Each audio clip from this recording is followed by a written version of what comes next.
네, 다시 한번 안내 말씀드립니다.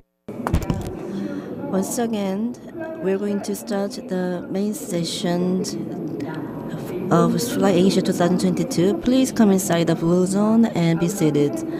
And for the participants, please come inside the blue zone and be seated. And please turn your cell phone into a vibration mode.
네, 여러분 반갑습니다. 아시아 Good morning, everyone. Welcome to Fly Asia 2022. My name is Park Eun-kyung, the MC of the event. It's very nice to see you all again. And this Fly Asia 2022 is delivering all those various types of events and conferences under the theme of the new wave of startups into the world in Asia. And now we'd like to talk about the VC's future investment directions. And with this conference, we'd like to provide a knowledge about the future and the present of the Asian startups to the participants. And also, this conference can be also viewed from the YouTube and also Fly Asia website. And you can also visit the Fly Asia website, where you will be able to download the presentations. And if you have any questions, please tag your questions to the website and the YouTube.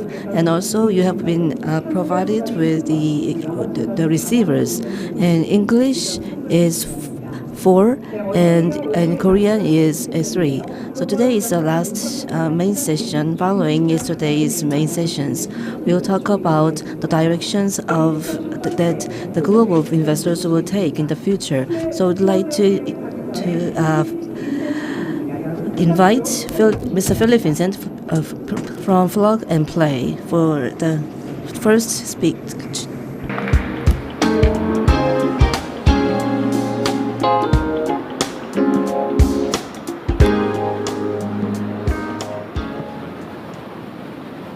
Hello? There we go.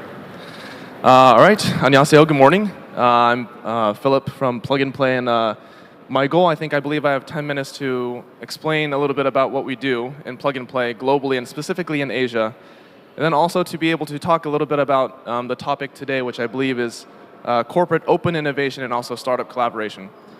So with that, I have a lot of slides. This is meant to be a longer presentation, but hopefully I'll be able to finish and go quickly. So like I said, hopefully be able to talk about Plug and Play, a little bit about the ecosystems in Asia, and then corporate open innovation, and then startup collaboration. So first, a little bit about us. So we're born in Silicon Valley. We like to call ourselves an innovation platform. We run businesses like accelerator programs, corporate open innovation strategy and consulting, and then of course venture capital and investment. This is our vision, is to build the world's leading innovation platform and make innovation open to anyone and anywhere. And this is a snapshot of what we do around the world.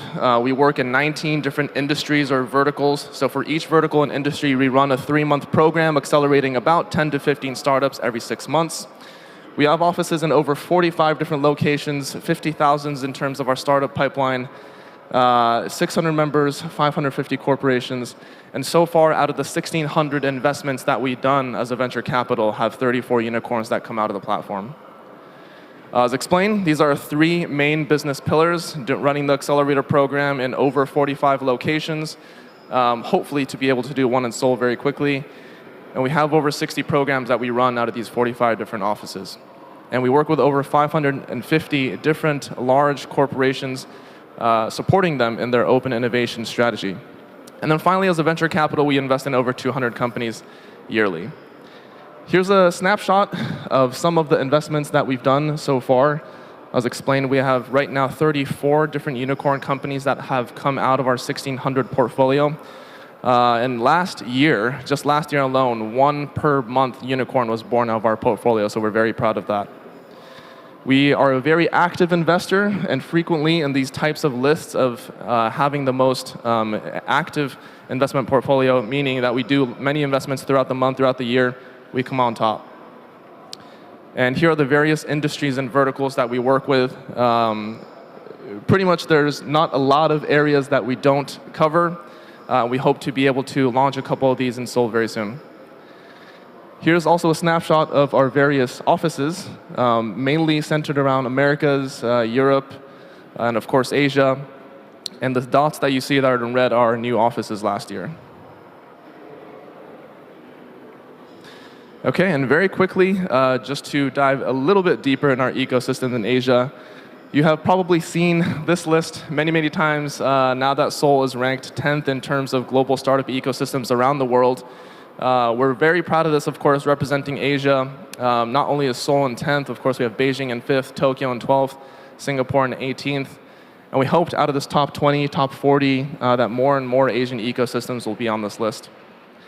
In Korea, of course, this is a snapshot of our partners, LG, Samsung, Estee Lauder, Hanjin, a handful of government partners that we work with. We launched in 2021, this is last year, and hopefully starting next year, we're going to really scale our program here, do accelerator programs, and hopefully see many, many more logos on this slide. In Japan, we launched in 2017, so 5 years ago, we work with 50 different corporate partners, many, many different industries, and have accelerated 800 startups so far. In Asia Pacific, so this is the region besides China, Korea, and Japan, offices in Singapore, Thailand, Indonesia, Philippines, and so on. And of course, China, which is another different animal. We have 100 corporate partners that we work with here, have done over 100 investments, and have 100 staff members that run this business as well. Okay, I'm trying to go fast. I have only 6 minutes left, so let me talk a little bit about the topic today, which is corporate open innovation.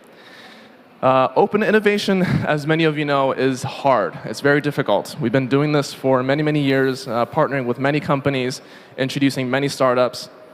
The strategy has been changing over the years, and I feel like I can list a few here and hopefully go into detail a little more.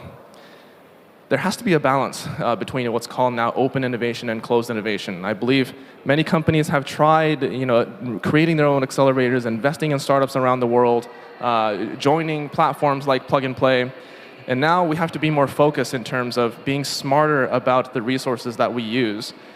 Just meeting startups is not going to get you the engagement that you want, the next billion-dollar business.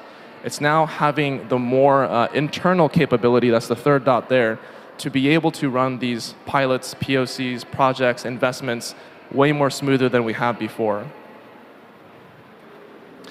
So this is what we're trying to avoid. We like this story. If you remember Nokia, this is a company that, of course, created phones, and the famous quote by the ex-CEO is, "We didn't do anything wrong, but somehow we lost." This is very typical for any case study you would see for companies that have gone out of business because of a lot of innovation that happened around them. But just because you're doing something right doesn't mean that everything could go wrong.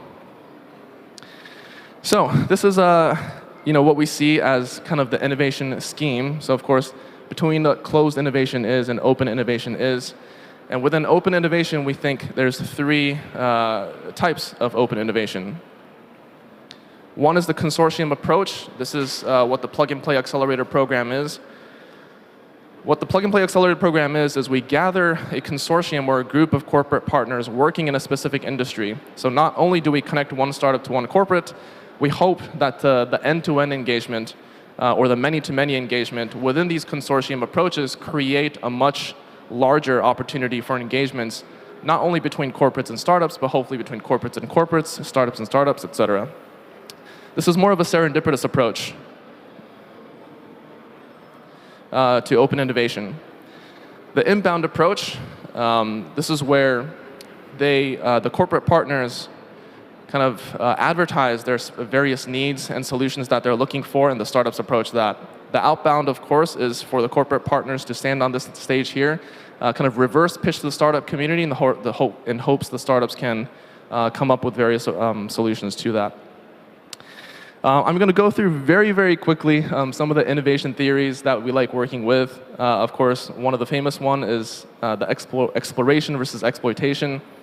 As most companies fall into the exploitation trap, which is focusing too much on their internal and closed innovation, and not too much on open innovation, which is exploration. But this is a very difficult balance for companies to take, as the immediate value and outcomes of exploration is very uncertain.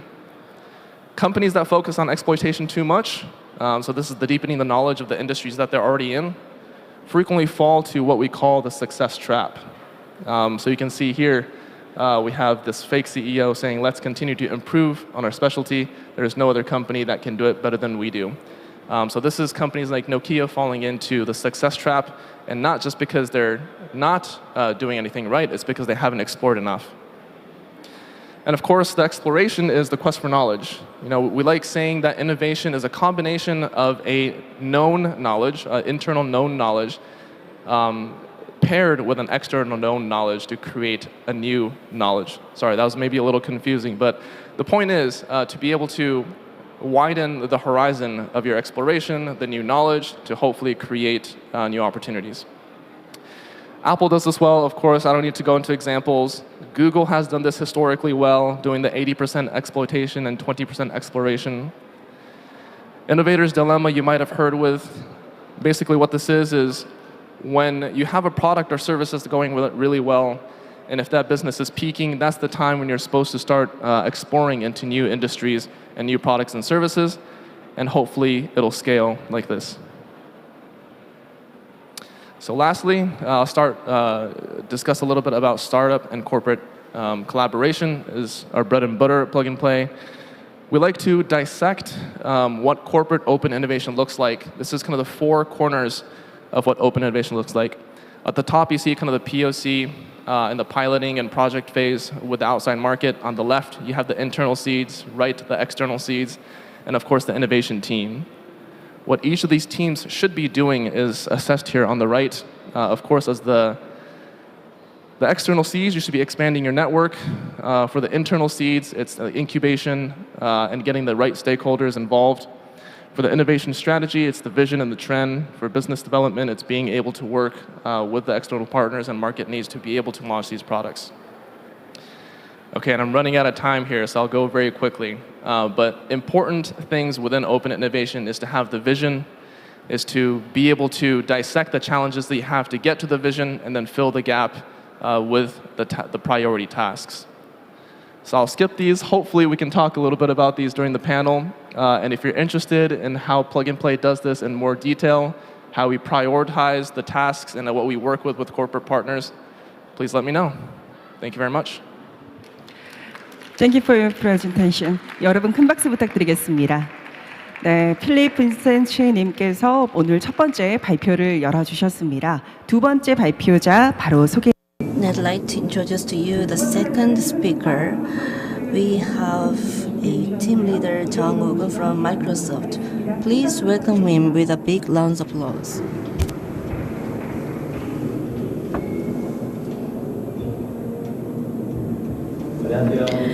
Good morning, everyone.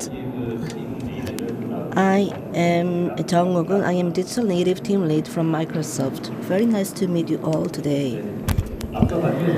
So as you have witnessed, time is flying, so I will just go through my presentation in a very speedy manner.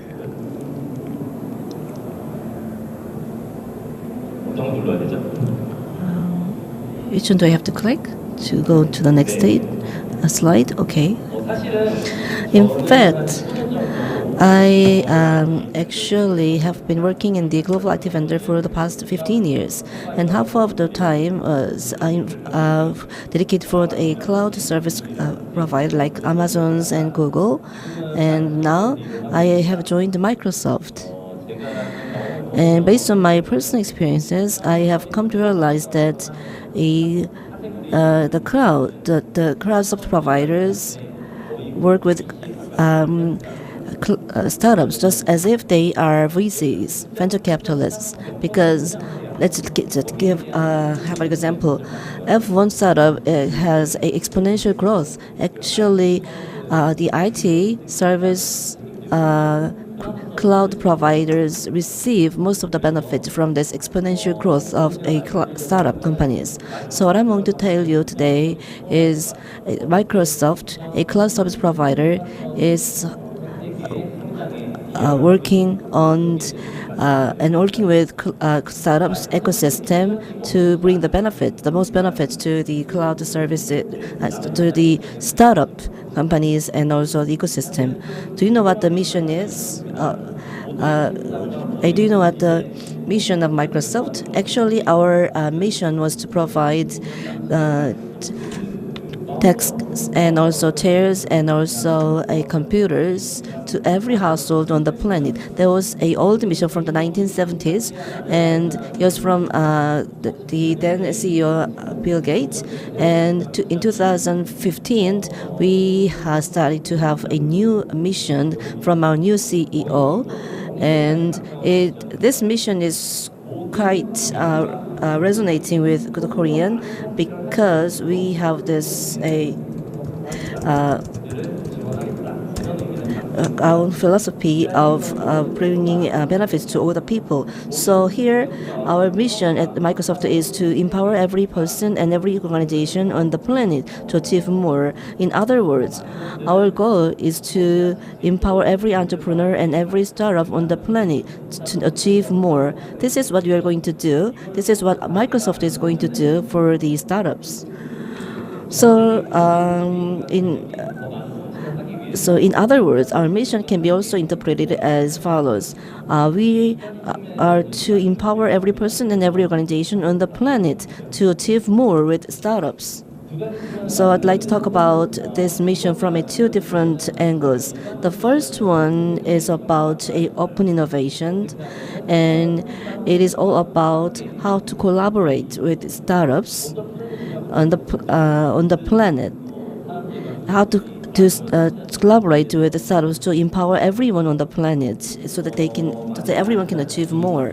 As you know, Microsoft strategically acquired GitHub, and GitHub has been the most representative service of the open source ecosystem, and also we have also a strategic partnership with the OpenAI. So I think you will be able to envisage what we're going to do. So now we are providing GitHub Copilot. So there are more than 5,000 codes on the GitHub which are analyzed, and also we have the NLP model. Actually, the GTP3 was derived from NLP, natural language processing model, and this service provides the transferring and or a converting the coding and also by analyzing the context. So, and we recently had the Ignite 2022, and let me just share with you a very short video clip.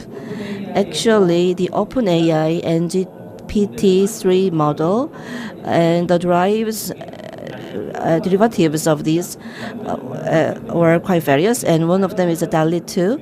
So if you utilize this DALI 2, you will just convert a natural language into images.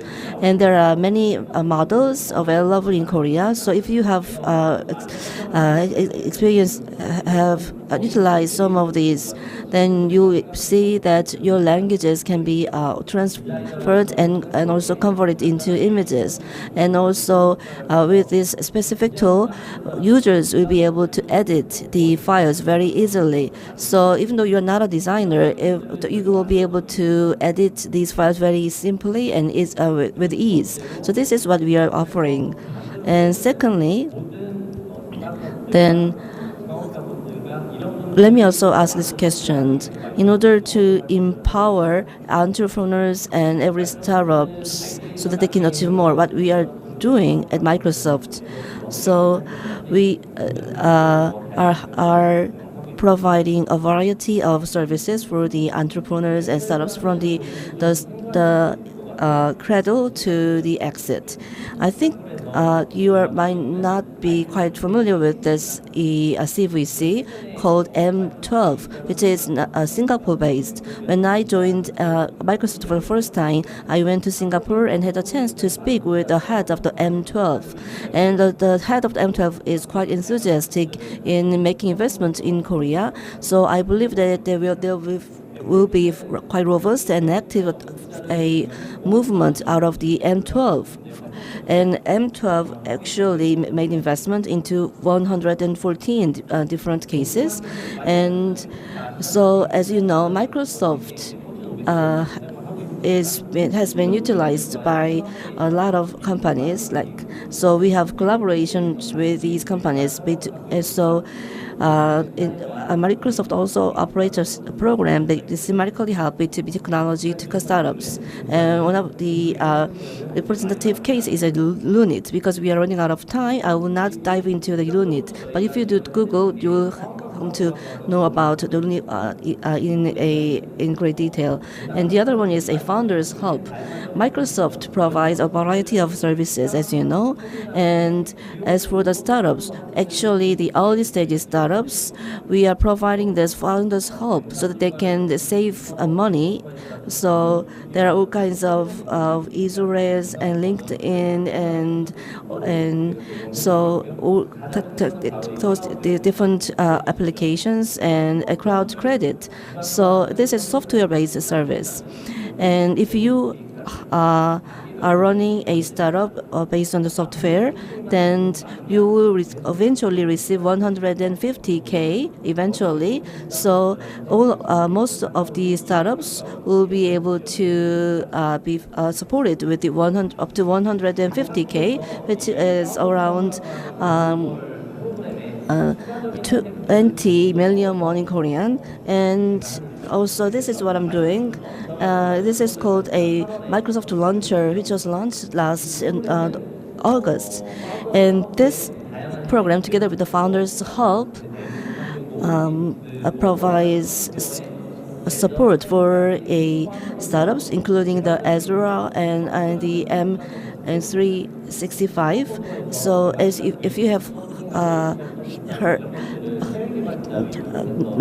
heard about the Spoke program, and we have a strategic alliance with the Spoke program to help out startups.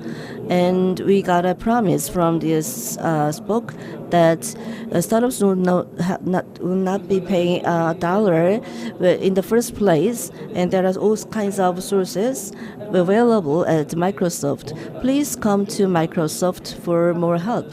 And also, we have technical support providers. And also, as for the co-working space, we have 2 co-working spaces to be launched next year in Yeoksam and in another place. So if you are accredited by the Microsoft, and then we're going to provide you with the opportunity to work at one of our co-working spaces. And also we will also provide startups with the chance to go for the IR pitching. So they will start very soon next year. So with those 4 additional features, we started this Microsoft Launcher program last August, and more than 100 startups have applied for this launcher. And you can also apply for this launcher program around the year.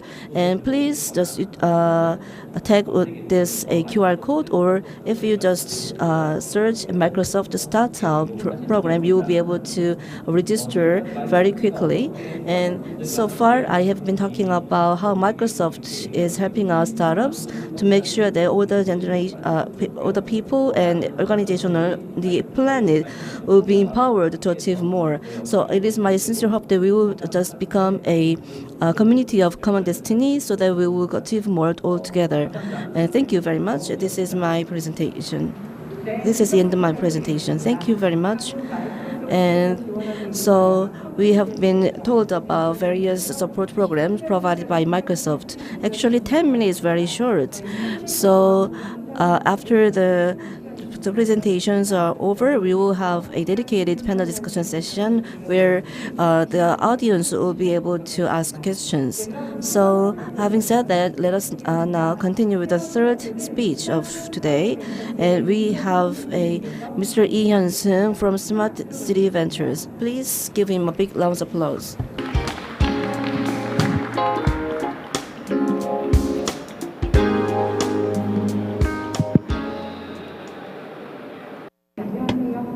Hello, I am from Smart Study Ventures, Lee Hyun-sung.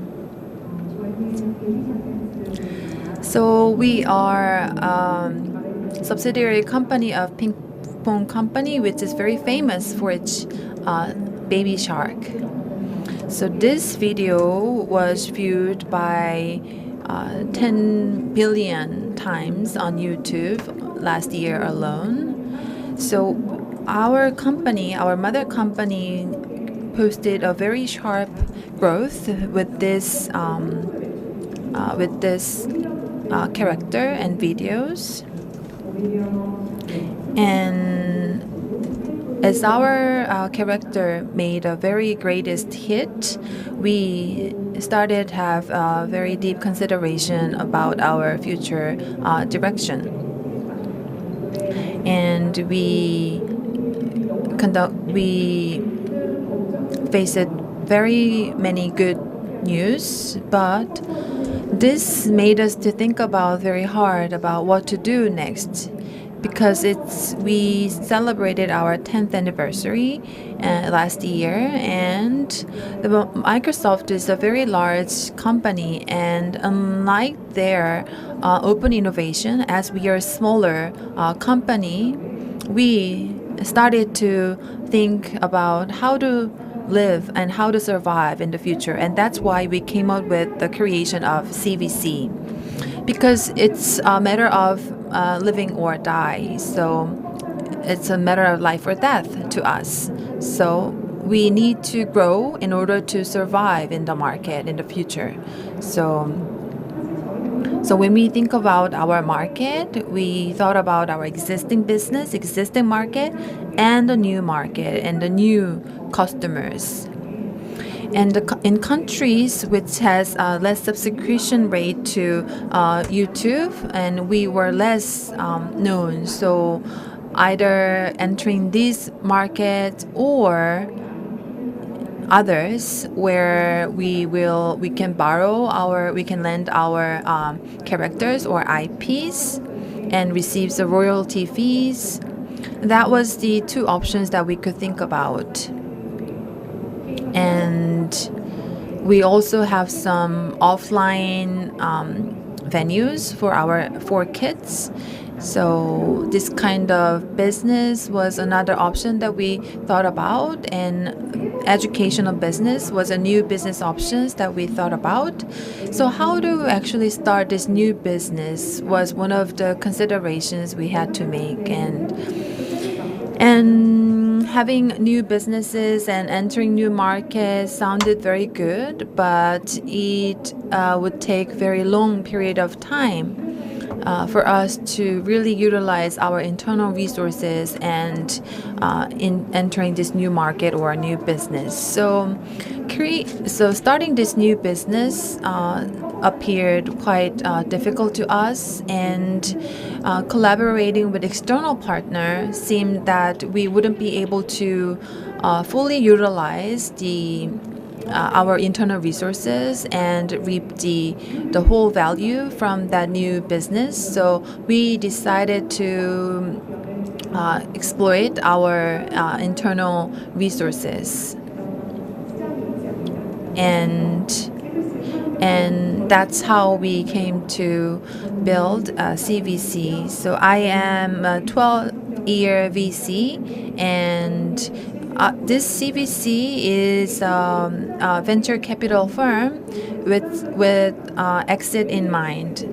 So why do you consider exit? Because you can just invest in shares that you will keep for your lifetime, and that way that venture capital firm will look more attractive, but that's not the case to us. So we always think about exit when we invest in a company, and because we believe that way we can grow together with the company that we invest in, because we always think about how to exit, how to grow this, how to develop this firm and achieve exit. And as for the pink phone as well, and if you are in the backup office, then it is very hard to have the right KPI, and so we wanted to have a good KPI for this CVC. So that's how we started to invest in profitable business which has standalone growth power. And we prevented moral hazard of CVC and quality management of HR, because we invest in startups or other companies to survive. So these are the three strategies that we have for our CVC. And so the CVC was established in July 2019, and we could have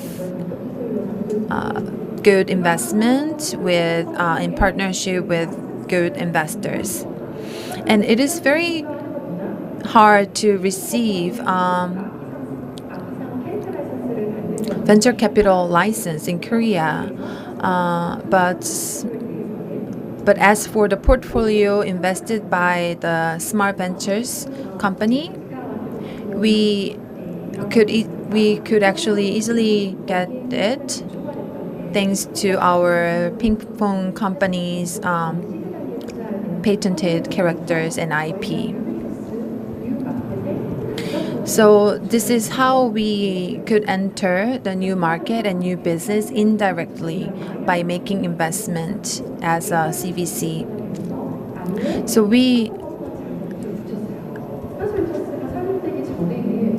So before the Smart Ventures was created, we only had 3 subsidiaries. As you can see here, there was USA and Hong Kong and Shanghai. But with this Smart Study Ventures, we have Smart Study Asia under the ping pong company. So not only the share investment, we also invest in co-developing animation or the cartoons. So this is a low-teen animation targeting the YouTube or other platforms. And we also collaborated with animation creator, and this animation is C-Look is targeting the kidults or kid adults, and it was co-produced by us and Million Volt. And you know 소년제, and we start 소년제 to create educational and entertainment content for kids, and this is a gymnastics program for kids. So this is another new business that we are thinking right now and planning. And one of our questions that we have is how to actually capture the kids who liked Baby Shark to enjoy our characters as they grow up. So we came up with this Moon Shark animation in collaboration with M Story Hub and FNF. So this is another new business, which is animation business that we plan right now. And there can be some companies who are looking for a new business, as we did, looking for post Baby Shark character. So this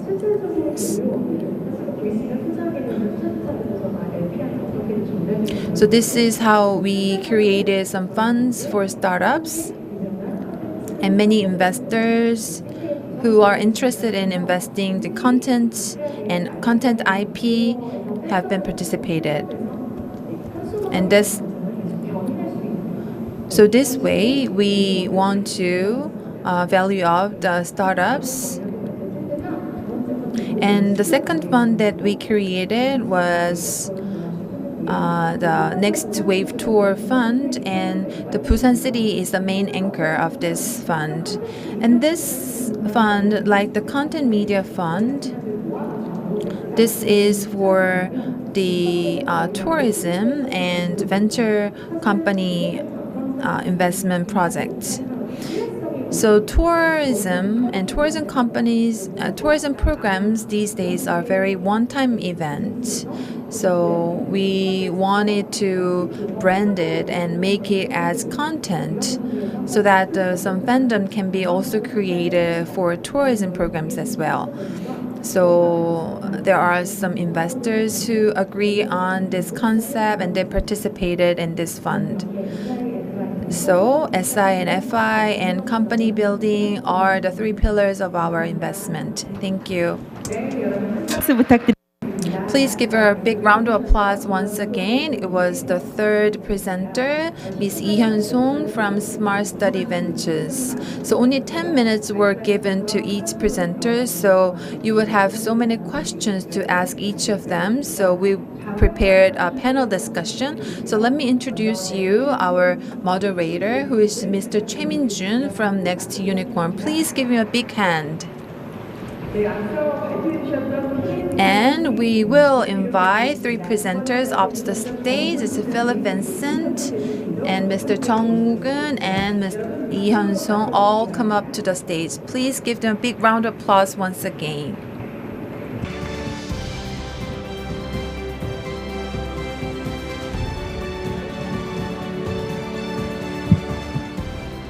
First of all, I thank everyone, Philip, 정호근 팀장님, 이현성 대표님, for the presentation and giving us meaningful insights. And I actually would like to ask Philip to excuse me speaking in English and Korean, like back and forth. So, 그러면 지금부터. So from now on, I'd like to ask questions in Korean. Actually, the whole session was supposed to be in English. However, most of the panelists are speaking in English, but we have the audience who are most of the Koreans. So I'd like to just operate this panel in Korean. And by first, I'd like to introduce Next Unicorn. Next Unicorn was established in 2019 as a platform for collaboration with startups, and we have been collaborating with over 16,000 startups, and also this platform has been utilized by over 1,000 venture capitalists so far, and also up to the first half of this year, over 420 billion won was also mobilized through this platform. So this platform, it has a mission to solve all the problems and faced by venture capitalists and startups. So I think we have been able to achieve great and meaningful results so far. And this is the introduction to my company. And now I'd like to talk about the CVCs and how they are playing a big role in the startup ecosystem on the global basis. So CVCs has been a very core part of the startup ecosystem till today, and the speakers are also presenting CVCs, and also Mr. Philip Vincent also has experiences in the accelerating organizations, and also Mr. Jung Woo-gun is also leading the CVCs as part of this a large conglomerate, and also we have a Mrs. Lee Hyun-sung who is also working on the CVCs. So I'd like to ask a variety of questions to the speakers. First question goes to Mr. Philip Vincent. And so I'd like to ask this question in Korean. So please, actually, how are the roles of integration of VCs and CVCs different in startup ecosystem? It's different from like just traditional venture capital. Sure. Thank you for the question, and thank you for going back and forth between English and Korean. I think first and foremost, the stakeholders are very different, obviously, and we had maybe a presentation right before from Smart Study, but kind of depends on the how you set up the CVC too. So VCs obviously traditional, kind of more professional investors doing for more kind of usually capital gain, but even VCs, there's kind of VCs that focused either on strategic or financial returns, but that's also the same thing for CVCs as well. So I think depending on how you set up this VC and CVC, it might at the end of the day not be that different. But the main difference of the CVC is, of course, they have the parent company as the back, and most CVCs are set up in the way where they have to follow somewhat of the vision of the parent company, and that usually kind of limits them in terms of the industry that they invest in. Most CVCs that I know of are not greatly motivated by the capital gains as usually the VCs do. Even though, of course, at the end of the day, it is investment, they have to do it for financial gain. But they do look for that integration and engagement within the business units that they have. Hopefully, the startup that they invest in can be able to make that engagement and pilot and POC, and hopefully into a kind of new business for that parent company. So the incentives and the stakeholders are a little different. And then, of course, from the startup perspective, it's at what stage, depending on the industry, do I want VC money or CVC money? Sometimes the VCs are more flexible in terms of having them in earlier rounds so that they kind of can give better and more horizontal advice, as opposed to CVC could be in early rounds a little bit more limiting, just because of whether it's exclusivity or having kind of very narrow mindset. So from the startup perspective too, I think depending on your industry, depending on the round, you want to be very mindful in terms of having VCs or CVCs in that round. Thank you for the answer. 그러면 정우근 팀장님께 질문을 드리고. My question goes to Mr. Jung Woo-gun. Actually, not from the perspective of the CVC, I believe that you will be able to answer this question from a organization's point of view, because your team is working to have a synergy effect between the CVC and the startups. So, how do you believe that your organization will be able to have a synergistic effect with our services? And so this is my question. Thank you. 그러면은 CVC에 직접 Thank you for the question. Actually, I'm not directly involved in the CVC. Actually, our goal is to introduce the startups to the CVCs as much as possible. And once the CVCs and the startups are joined together, then we will lead the second stage, which is open in innovation. Actually, as I mentioned earlier, we have the M12A CVC, which is investing in the early stage companies. And also, Microsoft also make a direct investment strategically. For example, we made as an example, Microsoft made the investment into the headquarters of the WeMade recently. So the CVC is making investments strategically, but it goes a lot of processes to make that happen.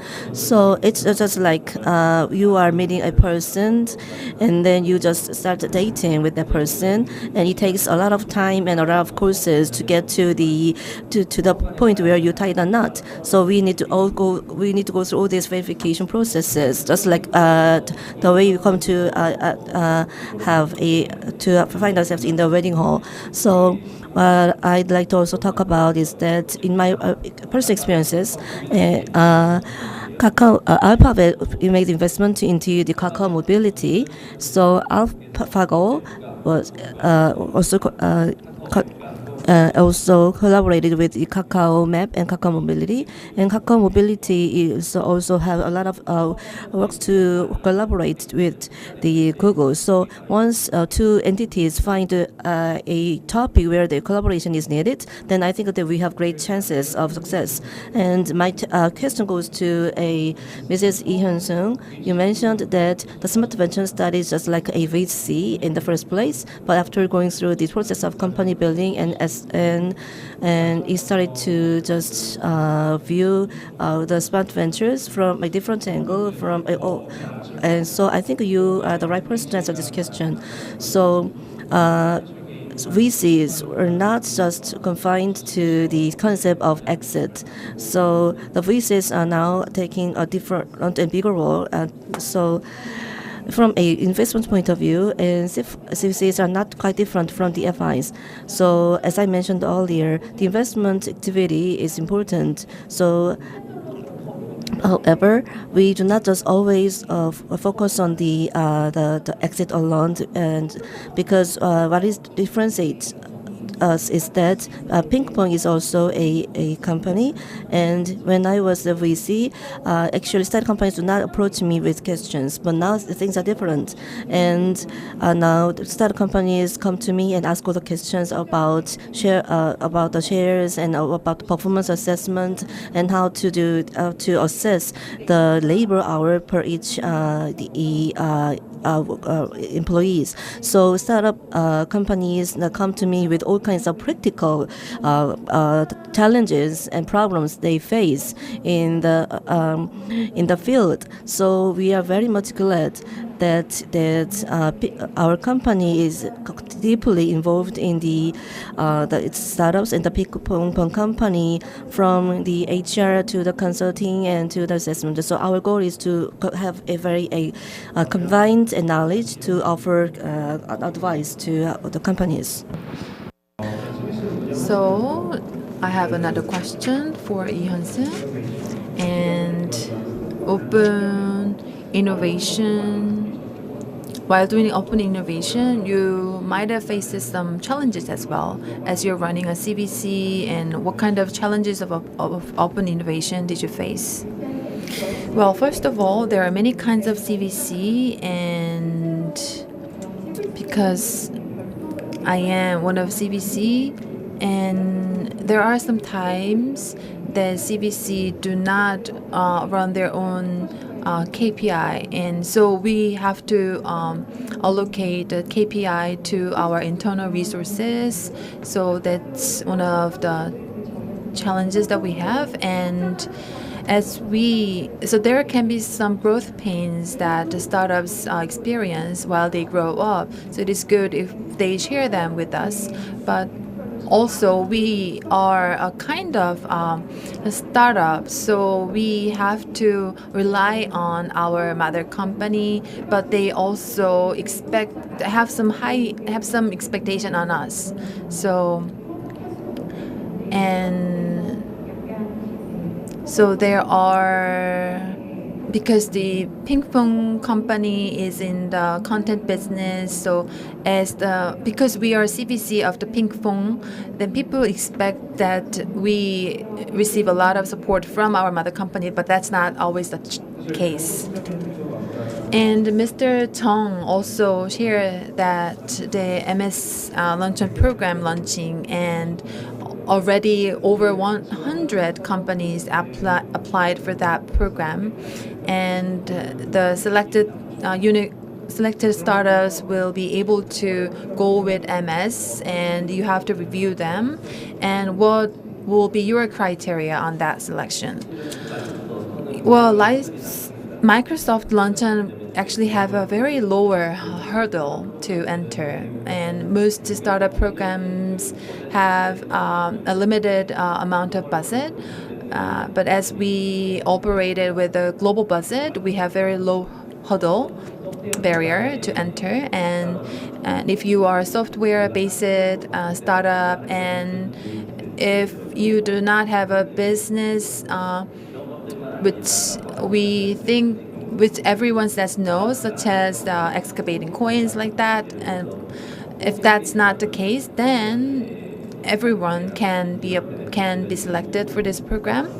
And so we have additional support for some group of startups as well. So okay. Philip, open innovation is always like considered as a risk sharing between startups and companies. I think it's because there are a lot of like issues we have go through for a successful open innovation. So for plug and play, what are the main issues that arise in the process of open innovation, and how did plug and play solve this problem with the corporate partners? Sure. So hopefully maybe I can talk a little bit about what I couldn't finish in the presentation. But we've seen, of course, it's really hard to kind of bucket it into kind of a few challenges because there's many. But I'll talk about it from the kind of the corporate point of view. But we've been introducing, of course, startups to corporations for a very, very, very long time, and most of them fail. And that's because kind of the pre-introduction phase of how companies set up their open innovation activity is not yet where companies want it to be. And that starts from kind of what I started to talk about, the vision of the company. It's where do you want to be in 10 years and 20 years? In order to get to that place where you want to get to, what are the current challenges that you face? If your vision is to be this type of company, then what are you currently doing that's not working within the company? And then how do you fill the gap? And then what are the priority tasks on kind of how you fill that gap? So it really starts with the executive commitment. It's understanding the company vision, being able to kind of relay that internally for your various stakeholders internally to be able to understand that. And it's to create an innovation team, of course, and CVC is a part of that, and kind of give them enough of the flexibility and empowerment so they can kind of carry out those missions. So I think kind of the strategy portion, of course, the vision, and then the people. Kind of, can you get the right people working on it? Can you get the right team working on it? Can you get the right incentives so they can kind of do what they do well? Those tend to be the first priorities and the challenges that the company faces. Once they set the people and the strategy right, then it's a matter of repeating, scouting, working on these various topics, and then the structure and the guidelines and they can all come after. But the first is setting up the vision and the people, I believe, is the biggest challenge and the biggest priority. I mean, in Korean market, actually, like the smart study, a lot of like corporates are trying to make an open innovation, but we fail a lot. But you actually made a lot of successful like results in like Japan or other Asia regions. What are the like key differences between like Asia market, other Asian market, and the Korean market? In terms of in Japan, for example, just because that's what I'm more familiar, there's probably not that much difference. But it just starts with education, I think. And the more educated the corporates are, and not at the executive level or the innovation team level, it needs to be the entire company, the HR department, the accounting department, the business unit. It needs to be a seamless process from when the project is introduced to when it is finally implemented in the company. So the more success we've had in companies that we work with is does the entire company from the top level to the business unit have the understanding of why startups are important, why we should be working with startups, and then how to be able to do that from step 1 to 100. If that knowledge is across the company, then we've kind of had very seamless engagement. So I don't think it's necessarily kind of per ecosystem. I think it's being able to kind of educate the entire ecosystem, both on the corporate side and of course the startup side, to be able to work with that. Kind of is more the difference. And of course, Japan had a lot of difficulty because they weren't up to date in terms of how companies were doing it globally that were more successful, like companies in Silicon Valley. What Korean companies we've seen do really well so far is that they have a pretty good understanding of kind of what that looks like. And we've seen a lot of companies, Korean companies, kind of come to Silicon Valley to be able to learn that and then implement it back in their, back here. So we're very excited to what we can do in Korea as well. 네, 감사합니다. 조금은 다른 Okay, so it might be a different question from the previous ones, and it goes to Mr. Lee. And from the perspective of CVC, the Smart Study Ventures focus on what kind of startups? What's your focus as you invest in startups, and to attract that kind of investment? What kind of do you have any advice to startups as they pitch their businesses, and what points do they have to make?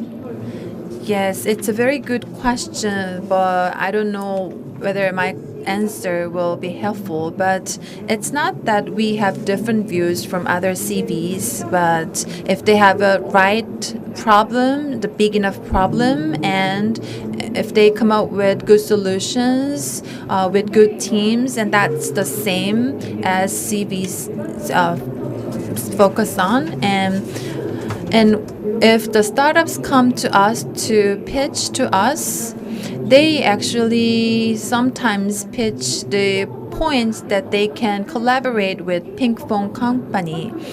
But actually, they cannot know how the Pink Phone Company or we can work with them. So actually, rather than focusing on the collaboration that they can make with us or the Pink Phone Company, they can more focus on their business, I think. And I think how we can collaborate with our ping pong company or how we can utilize the internal resources that they have is what we have to consider and what we have to think about, actually. And this is one of the issues and considerations that we make always, actually, and how we can. So this is our issue, actually, so not theirs. 런처 프로그램에 So Mr. Chung actually talked about what kind of startups can apply to the launcher program, and you said that there is a very low entrance barrier, and how the startups are collaborating with Microsoft is what I think people are interested in. Yes, Lunit, as you know, was utilizing the AI for diagnosis, and this unit has been providing a diagnosis utilizing the AI. And in the early stage of the COVID-19, we have some obstacles in terms of diagnosing the COVID-19 virus. So in order to solve this problem, Lunit has the technology required. So Microsoft and actually was quite interested in Lunit's availability and capability, and also Microsoft has the connection to and also network to provide to the Lunit for a overseas expansions. And only was just a representative case, as Mrs. Lee mentioned. So the mother company, in our case, Microsoft, needs to realize countries understand the needs of the startups, so that we could have more collaborations. 예, It would be the most difficult question. So, what do you think? What would be the characteristics of Korean startups comparing to other like startups in the Asian market? Sure. So this is a very outsider perspective. Yeah. What are of the this. like key competencies or like key strengths? Sure. So I guess first of all, just to kind of set up maybe the answer to that question, kind of working with plug and play, and from a long time ago, maybe since 10 to 12 years ago, the Korean government has been the most aggressive sending Korean startups to plug and play specifically in Silicon Valley for the last 10 to 12 years. And because of that, more than any other country, we've seen in plug and play, we've seen Korea startups. So I think, first of all, that's kind of the mindset that we're aware of, that they're way more global than other countries, specifically in Asia, in terms of being able to go abroad, test overseas market, learn from overseas market, and if anything, come back. Or if they're successful, then they kind of give the support and feedback to other Korean startups trying to do the same thing. So I think I've seen that really be beneficial for Korean startups that are trying to scale their business domestically and internationally. And we've kind of seen that, I think, really heighten the quality of Korean startups that plug and play has been involved in over the last years as well. So to me, that's the biggest difference. We've seen other countries, and for example, comparatively to Japan, for better or for worse, the Japanese market is actually very big. So there's not a lot of incentive for Japanese entrepreneurs to necessarily go out and challenge other markets outside of Japan. So it tends to be very domestic businesses, and then not necessarily as scalable as some of the other startups that we've seen from other countries. So I think that's something that Korea has been doing well, and hopefully that'll kind of continue to. We've seen Seoul as the top 10 startup ecosystem, and hopefully continue to grow. 그 사실 정호근 팀장님이나 이영 Actually, I believe that Mr. Jung and Mrs. Lee share my feelings. In the process of assessing and selecting startups, you have experiences with a variety of Korean startups. And so my question goes to Mr. Jung first. So in comparison to the startups in other Asian countries, what are the different characteristics or strengths of Korean startups?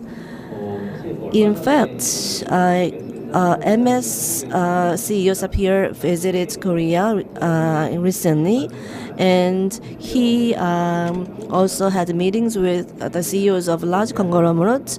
Actually, he had limited time available, so still he was able to meet with the CEOs of a selected startups and NCP, and we also invited 5 startups to have a meeting with the CEO of Microsoft. It means that Korean startups has great capability and strength in terms of technology, and on the global basis, there are the many teams which are providing funds for the unicorn companies, and they also share that Korean startups have very distinctive technologies, and they have a capability to go global. But what is missing from them is that most of the entrepreneurs are focusing on the local market. And that I know that it is a starting point for them, but it doesn't necessarily to be like this. Startups could launch their businesses in overseas markets in the first place because they have the capabilities needed to go global. Thank you, and please answer this question. Actually, in the former VC I worked on, I was working with the Renminbi Fund in Shanghai, and I was able to work with Chinese startups and also overseas startups who are also flowing into China. And as we mentioned earlier, what is quite notable is that Korea has a very small test market. So, in contrary to what Mr. Jung mentioned, Korean startups are quite interested in going global.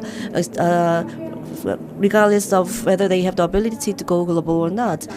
And sometimes Korean startups are quite ambitious to go a global, and I think they have this obsessive mindset of going global and because of the size of this local market, and in contrast to the large companies, startups, when they are not, in the very early stage, they have some obstacles to overcome in terms of the recruiting. However, in Korea, actually, in the scale of 1 to 10, actually, we have to recruit and hire talent. And so in Korea, most of the talents are very talented, and they are capable in the scale of at least 6 to 10. So we have great advantages because of the Korean talent. Actually, we have only 3 minutes left. So my question goes to List. What are the future goals of Plug and Play Korea in Korea market? Well, thank you very much for that question. Since we launched a year and a half ago, and during COVID times as well, I think now that it's a little bit more open and kind of, being able to do events like this, we really want to try to scale our business next year. And we've grown our team to now 6 people here, and we have very good conversations with companies and government to be able to expand the programs that we're running. So just in terms of goals next year, I think like we're doing in Silicon Valley, like we're doing in Japan and other ecosystems, first we want to create kind of more global platforms and accelerator programs from Korea next year. So that's goal number 1. And then number 2, kind of be able to create, I think, a community. What we do really well is kind of create the consortium, the community for Plug and Play Korea to be a hub in Korea, in various cities, to be the connection between Korea and global. So that's something that we hope to do. And then last but not least, being able to invest, because of the high quality startups that we see here, because of the potential, because of how we view the Korean market, we feel like as Plug and Play, we can make very good investments and be an investor where we can help Korean startups being able to achieve that global goal. Thank you. 그 MS 정군 팀장님도 런칭하시면서 국내에서 이제 앞으로 더 큰 역할을 하실 것 같은데요. 국내에서 어떤 목표를 가지고 계시는지 짧게 말씀 주시면 좋을 것 같습니다. 네. 저희는 사실은 국내에서 Would you please share some of your plans with us? Well, as we create some funds, well, we try to help startups to go global, and we want to create some opportunities for them. And recently, we are making a close collaboration with a company who is doing the digital transformation. And early this year, they rebranded, and they will launch a new brand early next year. And they also want to enter a new market globally, so we are supporting them right now. So likewise, we want to create more opportunities like this for many startups. And Ms. Lee, would you please share with us some of your plans as well? Yes, they have already shared many good insights and plans. So as well, we will do our open innovation well, and moving forward, we also hope that Pink Phone Company grows all together with us. And if we have a very remote but grand company, grand vision, then it would be one day if a company that we invested will become next Pink Phone Company, which can become unicorn, then that would be very good. And that way we want to create a Pink Phone Company ecosystem of our own, actually. So we want to create that kind of a case study. Thank you. So would there be any other Q&A session time? No, I don't think so. So time's all up. So after this panel discussion, I hope to have some networking time privately. And if anyone having any question for these presenters, please come to them after this session and to receive their business cards and have some chats. So we dealt with the issues more about the CVC, but in order for CVCs to take greater roles in Korea, I think the many ACs such as Philip and other companies who are doing open innovation should be able to take greater roles. And it was very honored and pleased to have you all for this session. And please give them a big round of applause once again. Thank you. Thank you. Thank you very much. So we had Mr. Choi Min-jun from Next Unicorn as moderator, and Mr. Philip Vincent and Mr. Jung Woo-gun and Ms. Lee Hyun-song as presenters for today's session. So it was very insightful presentation and panel discussion to learn about the CVC's roles and responsibilities and the venture capital's current status. And we also have another session followed by this session, and that is open innovation. So please look forward to learning more about open innovation in the next session. Thank you.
네, 여러분 오랫동안 기다리셨습니다. 바로 이어서 많은 분들께서 기다리고 계신 세션이 준비가 되어 있습니다. 국내외 다양한 Open innovation session.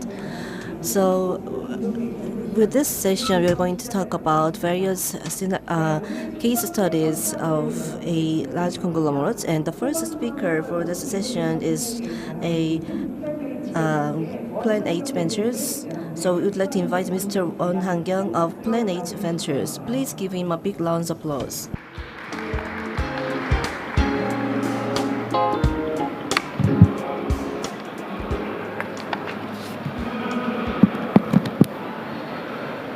예. 안녕하십니까. Hello, I am Won Han-kyung from Plan H Ventures.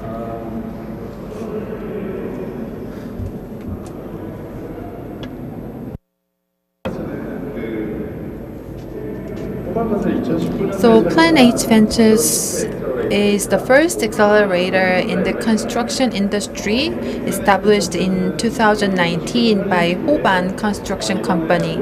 Since its establishment, we received additional funding from the company and registered as a VC with the related authorities. So why Hoban construction companies are interested in the VC and startups? As you can see in the left side, this is the present status of construction industry. Construction industry's workforce production is going down and construction is ranked at the lowest, as you can see in this graph, and which shows the correlation between digitalization and production rate. So in order to solve this problem, we have to focus on smart city. Smart city that the construction industry emphasizes posts steady global growth rate, and especially in Asia market, it grows very fast. So here, smart city industry and construction industry's relation can be explained in this slide. There are three core components of smart city platform, which are service, data, infrastructure. And in the infrastructure, the ICT and construction players are the key stakeholders.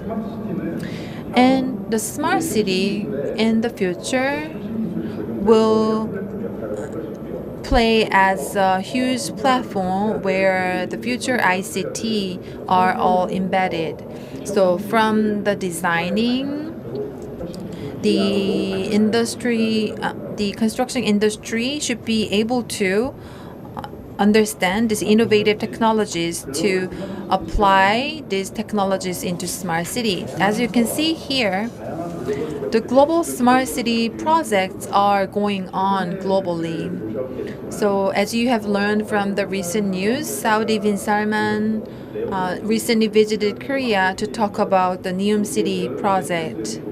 So as you heard, so many CEOs of leading companies of Korea had a meeting with him. Why? Why did they do that? Because it promises another boom of the Middle East. So that way we can see the future, how the future of construction industry will go in the future. So very conservative industry, the construction industry, now moves to this direction, I believe, and there are four pillars of the future strategy that the industry should take, which are the production and quality and recruitment, then all these should have a virtuous cycle. And we also need to reduce environmental pollution and the accident rate. So now I would like to introduce you the Hoban Construction Company and the Open Innovation Team of Plan H Ventures. So Plan H Ventures apply the industrial and construction technologies on top of Hoban Construction Company. So in order to increase synergy effects with our mother company, we currently focus on the urban rejuvenation. But going forward, we hope to become an open innovation player. Because some of you might not be familiar with Hoban Construction Company, I prepared this slide. So in order to learn about the open innovation of Hoban Group, you have to learn first about the group, and which was established 33 years ago. And in 33 years, Hoban Construction Company became the 33rd largest companies in Korea. And I can say that we are a unicorn in the construction industry, and we acquired apartment building company and to become the Hoban Construction Company. And we also have our unique technology in construction. And you've heard of Avenue Prang in Gyeonggi Province, and these are the distribution channels that we have. And we acquired golf courses to enter into the sports and leisure industry. And we recently acquired a manufacturing company to enter into the manufacturing industry. And we also have some subsidiaries inside our Hoban Group. So to this end, we also have entered into the media sector as well. And Hoban Group recently created Open Innovation Team, and I am in charge of this team. And Plan H Ventures invested companies are connected to Hoban Group through this Open Innovation Team. And we also orchestrate all the open innovation across the company. We are a group creating a space and improving space. So we are interested in technologies that will boost the life quality living inside this space. And that means that we are interested in all technologies from platform business, mobility, to robotics, environment, AI, and fintech. We have been much focused on smart city so far, but we will move toward investing in robotics, environment by expanding our portfolio. And to make it possible, we have established our nationwide network, as you can see in this slide, and not only in Busan and in other cities. And we also have our presence in research center, and we are in partnership with research centers and universities as well. And we have been also selected as a midterm venture capital firm by the government. So now I would like to show you how sincere we are in doing this open innovation. So first is the use of artificial intelligence. So as you can see in the slide, so 1011's AI-based construction, auto design, and modular solution. From the development, so this is a video. This video shows what happens when you are building an apartment building. And there are many standards that you have to meet when you build an apartment building. And this 3D solution allows the construction company to be able to actually see how the apartment building will look like once it is developed. So it really saves time for the stakeholders, and all the stakeholders can share this video at one table. And the video also shows that the apartment building will meet the standard by showing a green line, and if the line becomes red, it means that they are breaking a standard. And we applied this to this construction site, and at the construction site, there are some shelters for the construction workers, and we actually created a modular house for them. And childcare center was also established as a modular house for the first time in Korea. And at the right bottom, you can see the picture of it. This is a middle school building in a modular way, and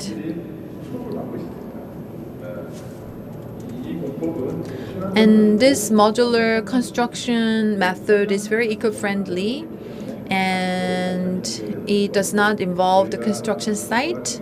So it's a very future type strategy. And we are working on this project in collaboration with other companies right now. And next is Pluxity,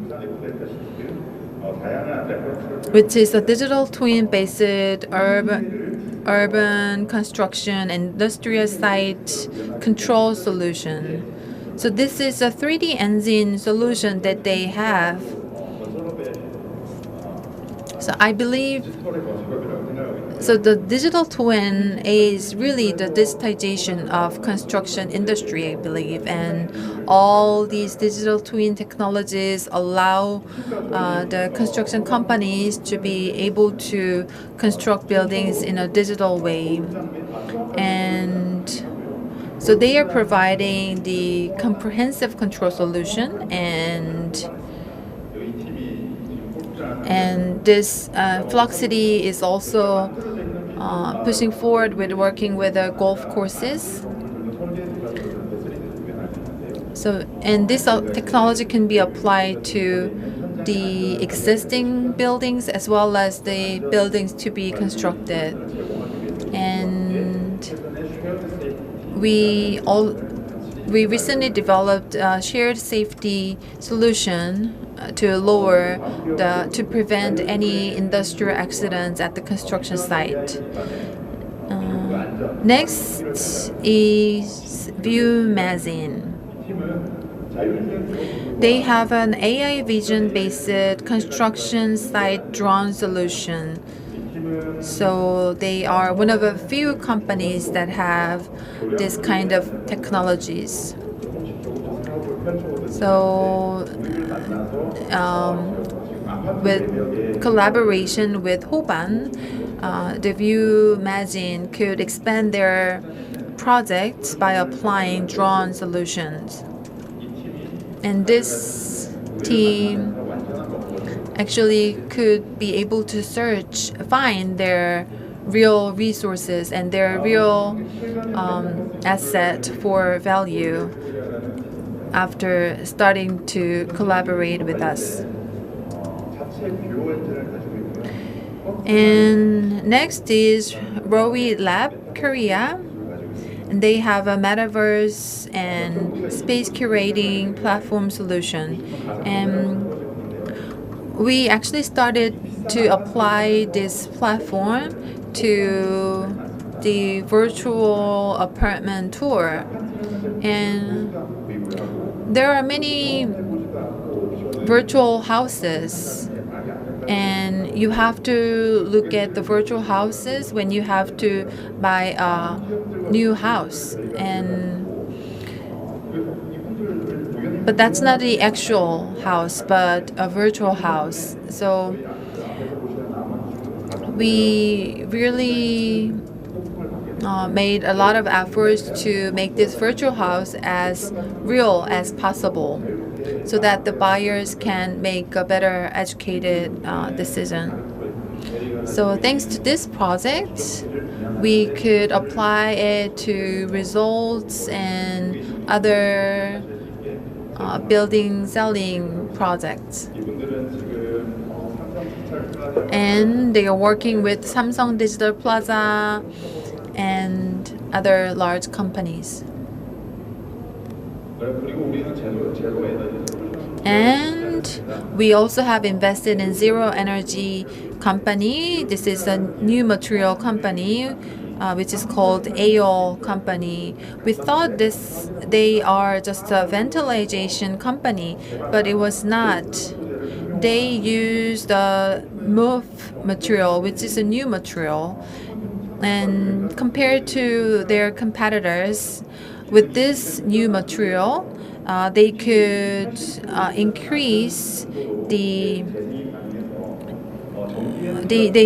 efficiency and could save energy by 70%. So they are zero energy new material company.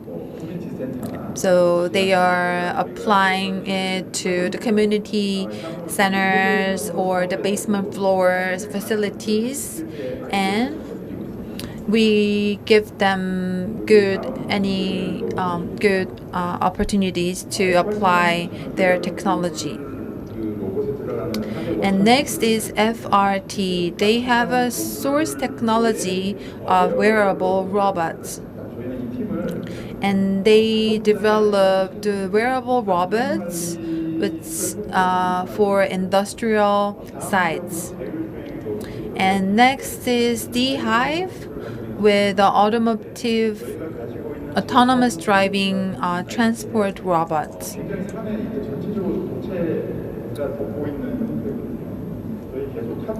So this cart-like robot transports cargoes.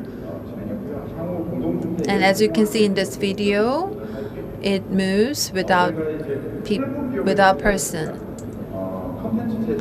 And next, as I shared with you, we entered the media industry, and with capsule media, we produce MCN-based video content and platform. And we recently attracted 3 billion won, and they concluded a Series A successfully. And next is Vestella Lab. And as you enter this BEXCO, what makes you most difficult? That's the parking lot, right? It's hard to find a vacancy in the parking lot, and if you are using a wheelchairs, then you will also need to find dedicated zone, and you don't know whether there are any empty space or not. And this company solves that kind of problem by providing a solution of parking lot navigation map. Their application is now applied to Incheon International Airport and Kintex and other large parking lots. And it has recently been applied to large apartment complex as well. And we actually focus on people and people's quality of life, and that's why we decided to collaborate with Viva Innovation, which uses the healthcare big data to share healthcare information on their platform. And Cecil Primacy recently applied their smart farm into the shopping mall.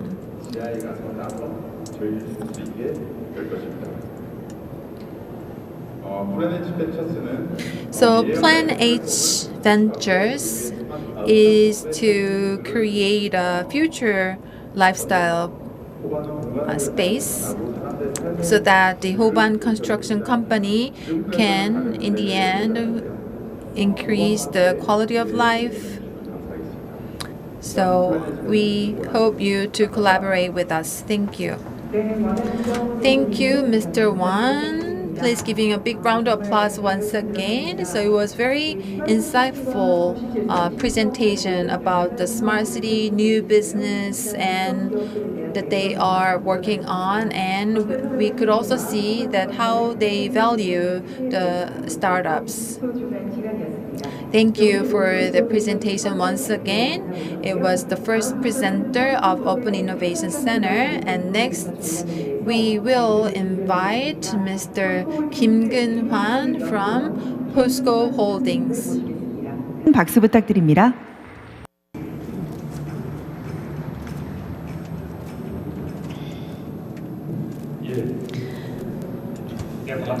Nice to meet you all.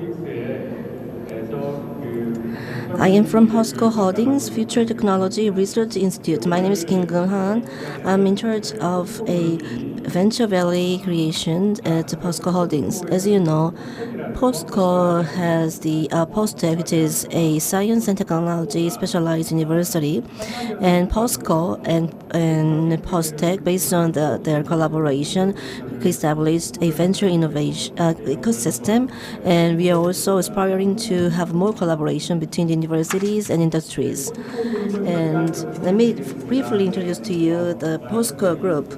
As many of you already know, POSCO was founded around 55 years ago in Pohang.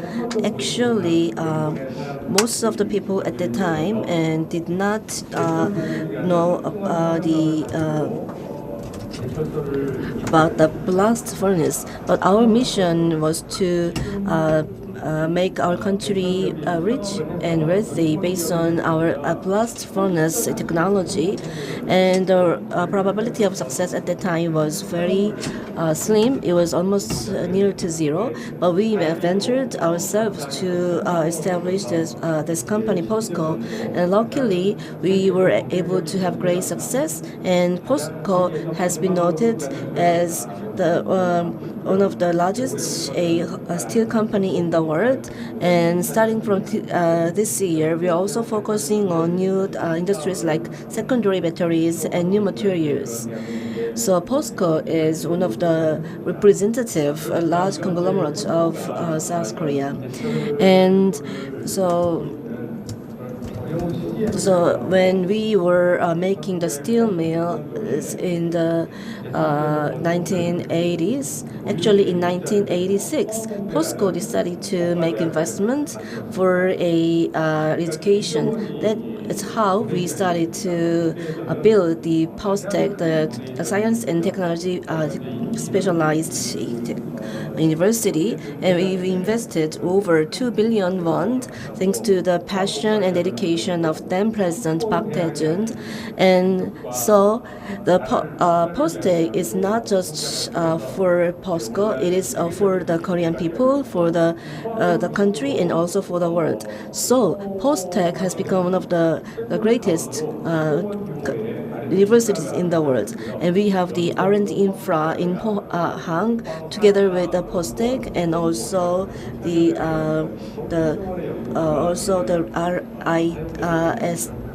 So we have over 5,000 researchers, and we are spending over 2 trillion won on a yearly basis for the research and education. So our goal is to combine the industries and also the researchers to establish a venture ecosystem. Our effort started in 2014. So our goal is also also make contributions to the local economy and also provide jobs for the young people, and also to bring benefits to the country. So one of the large pillars of this one is a venture fund and also venture valley. We have been investing over 1 trillion won so far, and in order to help out venture companies, we are focusing on 4 things. First, as you know, the POSCO Group has the revenue of over 87 trillion won, and we have 160 branches around the world, and we are working with over 1,700 companies around the world. But this is the asset that we could utilize in helping our startups going global and going for a test and R&D.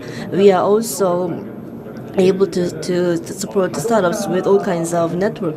For example, if a startup is working on the automobile related technology, actually we are providing steel plates for almost every auto companies in the world. So we could also collaborate the startup and also automobile companies together.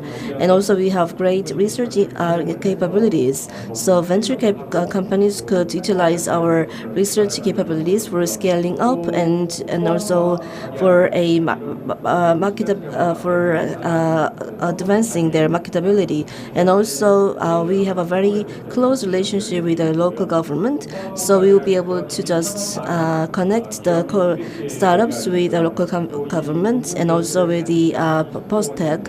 And now there are many company startups established from the post-tech. We have the already proven and established venture ecosystem at post-tech, so startups will all be able to also get support from the ventures ecosystem at post-tech. So for the past 50 years, POSCO has been receiving a lot of support and from the Korean people, and we are aspiring to giving back this support to the country. As you know, large conglomerates are no longer able to start a new industry alone. So we also need to rely on new ideas and new businesses and new technologies coming from startups, and they are moving so fast. So when you think about large conglomerates where the salary level is so high and it takes a lot of time to make decisions, so we are now relying on a venture ecosystem. And so when the product and also technologies are being matured, and then large conglomerates could just participate, and so we have this sort of ecosystem. As you can see, the R&D is over 10 trillion won over the world, and POSCO has been changing it to shape into the POSCO Holdings.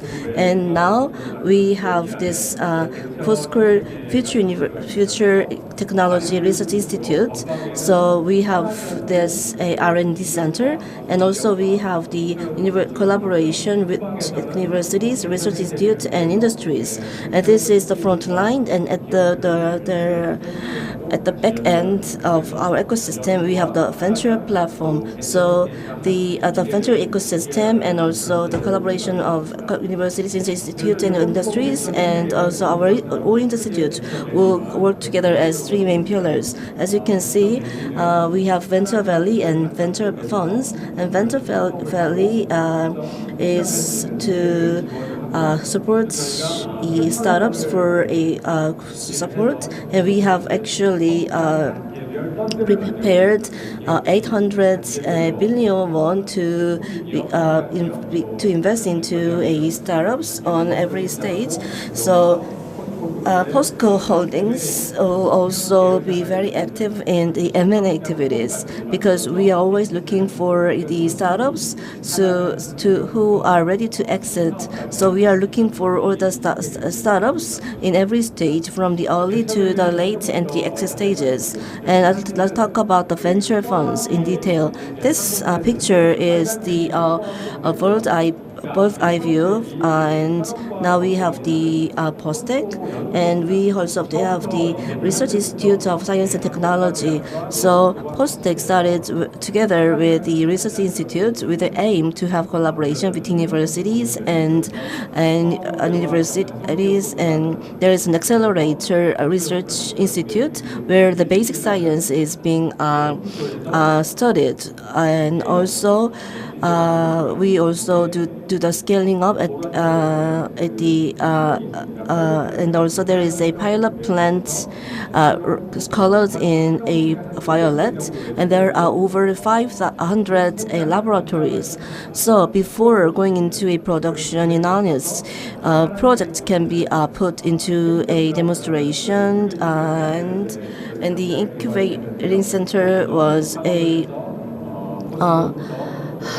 so it's the incubating center launched last year, and also we have the POSCO International, which is a trading company, and we will be able to help startups to go global with this trading company. As I mentioned, we have this all-round support for the startups. So we have the space science and also practical study, and also incubating and also scaling up and M&A. And so we are working for the all-round support for the startups. And the change of grant was launched last year, and over the year, the valuation of the companies has been more than doubled, and the number of employees also has doubled by 1.5 times. And our goal is to have this kind of a change of ground in other cities like Pohang and Seoul and Gwangyang. And this is the hard also a venture platform.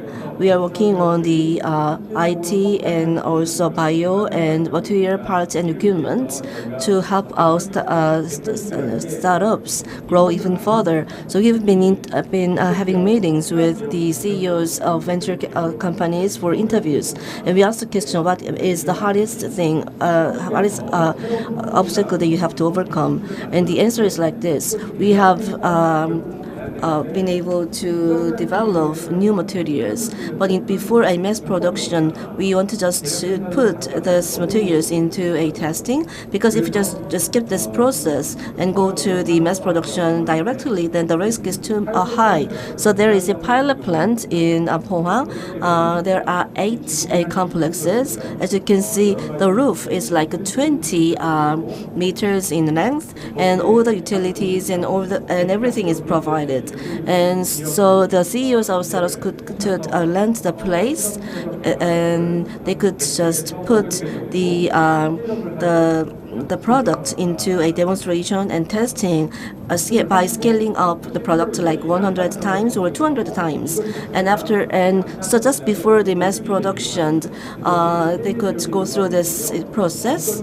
And now so thanks to this kind of a demonstration, they will be able to reduce the risks before going into the mass production. And also the Ministry of the SME is very fond of such an idea, that they have decided to have this plant scale a laboratory is going expanded next year. And also we also need to have a place where the products should be put into a demonstration and testing. And Smart Factory is supported by large conglomerates. So at POSCO, there are a variety of themes that we are looking into, like robotics and autonomous driving and safety, and also health. So we are now providing a framework, a sort of a framework for startups to be connected with a relevant field. For example, if there is a venture company involved in the radar system, then then we could also utilize such a technology, the radar system for the lift and for the awareness system at the large factories at POSCO. So in the field of safety, actually, many people are losing their lives, and most of them are not the POSCO employees. Actually, we have workers from the subcontractors, and they work for on a daily basis. Actually, the problem is that we do not know the history of these temporary workers. So what I'm doing is that we are looking for a application which will just match the temporary employees with the POSCO. So the application has its name called a CADA. So we introduced such application to the department at POSCO in charge of the safety. And this one is a smart city run by the government. Actually, the Ministry of Land and Transportation is in charge of this smart city challenge a project. Actually, this is a huge project costing 20 billion won, and most of the local municipalities are working with a large conglomerate in their own municipalities, forging a consortium. However, we are working with 9 venture companies, and we have been able to just collect all the good ideas and technologies together and apply it for this smart challenge project.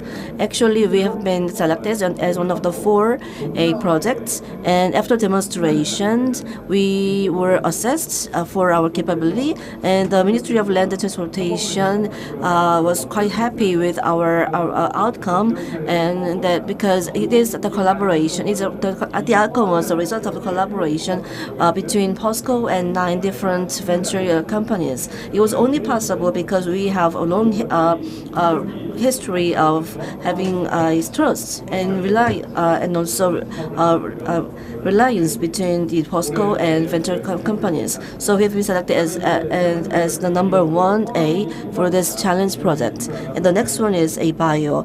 Pohang has a great infrastructure. For example, for the biotechnology, one is the example is the accelerator, and it is one of the most expensive equipment in this world. So if one is interested in analyzing the structure of a protein, such a radioactive accelerator has to be utilized for the analysis. So we have all the resources available at Pohang, like the post-tech and the bio and specialized professors and etc. So we've been talking with the bio companies, and what is quite notable is that all the materials which will cause diseases are already known to the scientists. So the problem is how to capture and how to kill such a material to heal diseases. So VCs are working with the university professors to come up with a solution, and they can also working with the big pharmacy companies like Pfizer. So if they can accelerate the process of establishing a new startup. So in the United States, this is some sort of a planned planned startup is quite famous in the United States, and one of the examples is Moderna. So in Pohang, many professors are preparing to launch a new business together with the venture capitalists, and also the other one is the fund, and we are helping out. Startups with the venture funds. So actually the amount of the funds varies depending on the scale of the project, and if a startups have a technologies that we are interested in, then we also select them as a potential we just put them on the potential M&A list, and also we are working with the top collaborate venture capitalists, and the return on investment is very good, and we have been able to fund over 300 billion won so far, and also we are going to provide investment for 200 domestic companies and 700 companies in the world, and so we are now making the basis for identifying and incubating new industries for the future. And POSCO is also looking for companies where we believe that we could also go to the next level together. So we are selecting these companies on a yearly basis, and as I mentioned, these companies will be put on the potential M&A list. So this is sort of a valuation and valuing up. And also another example is a bio company, and run and led by Professor Hwang In-nan of PostTech, and also he received the seed money from through the IMP of PostTech, and they are working on making a new materials. So actually, he was able to get the support from the Post Holdings and at the PP actually. So the Post Holdings received 3% of the shares, and now we are also helping out this company to go global. So this is an example that we helped we are helping startups from the very first stage to the end.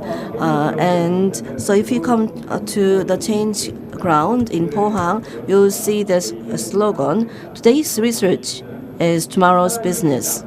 And so I believe that the collaboration between universities, industries, and research institutes will change the future. So we will be able to identify and develop new technologies, and then it will lead us to the new the future. And South Korea is now reaching to that transition a point. So POSCO will be utilizing its resources to help out venture companies and startup ecosystem, so that it will become the next growth engine for our country. We'll do our best in supporting startups. Thank you. 네, 여러분 큰 박수 부탁드리겠습니다. 산학연의 표표적인 역할을 하고 있죠. 포스코홀딩스 미래기술연구원의 김은환 상무입니다. Thank you for the presentation. It was a director came from POSCO Holdings, and his presentation is about POSCO Holdings' efforts to establish a startup ecosystem based on the collaboration between universities, institutes, and industries. Next, we have LG Electronics, and we're going to invite Mr. Song Byung-soo of LG Electronics BSA department.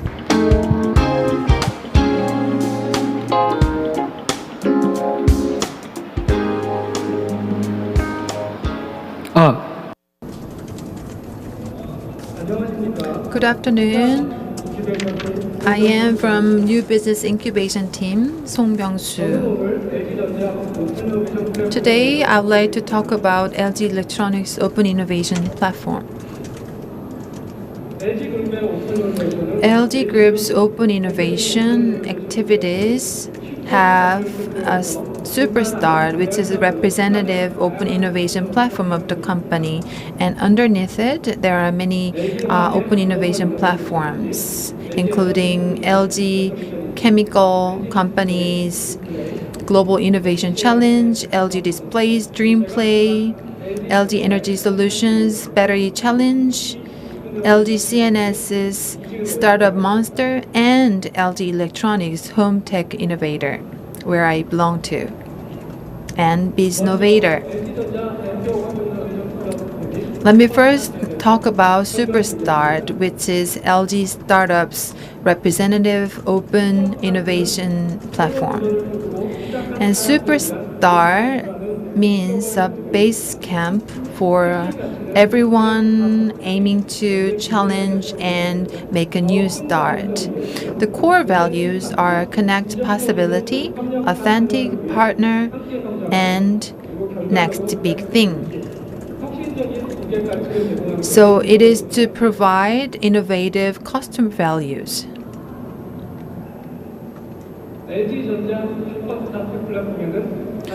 LG Electronics Superstar has 5 main programs: Superstar Day, Superstar Lab, Superstar Incubator, Superstar Crew, and Superstar POC. Let me elaborate one by one. First is Superstar Day.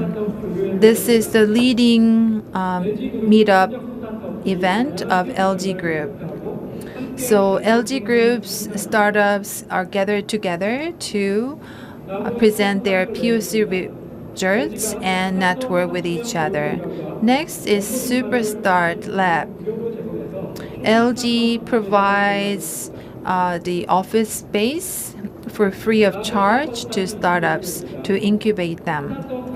Next is Superstart Incubator, which accelerates and incubates startups. This year, we selected Lessa, which is AI-based development and management solution, and Plana, which is a hybrid-based aircraft development company, among others. And they are this year's incubation startups of LG Electronics. We select the startups with high future potentials and higher chances of collaboration with us. And next is Superstar Crew, which is a mentorship program of LG executives and staff members. It is to share our know-how and connect with the startups.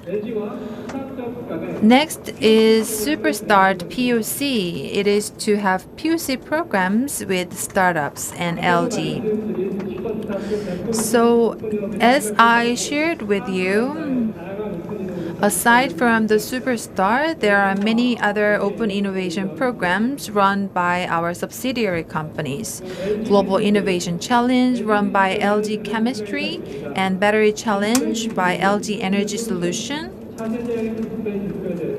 And LG Display runs Dream Play.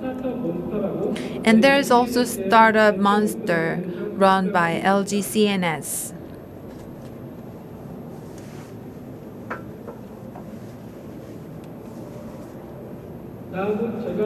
Next is LG Electronics Open Innovation Program, where I belong to.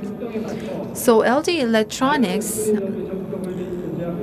have different kinds of open innovation programs depending on the characteristics of each business unit. And home and appliance unit and CTO unit and BS unit run their own open innovation program. So home appliance unit develop and collaborate with startups who have good ideas which can give a new experience to customers by using the home appliances. And CTO unit work with startups who has remote but very cutting-edge technologies. And the BS unit, where I belong to, has open innovation platform called BizNovator, which I will elaborate more later. So first, let me talk about the business unit structures of LG Electronics. There are 4 main business units. with regional offices overseas and sales and marketing company.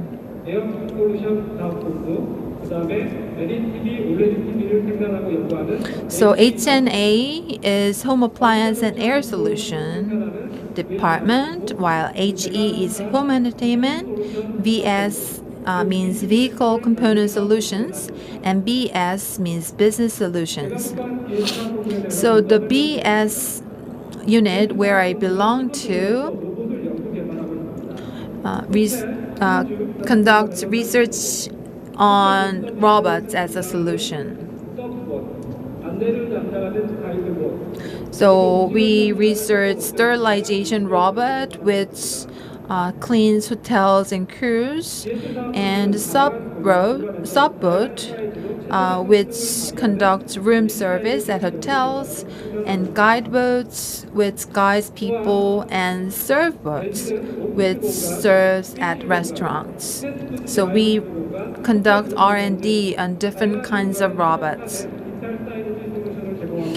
And we also do R&D and production on LED signages, as you can see on this slide. And as for the monitors, we also research and produce gaming monitors and medical monitors and beam projects.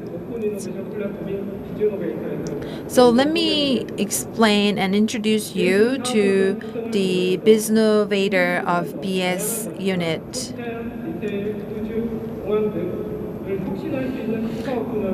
So BS unit came up with this open innovation program from the point of B2B, while others are mainly focused on B2C.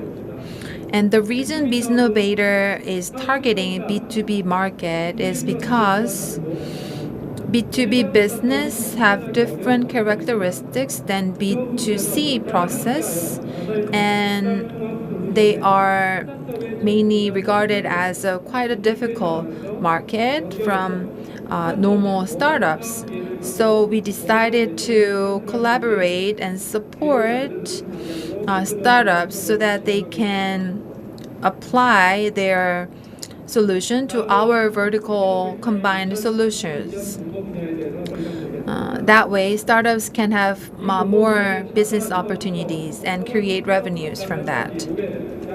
And this is public subscription for Biznovator.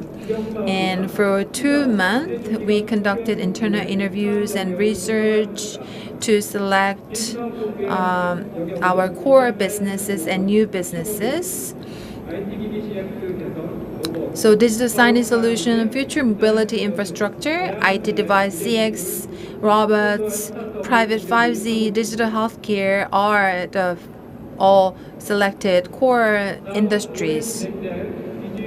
And now I would like to share with you the current status of Biznovator of this year.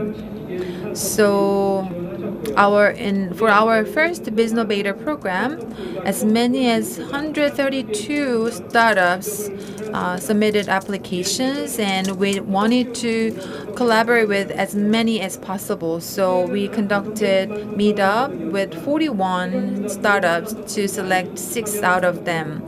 We planned to do it with 4 in the beginning, but we ended up with 6 because there are so many good startups.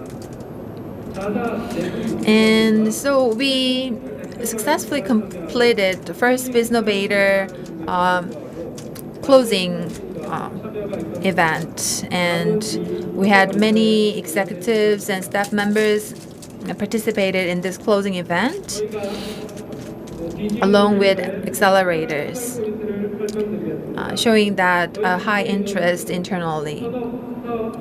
And we believe that our Biznovator is very different from others because we do not just provide one-on-one matching with the startups, but we draw the best quality of collaboration through one team project collaboration during the POC period. Sometimes the business units that are connected to the startups are not well aware of the startup, and they do not show much interest in conducting POC with the startup. But we define the project theme beforehand so that we can conduct POC as a one team internally with high participation from related business units inside the company. And next is our success collaborative POC cases. We collaborated with Embise to successfully develop the prototype video editing device for the MZers content creators. And next is our collaboration with iSynapse. They are a startup which has the digital signage solution. They have a very high quality of precision in terms of detecting the user's location, and it is already applied to the K-pop fans and the auto payment services for S-Oil. And we applied it to LG Electronics digital signage so that the signage will better work based on the location detection of the user. And next example is our collaboration with Agus Vision. Here you can see the device follows the movement of the user, and we conducted a POC for these robots where the Agus Vision's technology or solution is applied. So from this year's Superstar program, we could collaborate with very good and talented startups and could apply their high quality technologies to our products as well. So inside LG Electronics, we also have Superstart and Biznovator. And Superstart is a startup program that has more social impact characteristics. So it is to support the growth of startups by finding startups which can work with us to better from a longer perspective.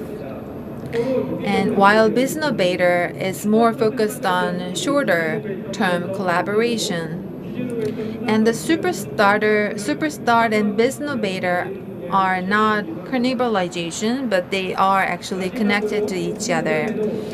And Superstart status can be reviewed as a pool for Biznovator, and we are also recruiting new startups to be included in our program for next year. So please let us know if you're interested, and if you are interested in meeting up with us, please feel free to email us anytime you want. Thank you for your attention.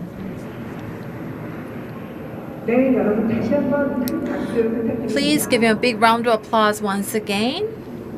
Yes, so he shared with us LG Electronics Open Innovation Programs.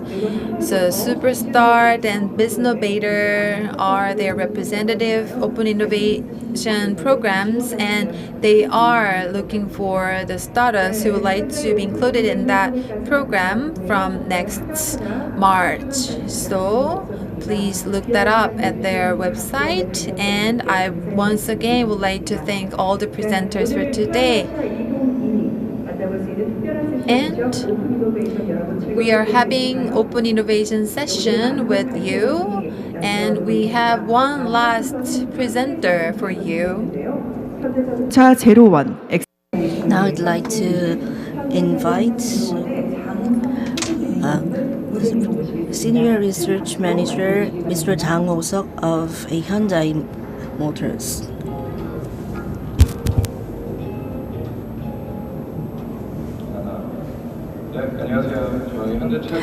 Good afternoon, everyone. My name is Jang Ho-seok. I'm in charge of General Accelerator at Hyundai Motors. Hyundai Kia Motors has established this a 01 brand for open innovation. And you might think that it is a misspelled, but it is a combination of Z-E-R and number O1 and an alphabet N-E for a Googling. You might wonder why we adopted this name 01. Actually, it comes with a variety of meaning. It means that we create everything from nothing, and all the source codes are the combination of zero and net. So there are many ways to interpret this one. But from personally speaking, I think the open innovation the capital letter of open innovation is O and I. So that's why I think we adopted this name 01 for our program. So 01 is to incubate a startups for future growth engine. We have 3 programs in operation. First one is the preliminary entrepreneurs and developers and artists who are not yet entrepreneurs. We have this 01 playground, and the second program is to start to have a in-house startups comprised of Hyundai Motors employees. We have this 01 company built, and the last one is a 01 accelerator. It is just connecting outside startups with the Hyundai Motors. And today I'd like to talk about the 01 accelerator. And prior to introducing to you the program itself, I'd like to talk about the purpose of the open innovation activities at Hyundai Motors. And Hyundai Automobile Group is providing all sorts of automobiles, and we are also in collaboration with a variety of companies, from a parts and to the distribution and sales and marketing. We have this great value chain available, but as a conventional and traditional OEM, sometimes we have hurdles to overcome in terms of speedy development, and this kind of a problems has been noted, and so we believe that we must go into the next level with a new industries like batteries and automobile and etc. Of course, Hyundai Motors has great infrastructure in terms of human resources and funding. However, large conglomerates are very traditional and also conservative. So we sometimes have to follow the decisions from the top. So actually, it is also one of the obstacles that we have to go over and overcome to be more adapted to the changing environment. So in order to establish the new type of industries, instead of utilizing our own resources, we were looking into the open innovation study together with the startups, where we could go through this validation process in a very speedy manner. So this is the mission that I was persisted upon, and the Zero One Slab program started in 2018. And in the very beginning, we did not have any specific themes to follow. So we started to just source outside the startups, and we thought about connecting these startups for various players based on our own visions, and then Zero One actually is also interested in making investments. So sometimes we have limitations in identifying the needs from the field. So we were had some errors in matching the startups with the operating teams. So in order to solve this problem, starting from 2018, we reinvented this program to make sure that that we have a better match between startups and operating teams. So we had meetings with the operating teams at Hyundai Motors, seeking the needs from the operating teams, and such a needs were developed into a challenge programs so that startups could apply for the challenge programs with their own solutions.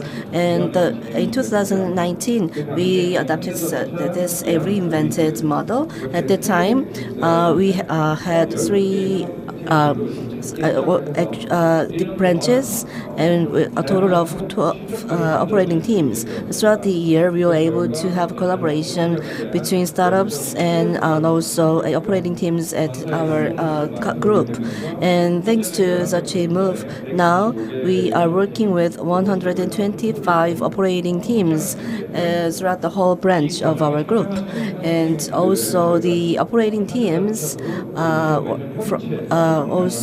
called as the Hyundai Automobile Group Open Innovation and commissioned. So the projects were initiated by the operating team. Once the project is initiated, then we just go around the world to find the startups who are interested in this one. We have this Hyundai Cradle, which are based in Seoul, Silicon Valley, Tel Aviv, Berlin, and Beijing, and Singapore. So we are sourcing startups around the world at the same time. So these are the open innovation projects so far. In the theme of auto tech, we had a project for the smart glass solution and air quality management solution. And for the user experience, we had the in-cabin monitoring solution and human-machine interface. And under the theme of EV charging, we had the unmanned charging for the EVs. And in the theme of the mobility and logistics, we have the automobile data connecting service and cold chain FMS solution. And for robotics, we have a PPR solution in PV micro robotics. And under the theme of construction tech, we also have the building energy management solution and drone measuring solutions.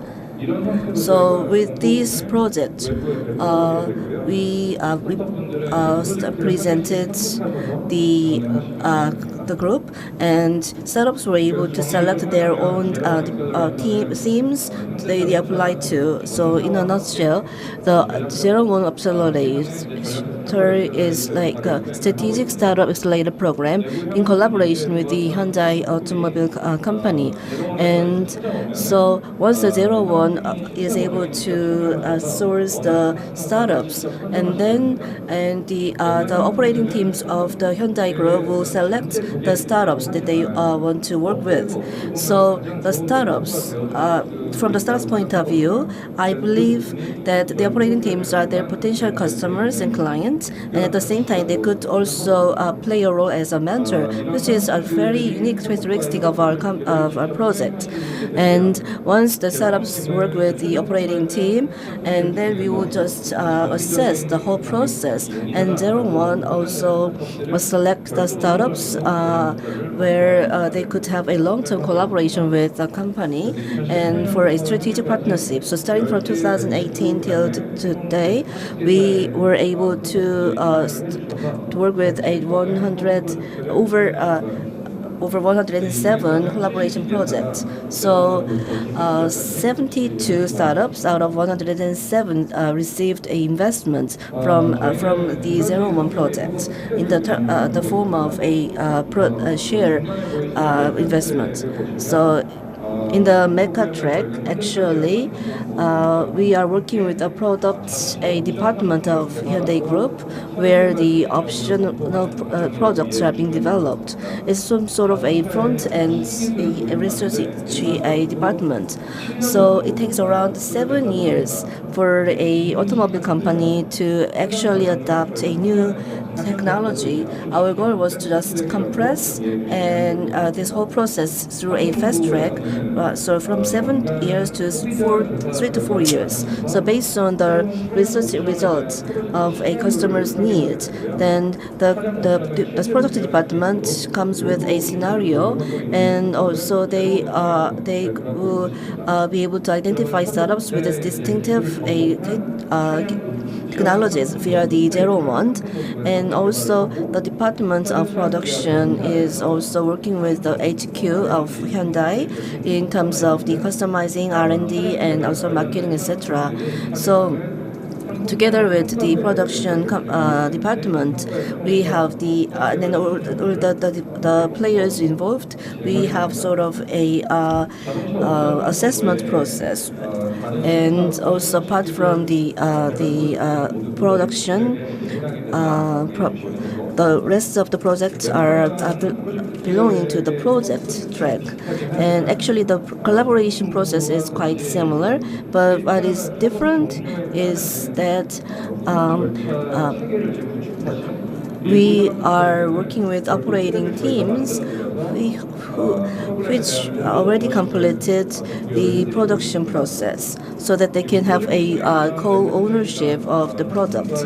And also, once the startups are selected to collaborate with the group, then they will receive an opportunity to have a investment and IR. And so this is sort of a strategic collaboration between the company and strategic and the startups.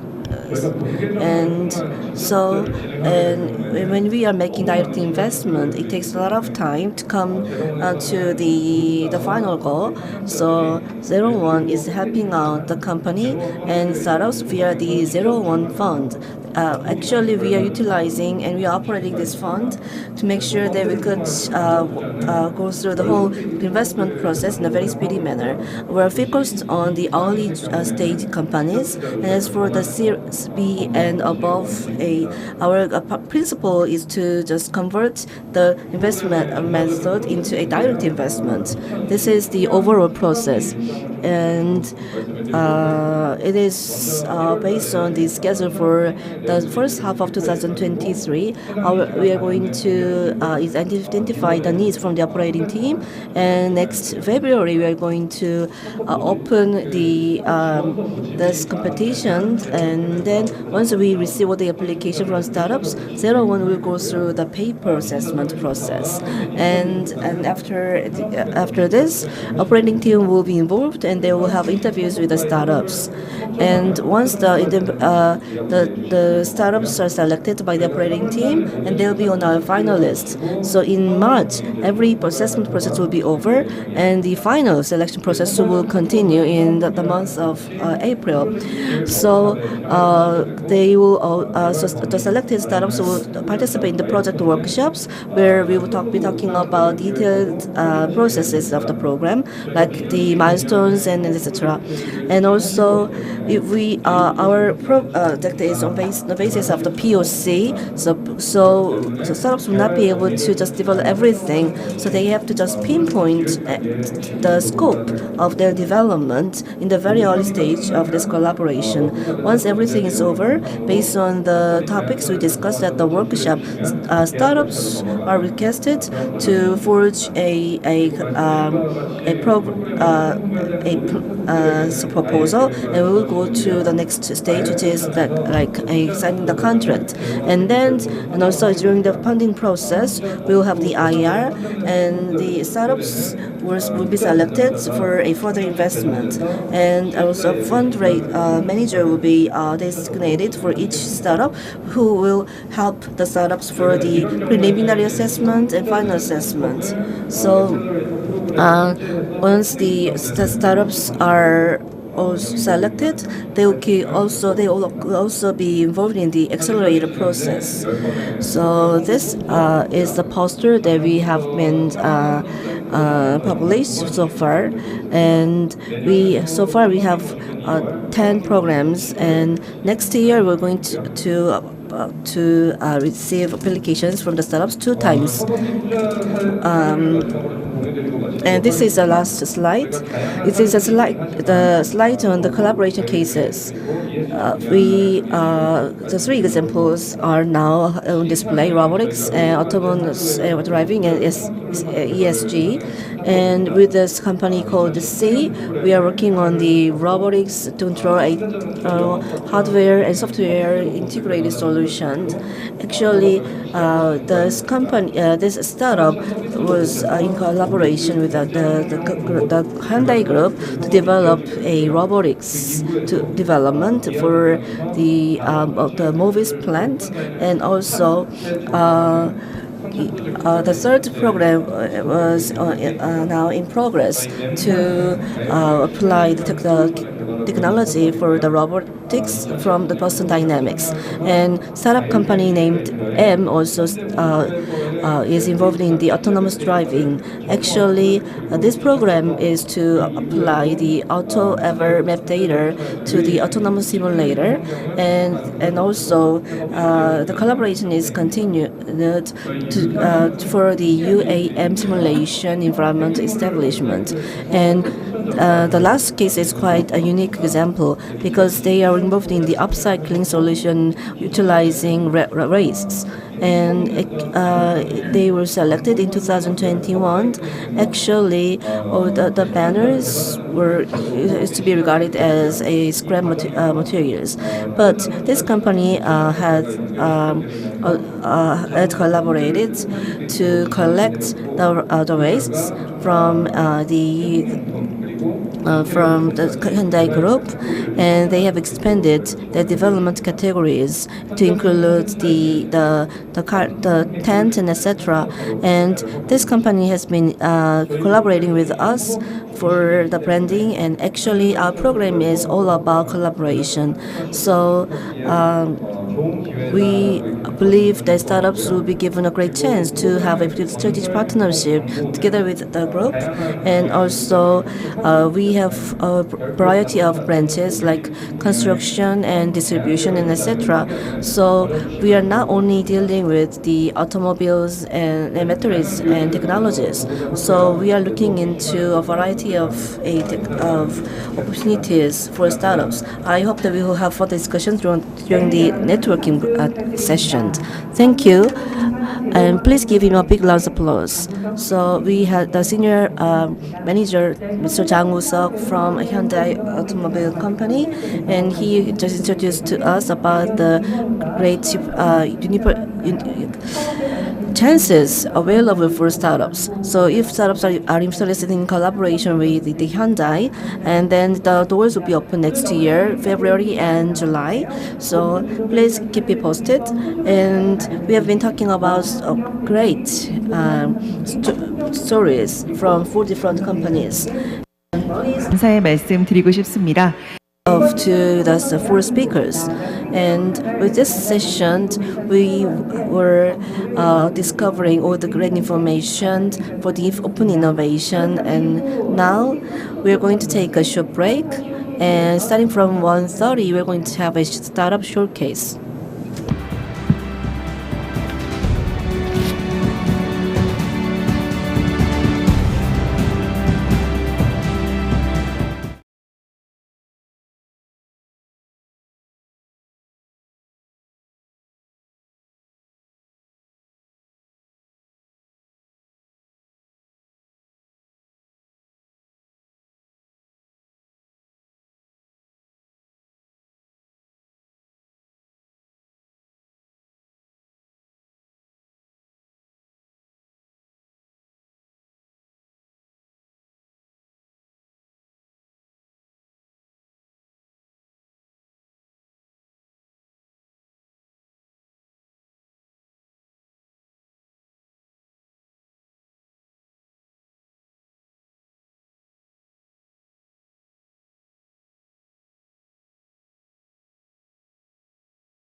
네, 아시아 스타 Now, we are continuing with the Flight Asia 2022. Once again, we are so much grateful for your participation. We're going to have the second round of the showcase. So many people are gathered together to have this event, and we are going to focus on excellent startups from the southeast region of our country. And we are inviting 7 startups for this session, and in order to provide opportunities for startups to go global, this event was organized. We have 5 judges who go through the assessment process in a very fair manner, and all the startups will be given 5 minutes for the pitching and 3 minutes for questions and answers. And please focus on the timer in front of the podium to keep the time track. And with a big round of applause, let us continue with the showcase for startups. Please give the participants a big round of applause. 네, 지금부터 약 And for the next 90 minutes, we are going to have this showcase. So please give each and every presenter a big round of applause. Now we have a Mr. Jung Yong-chin from B/.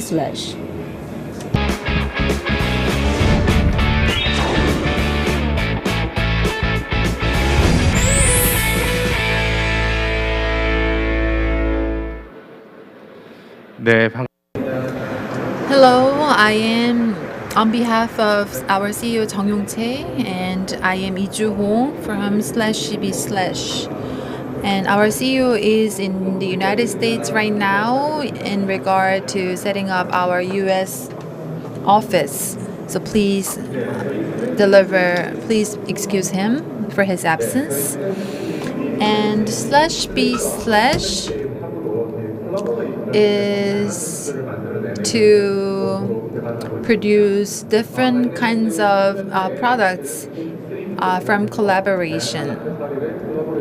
That's why I came up with this name.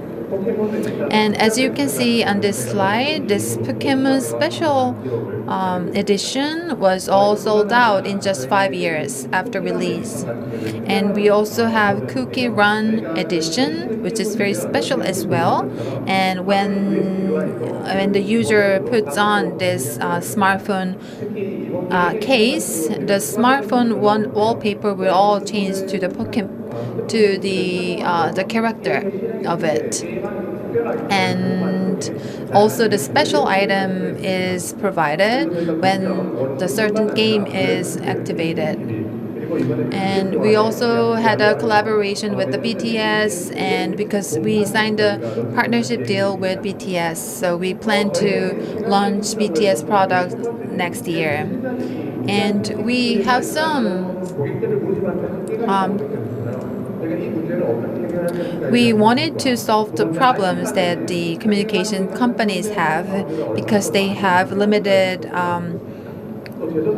resources, and the IP company is also the one that we want to collaborate with, and the manufacturing company also has a problem of the fact that the market is really mature right now and saturated. So to deal with these products, we come up with this solution. So for SKT, and we provided a unique product for their own.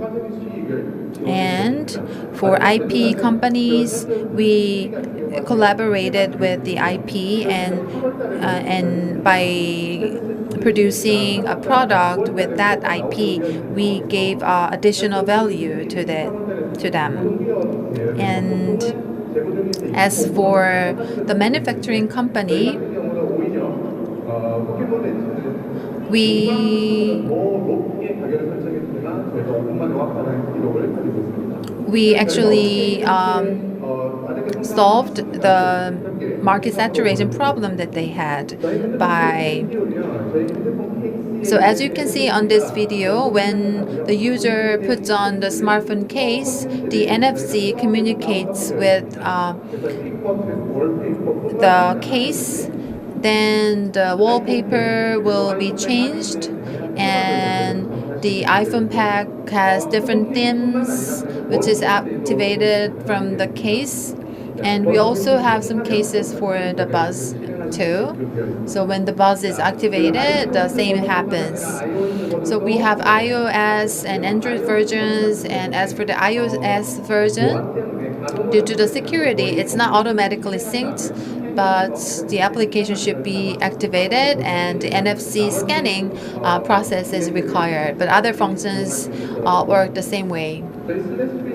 So slash B slash's growth can be represented as 300, and we are in Sec 2. We have been in the market for 2 and 5 years, and we achieved a 10 billion won mark in just 2.5 years, and we expect to achieve 30 billion won next year. And we produce over 300 products every year. And thirdly, we plan to go global next year, and the red marked areas are the ones that we have already made our presence, and the green marked area is where we want to go in the future. And it's not that we are producing hardware, but we want to expand the meaning of hardware. So it's not just storing the software, but it actually delivers software. So not just the syncing the hardware, we want to work as a platform of content delivery. That's our future plan. This is the end of my presentation. Thank you. Thank you, slash B slash. And we will receive some questions from the 5 judges. So please raise your hand if you have any questions. Would you please give the microphone over to this lady?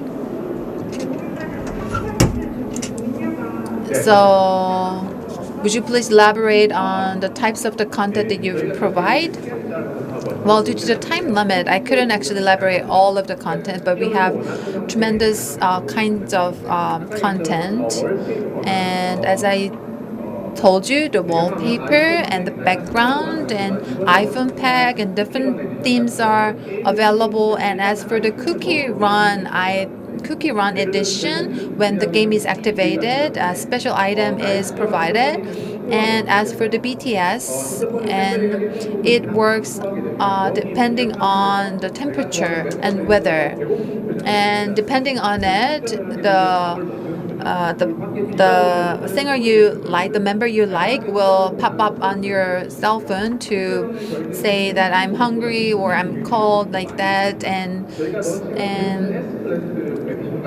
there is also Benz S-Class edition, which is a high-performance car. It should be linked to mobile phones, which they find it very difficult. So once the case is on, then everything will be synced to the mobile phone. So that's what we are planning right now. So I have one more question for you. So this is IP-based business, right? Yes. So your sales is 30 billion won, and what about the operating revenue? And this year's revenue sales was 10 billion won, and our target for next year is 30 billion won. And the reason that we achieved this volume is because we worked with the Samsung Electronics, and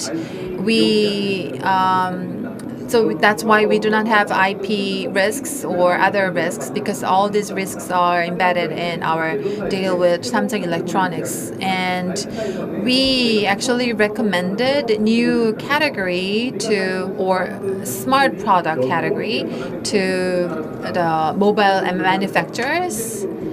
So at a relatively low price, though we have hundreds IPs, but we could acquire IP rights for just around 1 billion won. So with this, I think we will be able to achieve this level of competitiveness and revenue level going forward. So due to the time constraints, I think I have to wrap up this time for /B/, and thank you once again. It was the first presenter of the showcase. Thank you. 시간 여러분들과 함께 만나보고 있는데요. We are continuing with the second presentation. We have CEO Kim Chang-soo from Twinwit. Please give him a big round of applause.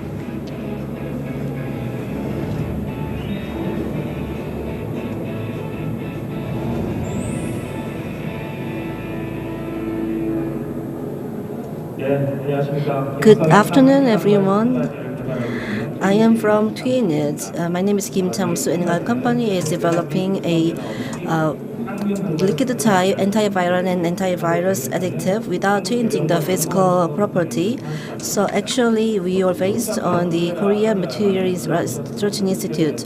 We have been told about all kinds of infectious diseases like SARS and also the COVID-19. So we have to live with all these germs and viruses together. And actually, we went through this COVID-19 a pandemic, and unfortunately, we will never go back to the normal stage of life before the COVID.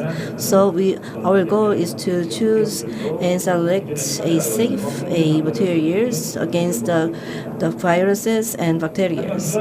But the problems with the existing products is that as for example, this kind of antiviral or antibacterial films are very easily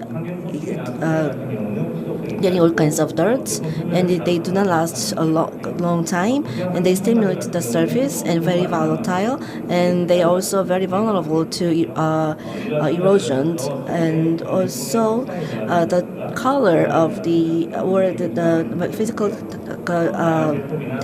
contents are changing so easily when added with this type of antiviral materials. So our goal is to develop a liquid type antiviral antivirus additives. It is very transparent, just like water, and if only we just insert 1% of this material into the films and resin, then the material will have the antiviral and antivirus features. We have the patent, and our strength is that it is very good at all kinds of purification, air purification. It is antifungal and antiviral and antibacterial, and we have our own processing and mass production know-hows, and also we are able to provide this material without adding a new process into the production line. So if only our material is inserted into the film, the film will be equipped with this antiviral antivirus features, and also it is easily dispersed and it could last for a long time. And we are also able to provide a customized solution to meet the needs of our customers. You're seeing the films. Actually, if we utilize our material for the films, and the films will be able to fight against the viruses, and also under the extreme circumstances, actually the films could stand bacteria for 1 month under the severe conditions, and under normal conditions, the features will last for 5 years. And also we were also credited with the European standards, been proven that our material does not contain any kind of infectious or hazardous materials. Even after the COVID-19 the period, we are very much positive that the market will only grow for the antiviral and antivirus materials, and it is applicable for every product that we are using in our daily life. So our initial goal is to apply the material for the the coating and the films. And after the market expansion, we believe that our material can be adapted for to medical purposes and etc. We are now going through the POC process with 20 clients, and also we are also expanding our collaboration to include our material as part of the gowns. And also, I worked at the Material Research Institute for about 13 years, and my co-founders are also were my pupils. It's been 8 months since we established this company, and also we have been selected for the TIPS program, and also we are at in the process of pre-A investment rounding. So with this new technology, we are aspiring to contribute to the healthy environment with this K material technology. Thank you for the presentation. And this company is now developing a liquid type, a antiviral and antivirus additive. If the judges are ready for questions, please raise your hand. We have 2 questions from the judges. Thank you for the presentation. So my question is like this. So your product is like sort of a films with the antiviral and antivirus materials, or are you going to inject the materials into some sort of the metals? Actually, our product is like a liquid type additive. So, but if the plastics are being used to make some sort of objectives, it is also possible to inject the materials. Actually, the metal ions are, when it is mixed with the metal ions will be extracted on the surface. So and actually, no matter how many plastics are being used, only 1% of our material is needed as an additive. So what you're saying is that when this material is injected, then the metal ion will be transported to the surface, right? Yes. And the next question, actually, the mechanism is quite curious. We are curious about how the ions are serving as the antiviral and antivirus features, and so there is a competitor of utilizing the dragonfly wings. Actually, there are a variety of mechanisms to fight against viruses and bacteria, and our one is like the injecting a material into a object. Actually, changing the physical property means that the entire physical property of the object will be changed forever, and it also requires additional process. And our advantage is that our material does not require any additional processes. So, and do we have any limitations in terms of technology? Theoretically, no limitations. However, in terms of textile, once our material is mixed with the textile, it has to go through the cleansing process. So in terms of the durability, we have to solve the questions together with the client. I think this material will be used for the medical institutions. So if the material is like applied to the gowns and materials in medical institutions, they will be good. How do you think? The problem is that it is volatile, but if our material is applied for the carpet or the wallpapers, then durability will just go up. So that will be a good idea. Thank you for the presentation and the questions and answers. Please give Mr. Kim Jang-soo from Twinis a big round of applause. Thank you. So we have listened to 2 startup pitch-ups, and we are to listen to 7 startup pitches today. And we will now invite the 3rd startup company, Mr. Won Jong-hwa from Forces.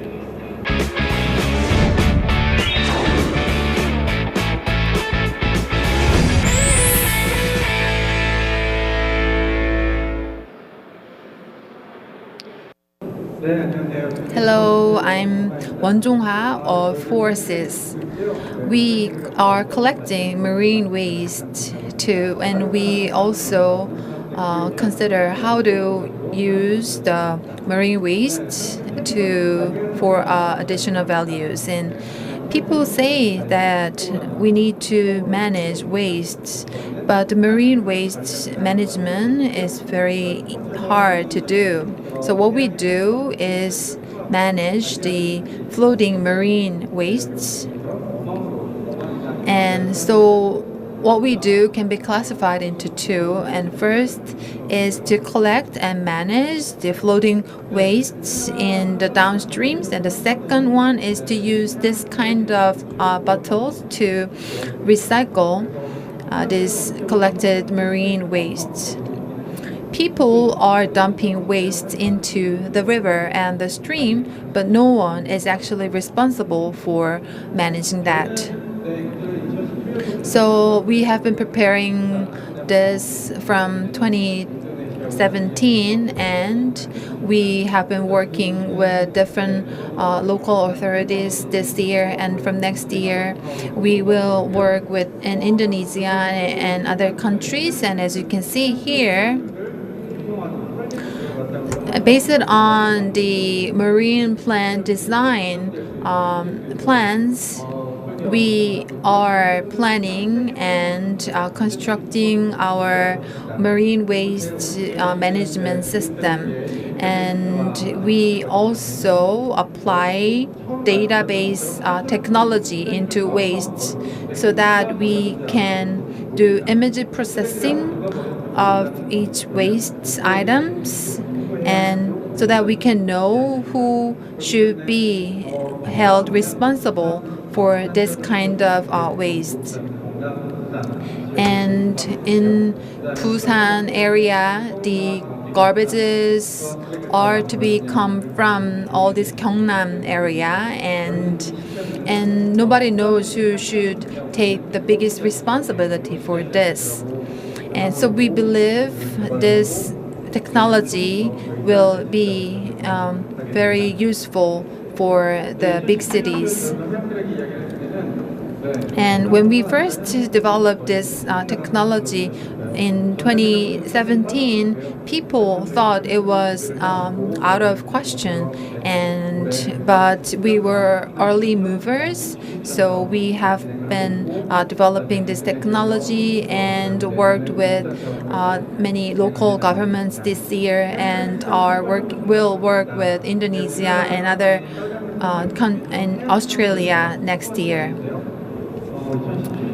So there is a tremendous amount of budget for marine garbage collection and management. In Korea, it is estimated to be around 262 billion won.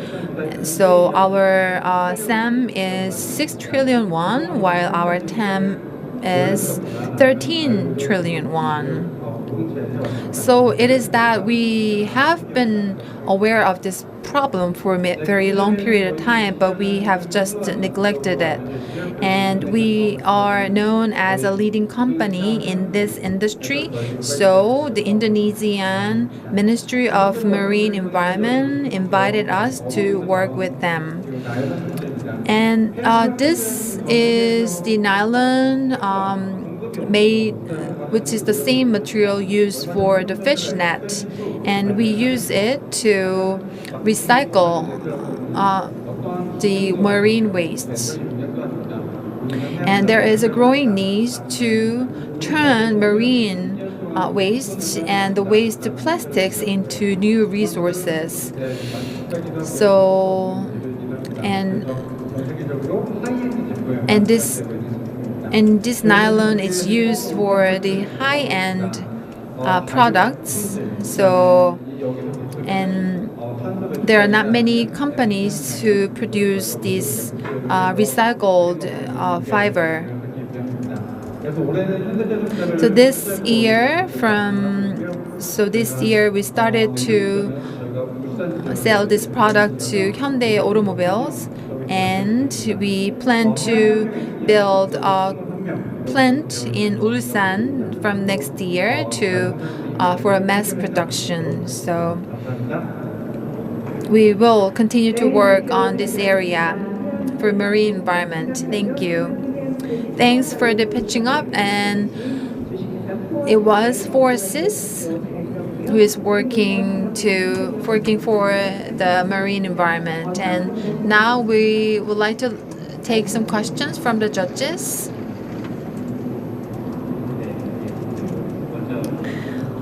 First of all, it's a very good business, so I would like to encourage you. And I would like to ask you about your market strategy. And your main target market is Europe, and you plan to work with Indonesian government and Australia, and you also show us B2B project. So would you please tell us more main ideas for your market business model? So our goal is to create a value chain using the marine waste. So the first part is to collect the marine waste, and the second is to recycle these collected marine waste so that they will not be just thrown away again. So as for Europe market, so let me take it this way. For our first part of business, so how to collect marine waste is the main issue. So that's what we do with Indonesian government. And the second part is to recycle the marine waste, and those who can pay for that is required. So the Europe is the continent where they can manage the waste better. So that's the target market for our second part of business model. And we are also developing the new material using this collected waste. So we are also working on this new material business as well. So we have 1 minute left, and so is there any additional question? Yes, you said that you will work on management with the European countries, and do you think you can use your technology to hold somebody responsible for the dumped waste? Yes. So globally, there is such a move, and in Nakdong River, Gyeongbuk and Daegu are responsible for the waste, but they do not pay for the waste management fees because there is no such data to back that up. So our technology can be used to provide quantitative data. So how do you plan to prove your data? And how do you plan to collect your data? Because we are manually collecting this data, and as for this floating waste, we turn them into databases. And once it becomes data, then they will become the samples, which will be standardized afterwards, and they will be tagged to each local government to become the credibility as data. Thank you. So due to the time limit, we have to say goodbye to Mr. Wan. So please give him a big round of applause once again. So we have just closed the third presentation, and now you are introducing the fourth presentation. Please give the first speaker a big round of applause.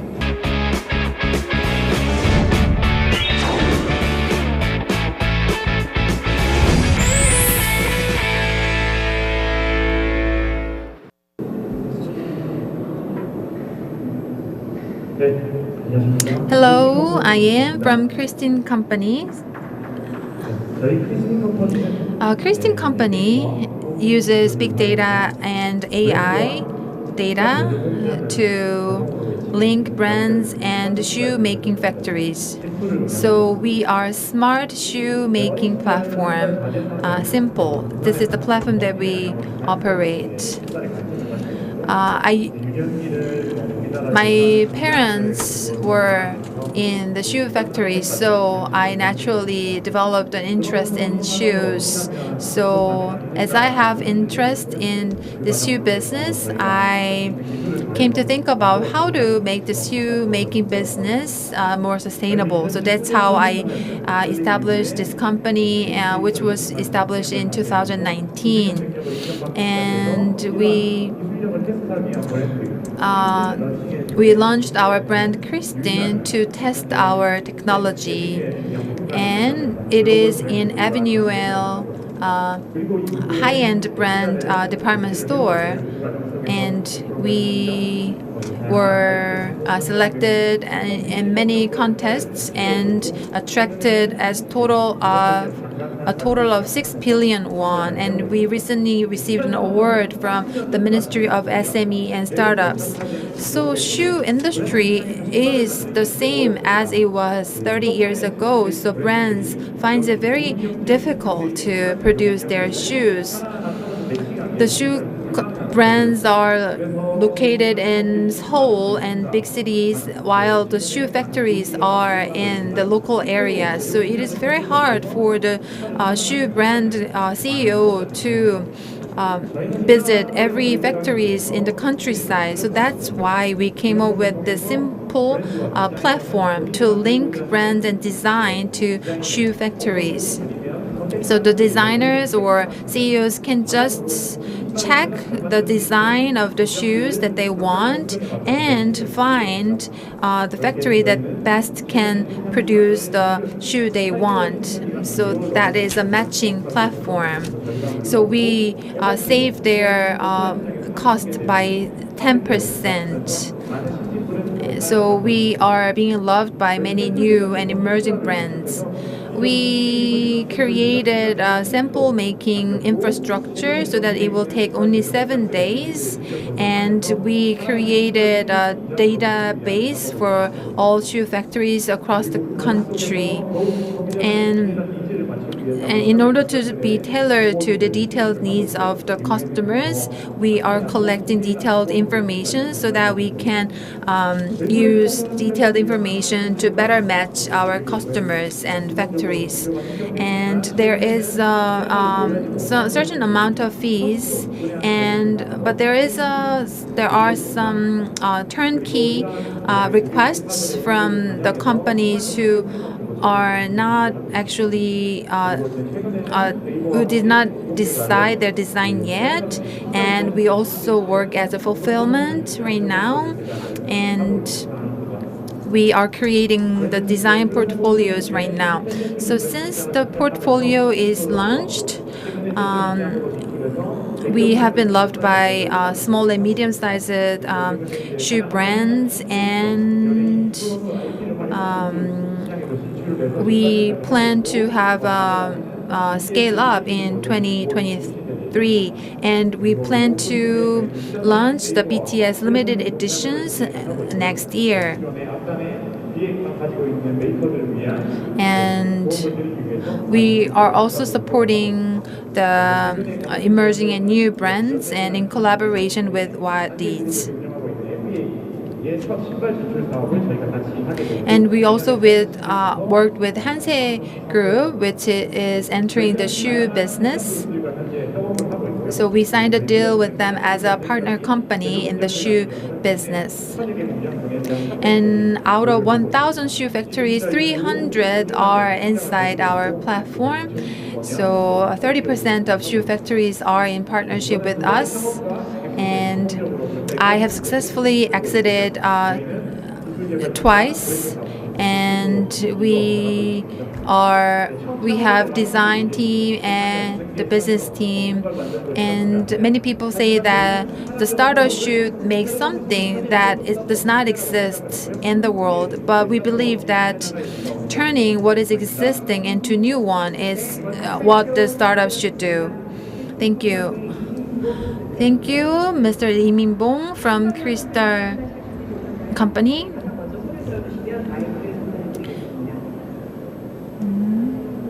So we will invite some questions from the judges.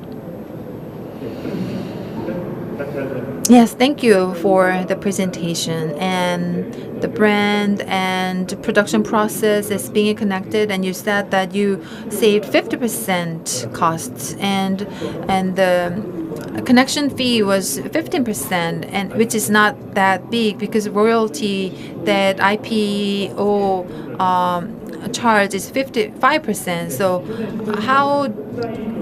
So would you please elaborate on that?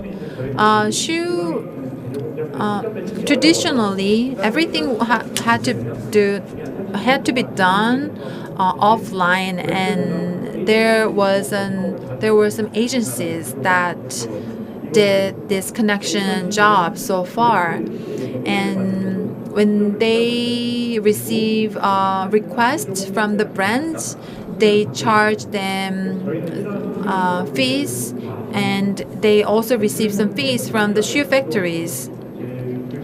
But we charge only one time of the fee, which is 15%. So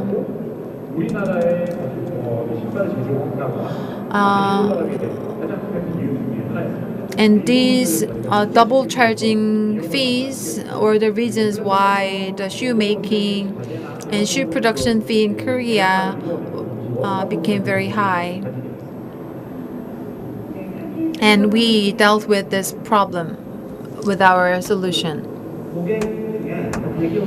So you talked about the large companies, and as for your small-sized companies, who are your partners?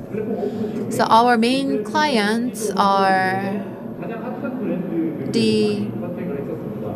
also include some small-scale companies. We actually contacted the hottest brands such as SSG and Mushinsa or other platforms, top 100 shoe brands. And 20 out of those 100 shoe brands are our clients right now. Would you like to make any closing comment? You have 30 seconds left.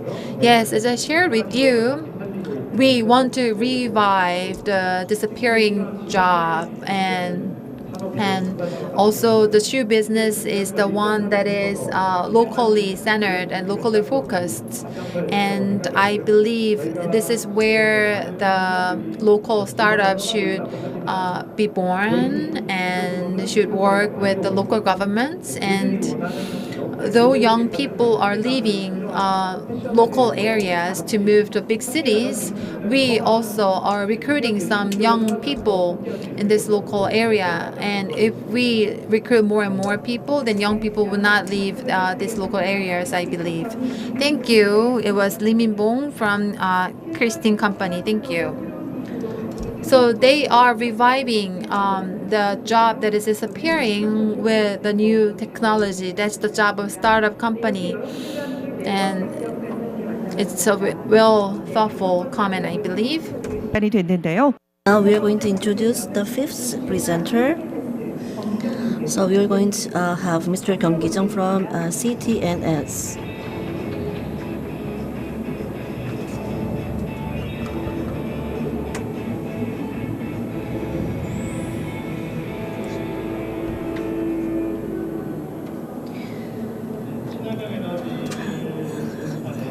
Very nice to meet you all.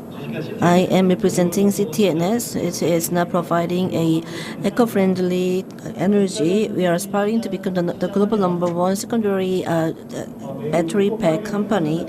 So everyone knows that the secondary battery market is growing so fast, and many of the companies are focusing on the tall head market. However, we are also looking into the long tail market where companies are providing a variety of product in a small quantity, and still there are many companies which are in need of partners because they cannot go through the mass production of the batteries. batteries. Actually, in 2021, we received a inquiries for 600 guns, 600 cases, and now around 30% of the inquiries were converted and into the actual deals. So we are quite confident about the future of our company, and actually. This is the capability of our company. We will be able to provide the whole project from as a turnkey solution from engineering to a production.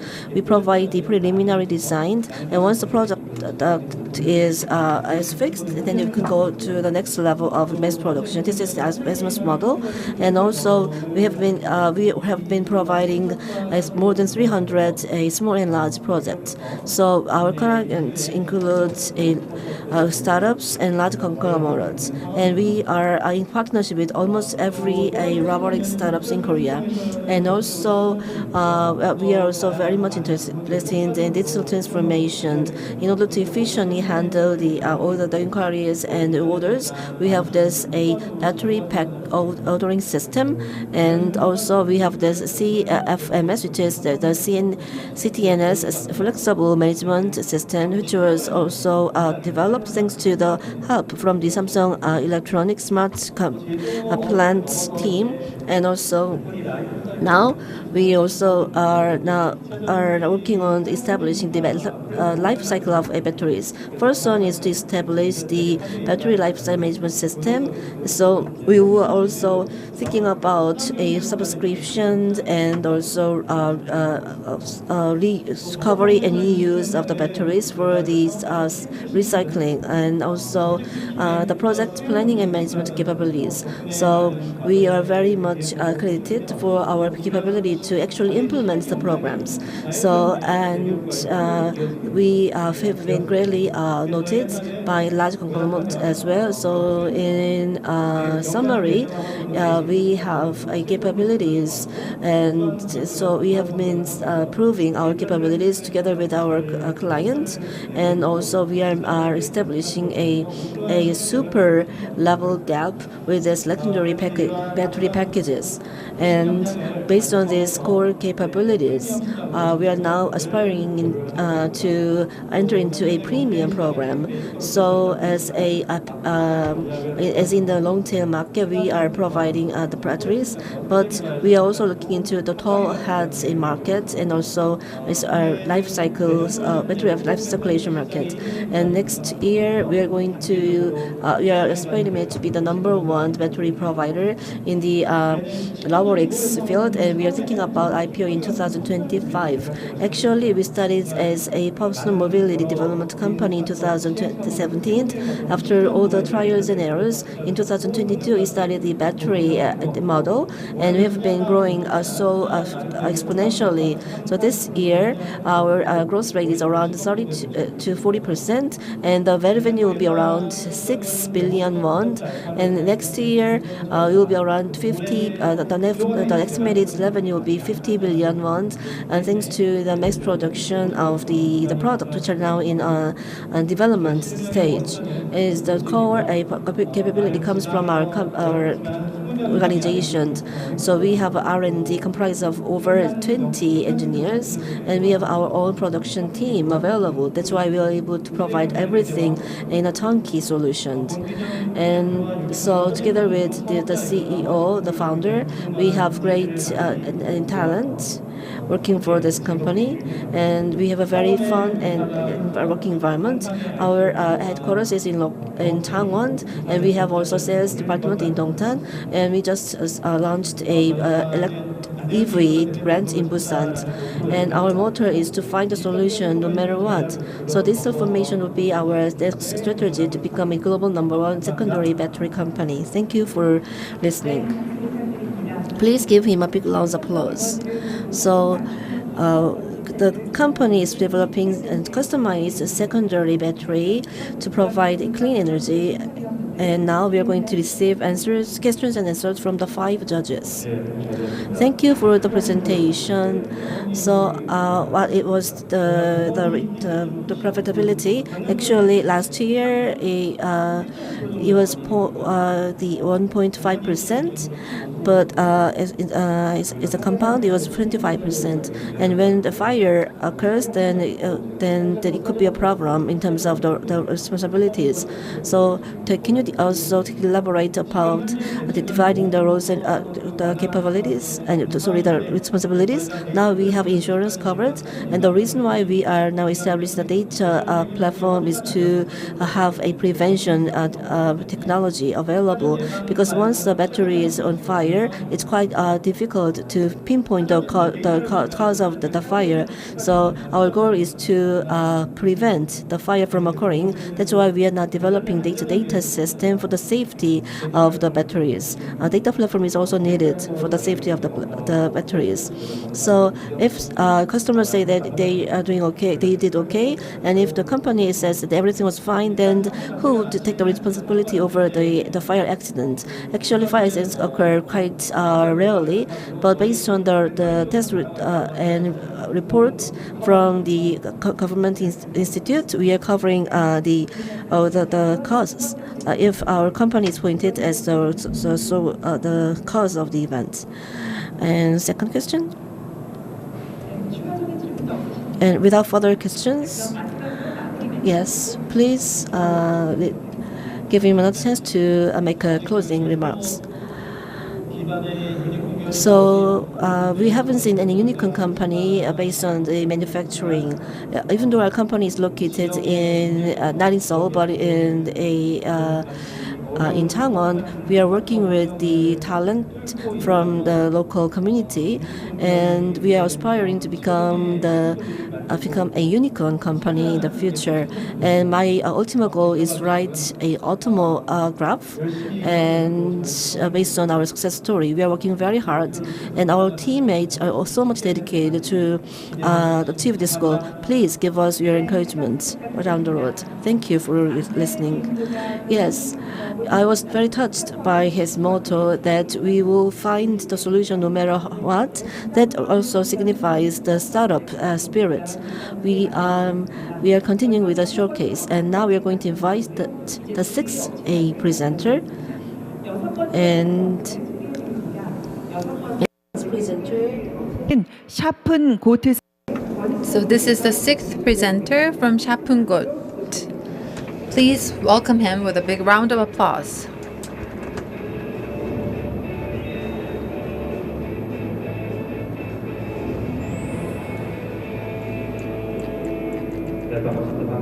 Hello, I am from Shapungot. So our company is an insurtech company, so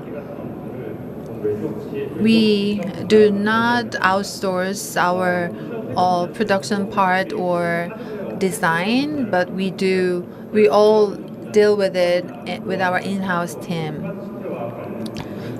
So, and we're focused on the smart city and smart security industries. And when we designed this product in 2016, we targeted overseas markets. But if I tell you more about our products in terms of the local firefighting industry, the firefighting industry in Korea is has very low value right now, though there are very growing needs, and the firefighting alarm is normally is not plugged on daily basis, but so it is very hard to detect disasters or fires. And the local security market is also focused on the B2B market, and the smart device market is on its early stage in Korea. So IoT and insurtech products have been launched in Korea, but because they are all based on the sensors, their detection is not that accurate as needed. And as for this smart speakers, they would just have some simple and basic functions as playing music or weather notifications, and our competitors are the world-renowned smart speaker producers, and our speakers functions have higher functions than them. So,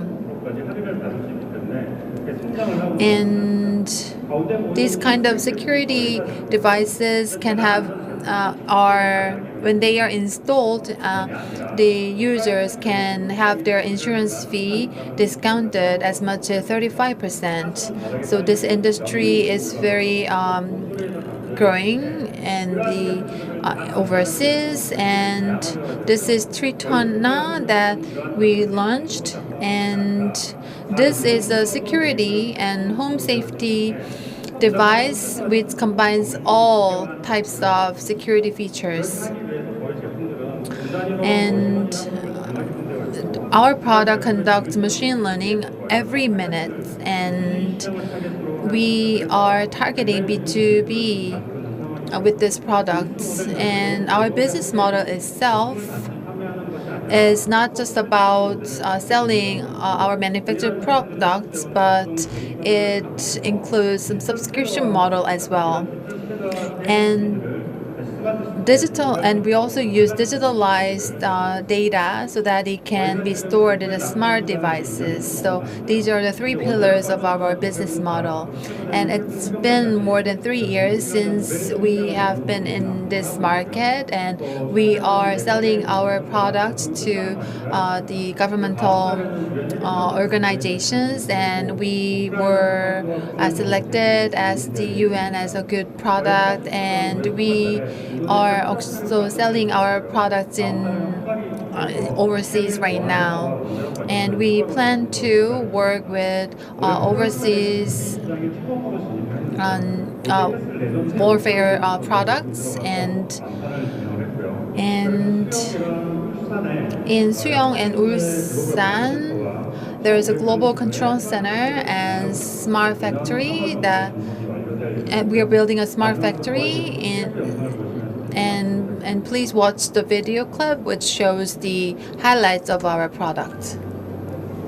Tritona is a smart disaster and safety system for you and your precious family, which detects fire, transmits signal for help, extinguishes fire, and even helps you escape from the emergency situation.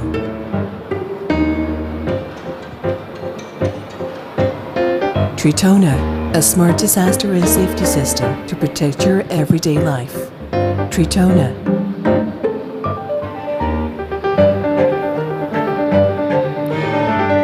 네, 발표 잘 들었습니다. 여러분 박수 부탁드립니다.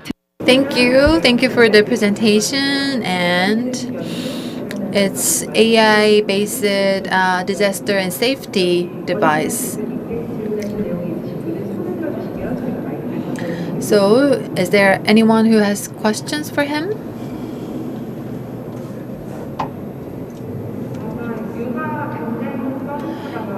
I think there could be some competitors' products, and what would be the biggest unfair advantage of Tritona? Yes, there are very similar and competitive products, but they are focused on the manufacturing industry. And though they say that they use AI, but they are not proven or verified. And as I shared with you in the slides, for these kind of sensors to be working well, and these AI technologies to work well from the very beginning, it requires a longer period of time. The reason we started from B2G, not B2B, we wanted to accumulate some reference from that. and that way we have unfair advantage compared to other competitors. So you talked about the databases. What kind of database do you have? So we had thermal data in the beginning, and in order to make it credible, we made a lot of efforts. And when that became successful, we expanded it to different kinds of thermal data to do the machine learning. And if there is different signals in a house where one female lives, then we can we can collect all those different data nearby that house to match it into and to see what signal that would be. And there are many conditions to really set the fire alarm off, and we need to filter the unnecessary signals and conditions, and we it actually takes only 3 months to design and manufacture this kind of fire alarming products. So we invested most of our time and energy in improving the manufactured products. So, and the life cycle and pattern is very similar to everyone. So we made efforts to make the life cycles as database. So thank you for your presentation. It was Chapin Goat. Give him a big round of applause once again. 네, 업체 Every presenter has introduced wonderful technologies. Now we are going to have the last but not the least presenter of this showcase session. Let me introduce to you the seventh presenter. We have a CEO Kwon Gi-tae from Widit. Please give him a big round of applause.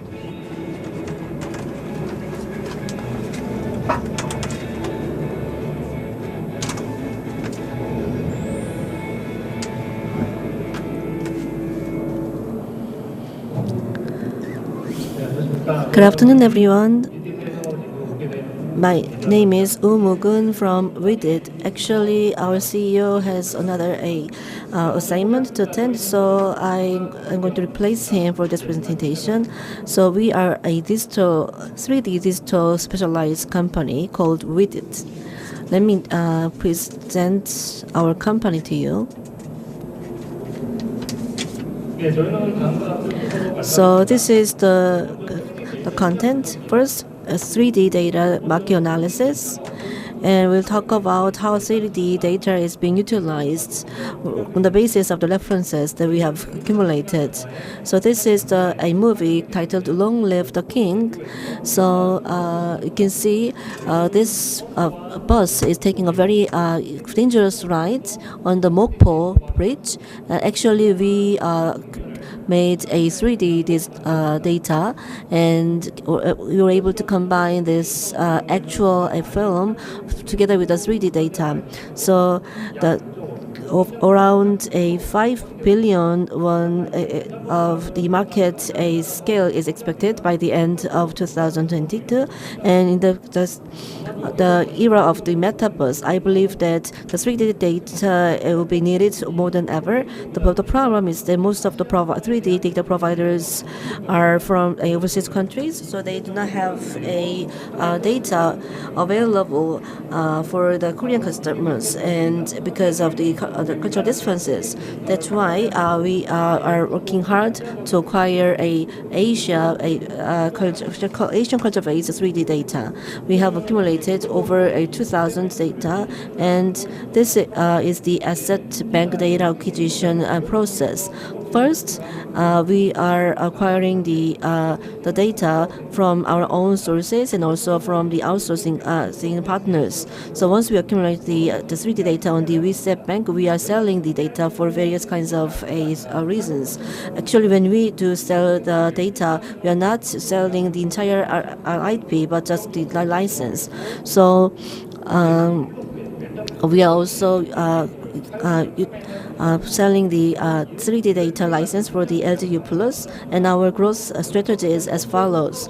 First, we are selling the 3D data for virtual production. Let me just share with you a very short video clip on the virtual production. As you can see, filmmakers have to go to the overseas to do the filming, but now thanks to the 3D reality, 3D technology, we have this LED wall in place, and with all the various backgrounds, they are very much like the real.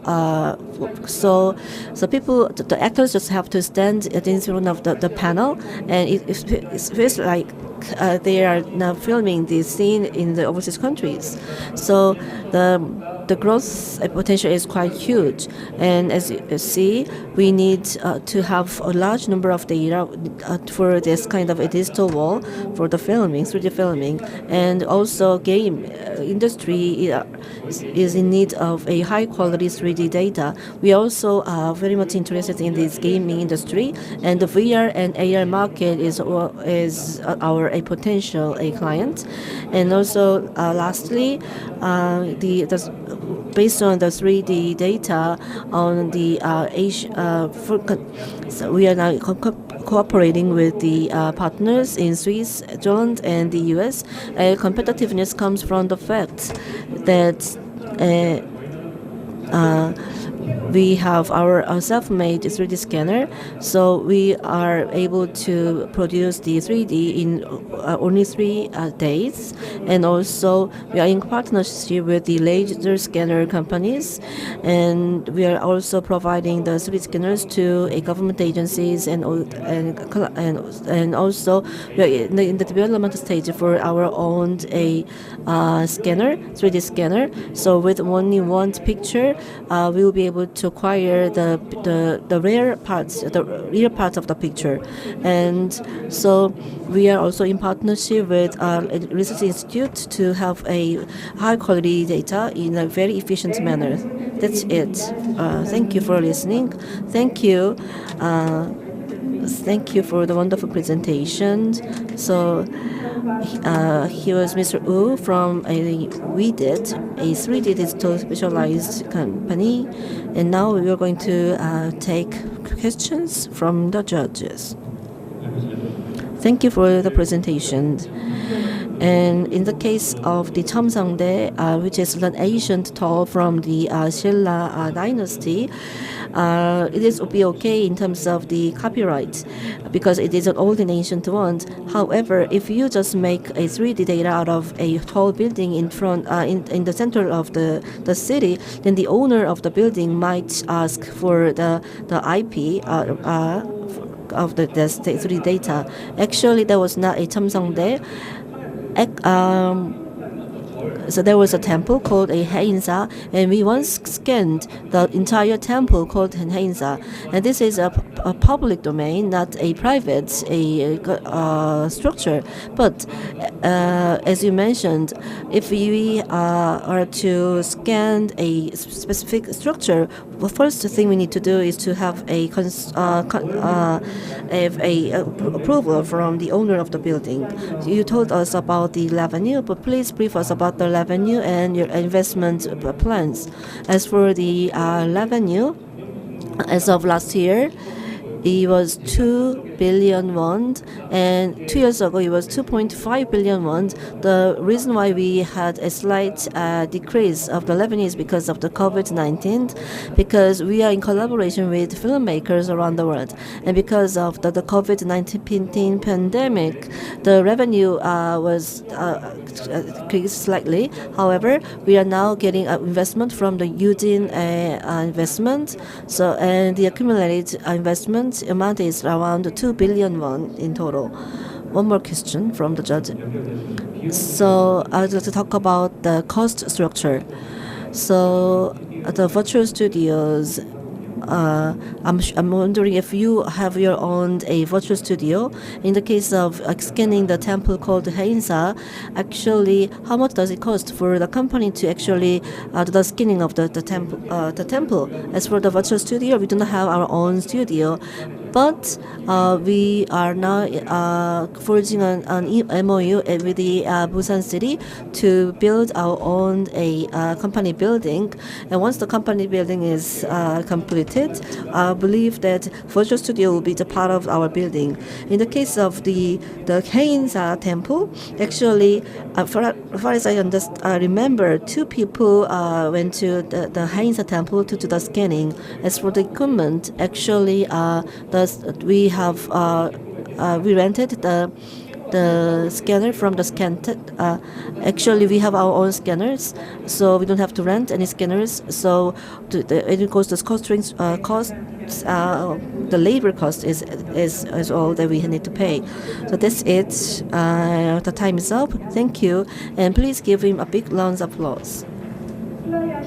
And so Fly Asia 2022 is all about startups, and we just completed the second showcase of startups representing excellent startups in Southeast Asia.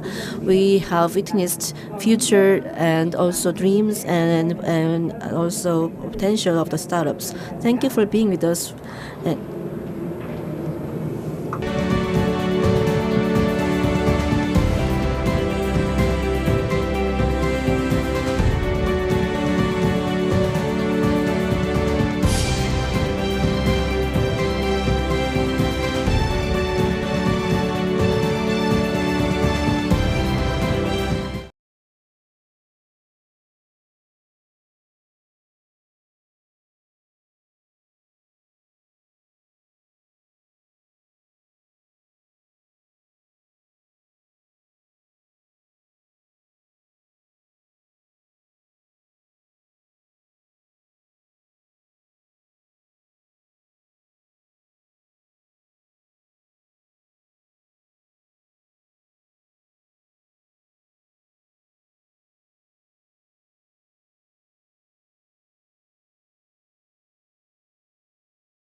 So today we will have a WAF and Busan collaboration session. And at the very first, I was on the phone with my girlfriend last night, and I said I'm really nervous for the event. And she said, "Oh, what if?" No, I said, "What if I make mistakes?" But she said, "It's my job to make fun of you, so don't let other people do it. So even I make a mistake today, don't laugh at me." And today we will share the ideas Asia startup ecosystem and how we gonna collaborate with Busan City. Let's begin with the welcome speech from Derek Kim, Content Chair Asia of WBAF, South Korea. Let's give him a big applause.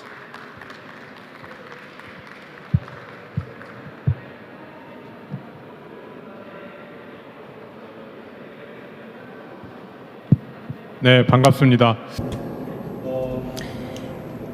Good afternoon, ladies and gentlemen. Is it being broadcast online right now? So today's session, as I think, is really meets the theme of Fly Asia 2022. So if you have any friends nearby you wandering around this room, so please invite them. So according to the statistics of 2015, in the year of 2015, the global angel investors in the United States, there were 300,000 angel investors, and there was $2.5 million of angel investment from the United States. And 6 billion euros of angel investment was made from the European countries, and overall, $50 billion of angel investment was made globally. And most came from the United States and Europe. So Asia and Middle East and South America and the locations where angel investment is lacking are required to have more angel investment, and that is why this WBAF was born. And WBAF is in relation to G20 summit, where our president recently attended. So we are a global partner of G20 summit, and IFC and London Stock Exchange Group and World Association of World Investment Association and International Association of Science Park and Innovations and Middle East Business Angel Investment and World Korea Economic Zone Federation and Association of Chamber of E-commerce, and all these leading international organizations are in strategic relationship with us. In Korea, Korea Acceleration Association is a regional partner of us.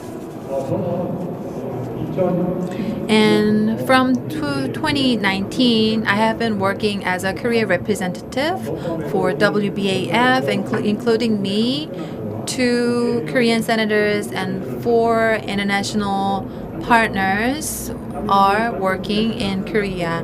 And one of the main roles of WBAF is that we have a 1-week Angel Week globally every year. And last year and a year before last year, we conducted an online event, but it was viewed by more than 100,000 people around the world.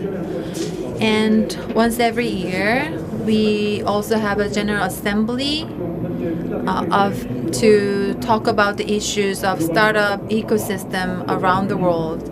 So we have a global startup ecosystem division and global science and technology division to conduct various activities. And senators who have come to Korea this time came from Bangladesh, Indonesia, Vietnam, and Hong Kong.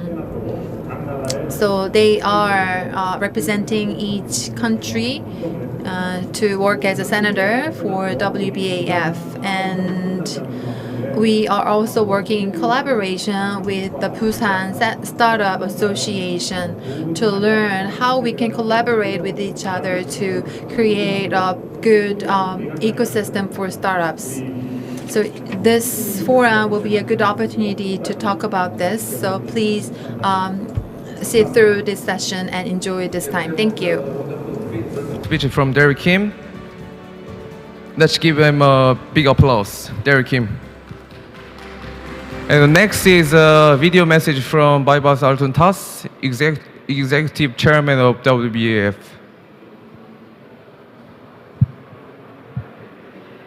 All the best from the World Business Angels Investment Forum to South Korea. And congratulations on the hosting of the Fly Asia Conference in Busan.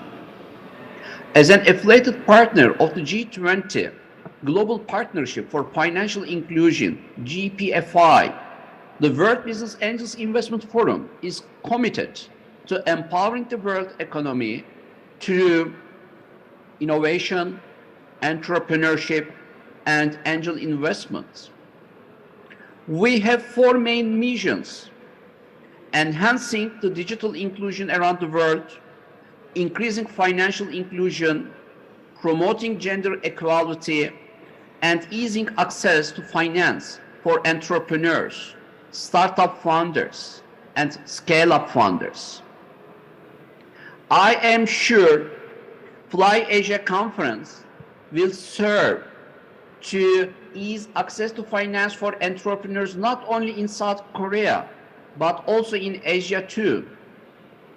WBAF is contributing to the development of the Asian entrepreneurial ecosystems through its country office in Thailand, National Science Technology Development Agency of Thailand, as a global partner of the WBAF, is cooperating to empower the Asian economies through innovation and entrepreneurship.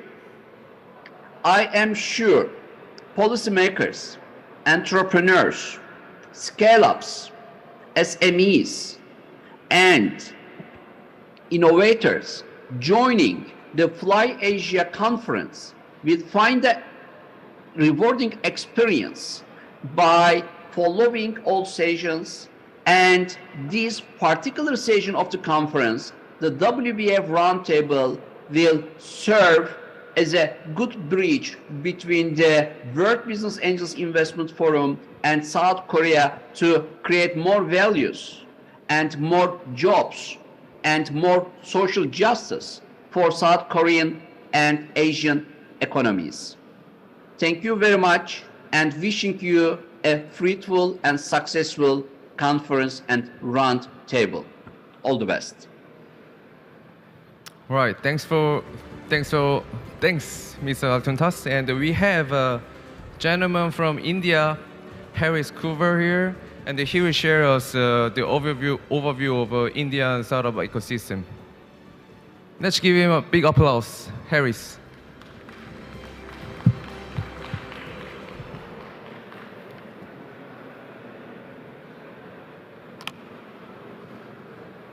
Hello, good evening, good afternoon, everybody. The topic what I'm going to discuss is about the Indian startup ecosystem.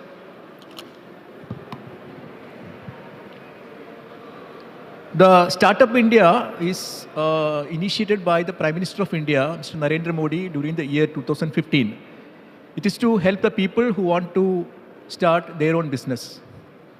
What is a startup ecosystem? It comprises of mainly 6 elements.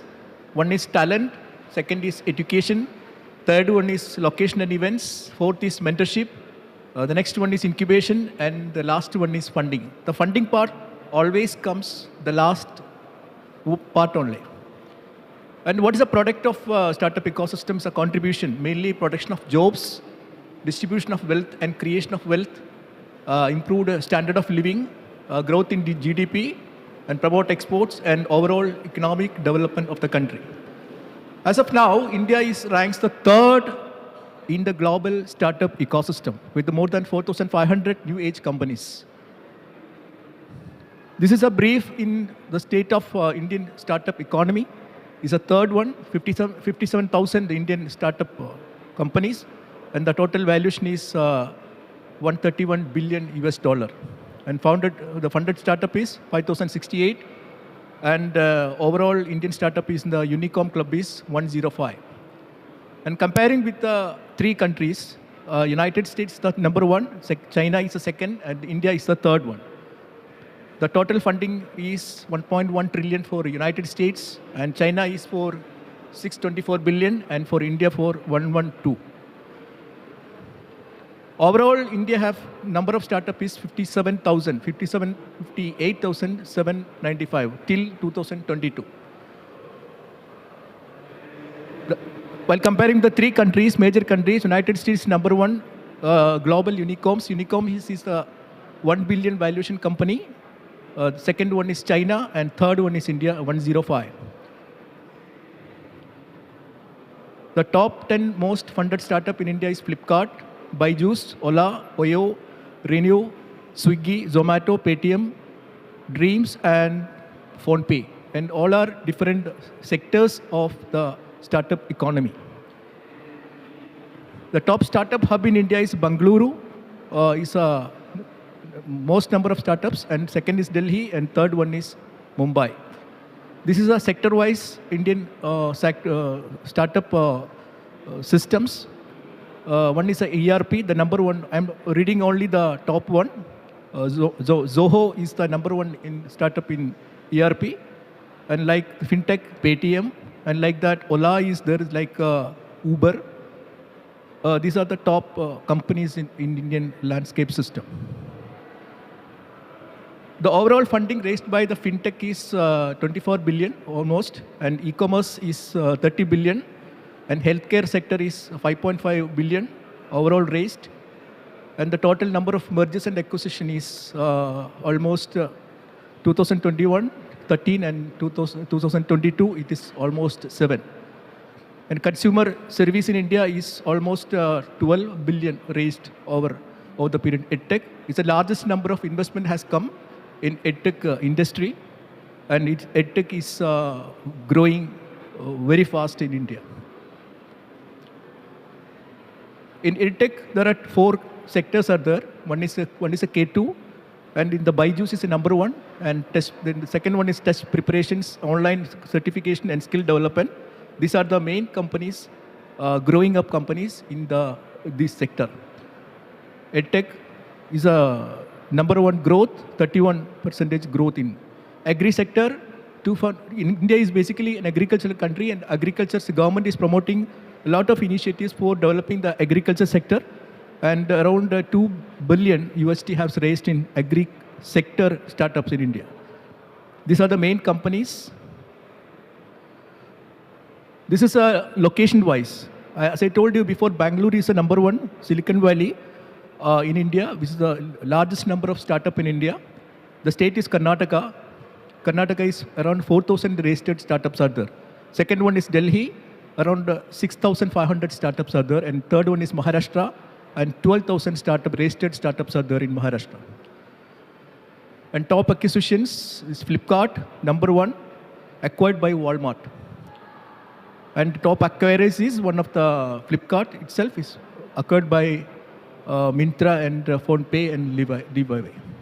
And this important one is the state of Indian unicorns and Sunicorns. Sunicorns are the companies which are going to become unicorns. Unicorns is $1 billion valuation company. Around 103 Sunicorns are there in India, and 105 unicorns are in India. And around the unicorns, so far 4 lakhs employment have generated, and in Sunicorns around 1 lakh employment have already created. And in India, as I told you, 105 unicorns in 2022. The investor landscape, there are venture capital firms, angel investors, accelerators, corporate ventures, and individual investors. Individual investors is Kunal Shah is number one, and second one is there Mohandas Pai from Infosys Technologies. And notable, these are the list of notable investors in India. And there are a number of notable accelerators and incubation in India. The public market, there are some of the startup companies already they're listed in stock exchanges for raising the capital market. And these are the companies already new age Indian tech stock market public performance companies. Zomato, Paytm, and Delivery, these are the companies already listed. And upcoming startups are also coming up. These are the upcoming startups coming in 2022.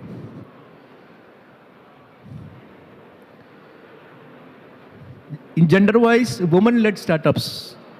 Women-led, the statistics is around 11 billion raised across 785 startups. And in Bangalore city, there are more number of women startups are generated. And e-commerce and edtech have the highest number of funded women-led startup in India. And corporate playground, if you see, Reliance Industries is the largest investor in startup. They are giving funding for startups in India as well as those promising startups which are coming across Asia or around the globe. And the one interesting factor is more than highest in India is the youngest startup nation in the world. See the statistics, 31% of the promoters are from between the age of 31 to 35 years. And most of the startups promoters are from the background of engineering graduation, that is around 35%. Forecasting is the future outlook of Indian startup ecosystem is 180 billion estimated total funding for startup by 2023 by the government of India. By 2025, the number of startup in India is expected to cross 100,000, creating more than 3.25 million jobs. The total funding in Indian startup is likely to increase to over 150 billion. And value creation of Indian startup is expected to exceed 500 billion. And this is a summary of Indian startups. India has the third largest startup economy of the world. India have 105 unicorns. Currently, the Indian unicorns have highest average rate growth than the countries United States and China. And currently, the scope for investment in Indian foreign investment for startup in India is much high for foreign angel investors, venture capitalists, and institutional investors. And finally, I'm concluding my session with the word of the father of the nation, Mahatma Gandhi. If a lot of people loved each other, the world would have been a better place to live. Thank you. Thanks, Harris. I think 10 minutes is too short for you. And second is Farah from Malaysia. And she's Malaysia country chair of WBAF and also co-founder of Kanzun Ventures. Please welcome. Annyeonghaseyo. Good day, everybody. Thank you for having me here. Firstly, I would like to thank the Busan Metropolitan City, KAA, Busan Technopark, Busan Startup Agency Preparation Office, Mr. Derek Kim, the chair of WEF Asia, Mr. Yong Sup, and Mr. Kyu Wang Yon for your generous hospitality for inviting us here today. I'm Wan Farah Ayu, and I am also the senator, WEF senator for Malaysia, country chair, WEF. And I also sit on the Global Startup Committee for WEF. Okay, let us just start with my presentation.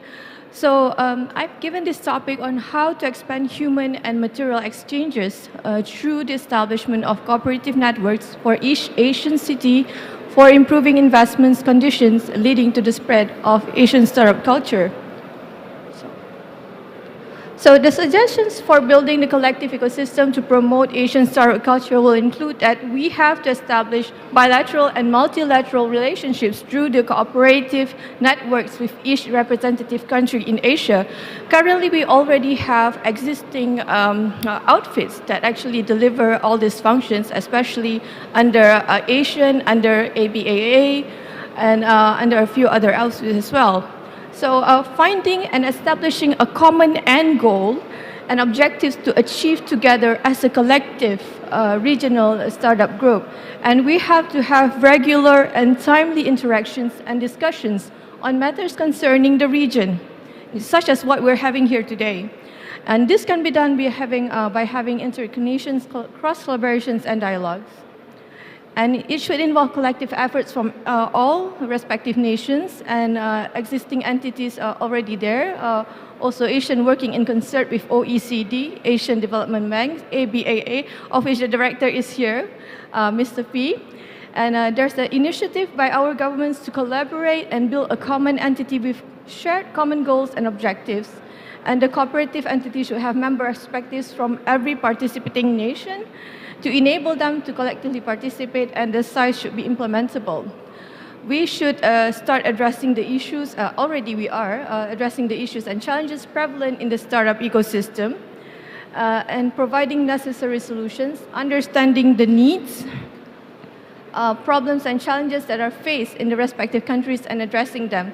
And in Malaysia, we have the Ministry of Science, Technology and Innovation, where we have drafted the roadmap from 2021 to 2030, where we actually study and implement the best practices from the ecosystem that has excellently performed in growing and developing the startups, especially Silicon Valley. We are looking up to the successful ecosystems. So we are looking into the culture of problem solving, innovation, and regarding failure as a learning curve and not something to be ashamed of. And here I have the list of the Unicorn Club startups. It's a unicorn list with a valuation of more than 1 billion as at 7 October. So the first part is actually coming from Asia. The first one is ByteDance, so it has a valuation of 140 billion. And the second one is my favorite, it's Shine. They actually design and sell clothes online direct to the clients. So they have a valuation of 100 billion and all that. So, and here this list, it gives the valuation of each respective unicorn, the date they join, country, city, industry, and also who are the selected investors. And the part down here is actually coming from Korea. So we see there's a lot of unicorns coming from Korea, YOLO Mobile and all that. Yeah. Recently, there was an event that took place in Indonesia, G20, where we have the regional updates and on advancing regional digital payment and connectivity. These are the 5 central bankers that came together and decided that we are going to have digital connectivity, and we signed an MOU to enable cross-border payments. That means we do not have to change to USD before we actually do a transaction. It can be done locally using our local currencies. Yeah. Next. So this is the list of unicorns in Southeast Asia. As you can see, the levels, 142 billion for C. And Grab, we also have that in Malaysia, Gojek, Lazada, Tokopedia, Bukalapak. These are some of the unicorns coming from Southeast Asia, and their valuation ranging from 1 billion to 142 billion. And these are actually a snapshot of what we have done little on the startup ecosystem in Malaysia. The one up there is by Sparks, Huawei Sparks collaboration. This is actually done in Meranti. And the next one is Alibaba Create, of which I sat as a judge. And the one on the right is actually World Business Angel Week in 2022, where we feature not only startups, but we also invite the agencies and also participating investors and ecosystem players to be part together to understand the needs and challenges that the startups are going through. So here we also have the Google Business Group, and I'm also the representative for the Center of Excellence in AI for Malaysia. So if any of you would like to adopt AI, you can actually come and approach me later. So this is some of the startups that we have covered under World Business Angel Week. One Ascend.ai is my own that I'm creating. I'm actually building an AI system for investment management, which will help entrepreneurs to actually draft their own term sheet and also help investors and entrepreneurs together to come up with the proper valuation. And these are some of the companies. And this is a Malaysia FinTech Mat in 2022. As you can see, we have grown leaps and bounds, and we welcome collaborations with all other existing parties. The Ministry of Science, Technology and Innovation has come up with a paper for ecosystem roadmap from 2021 to 2030, where we actually classified the relevant stages of the startups, where we start with activation stage, globalization stage, extraction stage, and integration stage. So I believe now we have so much more than 1,200 startups, definitely. So when we study the Silicon Valley system, we actually can credit it to a few key strengths, where Silicon Valley actually does a dual ecosystem of large firms and startups, where startups nestle among the large firms to increase the source of human capital. There's also top talents and expertise helping out the startups from the big corporates. There's strategic alliance in between the key ecosystem players, high density of wealthy investors and funding institutions, adaptive regulations and welcoming VC environment. And in Malaysia, we also have like venture capital initiative where we have a tax exemption, a tax holiday for the VCs for 10 years. So when we look into building a vibrant ecosystem, we have to see like what are the factors that we need to see to build the ecosystem. So we have to look into the regulatory environment, regulatory framework, what are legal and administrative barriers, and reforming the legal and regulatory frameworks to have equal tax treatment for startups, updating licensing requirements and compliance needs. The next one, we look at the infrastructure, market conditions, access to finance, knowledge creation and diffusion, capabilities, and culture. So I'm just going to pick one. Let's say access to finance. We should look into the funding gaps, and we should also close the funding gaps, de-risking the market for private players. And then we look into the suitable instruments that we should give out to the respective startups and companies.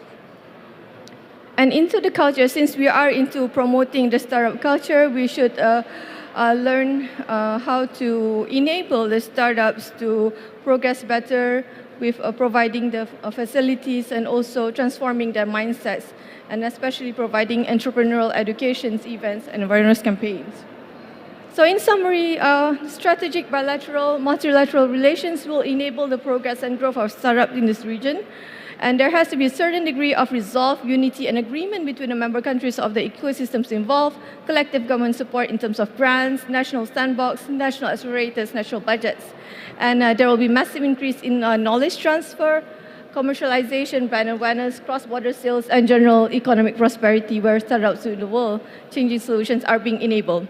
So thank you so much for your time and attention. I hope to connect with you in the coming days, so please feel free to contact with me. So I feel there's no better photo to actually relay this harmonization between these efforts to bring startups together than what WBF have done. Kamsahamnida. Thank you so much for your time. Thanks, Farah. It looks very vibrant. Malaysia has their own startup ecosystem. The third is Phinh Nguyen from Vietnam. She's a senator for Vietnam of WBF. At the same time, she's the chairwoman of Vietnam Angel Network. Please welcome. Thank you, Chair Young. Hello, Busan. Big round of applause, please. We are in a startup world. More energy, more energy, more energy. That's it. Okay. So first of all, my name is Phinh Nguyen. I'm the senator of WBF-AF in Vietnam. But I have been very honored to sit on the board of the Ministry of Technology and Science of Vietnam to help build the startup and innovation ecosystem for Vietnam. So I have been there from day one. It wasn't long ago, it was 5 years ago that Vietnam started to embark on the responsibility, on the project of building Vietnam, especially the key cities like Ho Chi Minh City, Hanoi, to become the startup hubs, not only of the country, but also of the region. So for me to stand here in Busan, and first of all, I have to congratulate Busan for starting the ecosystem with the first event ever. This is fantastic to see. Thank you so much for doing that. And I hope that my story, which I share about how we build the ecosystem in Vietnam, would help to connect the two countries and the two cities together. As you can see on the slide, there's the word NATEC. NATEC is actually the national agency tasked by the Ministry of Science and Technology of Vietnam to build the startup and innovation ecosystem for Vietnam. And I'm sitting on the board of that particular agency. So Vietnam, in 2016, we started building the ecosystem with 0 startup. And for 3 years, all we did was basically running a lot of media and propaganda about what startup is all about, what entrepreneurship is all about, you know, how you can actually go from 0 to hero, from 0 to a unicorn of $1 billion. So there was a lot of media attention, and there were a lot of young people from universities and probably first jobbers starting to start up. And you can see that with that happening, obviously the first batch of startups in Vietnam would be very much app-based, e-commerce-based, you know, putting a little bit of digitalization into the current services and products. So the first 3 years we created around 3,000 startups. 3 years, 3,000 startups. So huge congratulations to the government of Vietnam. However, 3,000 startups, but we have a lot of very young people who don't know how to take, you know, an idea to success in commercialization. Therefore, there were a lot of startups, there were a lot of young people getting out there to help bring, you know, create new companies, but also at the same time, the rate of success is very low. But that is, to me, very essential for a new ecosystem. You need to have that energy. You need to have everyone getting out there, daring to do things, getting out of corporates to do things, getting corporates to start thinking about supporting the ecosystem and supporting young entrepreneurs. Right now, we're in 2022, and Vietnam has already been acknowledged as one of the coming up startup ecosystem in the world. And obviously, the biggest city in Vietnam is Ho Chi Minh City. Put it this way, so Ho Chi Minh City has about 14 to 16 million in population. Hanoi has about 6 million, so the second biggest city. And then Da Nang is another third biggest city in Vietnam with about 2 million in population. So what happens is Ho Chi Minh City is like the soul of South Korea, very big ecosystem. But then from Ho Chi Minh City, the second tier cities are now very much coming up, emerging, and very much connected to Ho Chi Minh City. So now we're not talking about just Ho Chi Minh City as a startup ecosystem anymore. We basically have a lot of activities that are connectivity in regional activities in the south, in the middle of Vietnam, or in the north of Vietnam.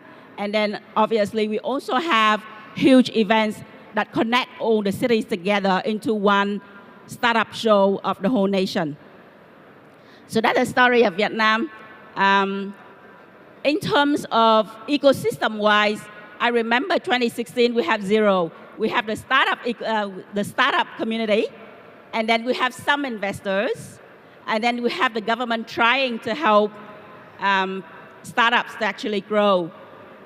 When I joined the board in 2016, we actually draw a very long-term plan, roadmap for Vietnam to build the ecosystem up. So we said, okay, now we need to have the community of media to help. We need to have the community of investors. Investors-wise, at the beginning, a lot of Series A, Series B, VCs come to Vietnam, couldn't find enough startups to invest in because the ecosystem was very young.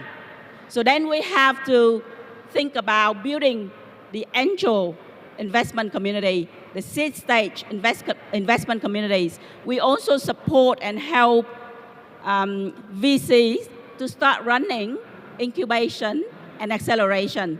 So because without the accelerators and without the incubators helping to nurture the startups, you will not have enough quality startups to invest in. So then we move into that area.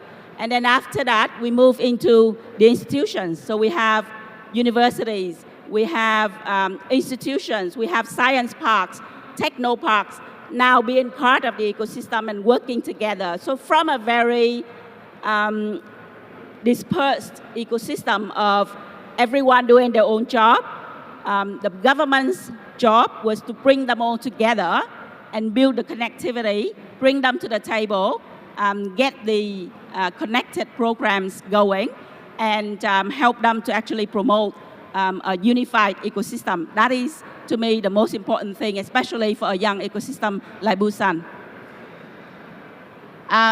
So I was listening to Harry saying, talking about India and 105 unicorns. We only have 3. We're a very young, very, very young ecosystem.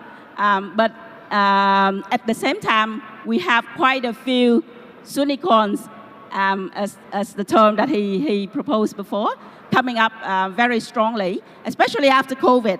Pre-COVID, there were a lot of young startups. And after COVID, a lot of young startups died because they couldn't get funding, they couldn't get cash, they couldn't get anything going. But at the same time, out of that was born a very quality community of startups, especially people who get out of big corporations or coming back to Vietnam from overseas to start up. We start seeing a lot of founders team that are cross-national. So we start seeing founders team that are from Vietnam, from Singapore, from Korea, all working together to form a new startup. And obviously, at the moment, the hottest topic in Vietnam is the support of big corporations for the startup ecosystem. So I'm very happy to see here POSCO or BNK, right? BNK Bank supporting startups in the ecosystem, because I think it's very important that everyone in the innovation ecosystem should be there to support the startup ecosystem and then work together. So far, our ecosystem is quite complete, and we're trying to also, from this year to the next 2 years, to bring not only big corporations, but also SMEs, because SMEs take about 96 to 98% of the economy in any ASEAN countries, especially in Vietnam, it's 98%. So if we leave them out, and we're talking about innovation, and obviously we're not completing the picture. So at the moment, we have huge plans to run acceleration programs, or what we call business transformation programs, to bring SMEs into the ecosystem and transform them from SME into startups or into digital enterprises. So that's another really good initiative happening in Vietnam at the moment. So it brings a lot of energy to the ecosystem itself. So there you go, government initiatives. The government is really supporting the ecosystems. And from the 2nd to the 4th of December this year, there'll be the biggest national tech event in Vietnam called Tech Fest in Bình Dương, which is a second-tier city just next to Ho Chi Minh City. So I welcome you all to come and explore the ecosystem. And I'm here because I'm also ready to connect and work with the government of Busan, with World Business Forum in Asia and all friends to help connect the ecosystems together. Thank you so much. Thanks for your energetic presentation, V.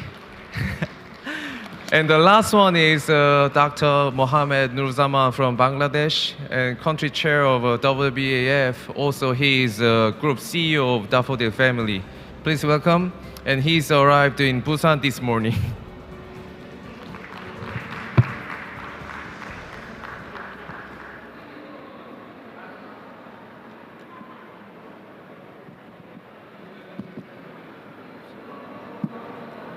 Sorry. Thank you so much for inviting me in Asia Startup Festival, Fly Asia, organized by Fly Asia 2022. I'm going to present the startup ecosystem of Bangladesh. Definitely, we have learned a lot from the speech or presentation from my previous colleagues from around Asia. Let's come to the point. The startup ecosystem, it's a buzzword probably in around the world, but definitely the ecosystem should be in place. But most of the economy's ecosystem is still growing, and Bangladesh is also not out of that listening or maybe initial or growing stage. This is some facts and figure of Bangladesh, which is the 35th largest economy. We are very small country, and 150 million population, which is 8th largest, but the country area is very small, and then 461 billion GDP, 2,734 GDP per capita, and we have a very constant growth rate, 6.8%, and then 52 billion exports, and 2.9 billion FDI, and this and that 110 million active MFS, which is very encouraging to us, and 31,431 million MFS transaction daily, 62% population under 35, which is very strong point for Bangladesh is that we are in the peak of the demographic dividend, which are enjoying Bangladesh now. And then 3 factors boosting the startup ecosystem in Bangladesh. Number 1 is increasing digitization. COVID probably we have lost many things, but in IT sector we have also gained a lot of things. Especially the digitization has been increased globally, including Bangladesh. And then changing population demographics. I already told that Bangladesh has a very growing country and demographic dividend. That is almost 65% population is under 35. So that is also one of the point. And then supportive policy. Bangladesh government has given a very encouraging and motivating policy for the youths, so not only for Bangladesh or Bangladeshi startups or Bangladeshi startup investors, but also the investors from the globe. Next is just facts, few facts and figure.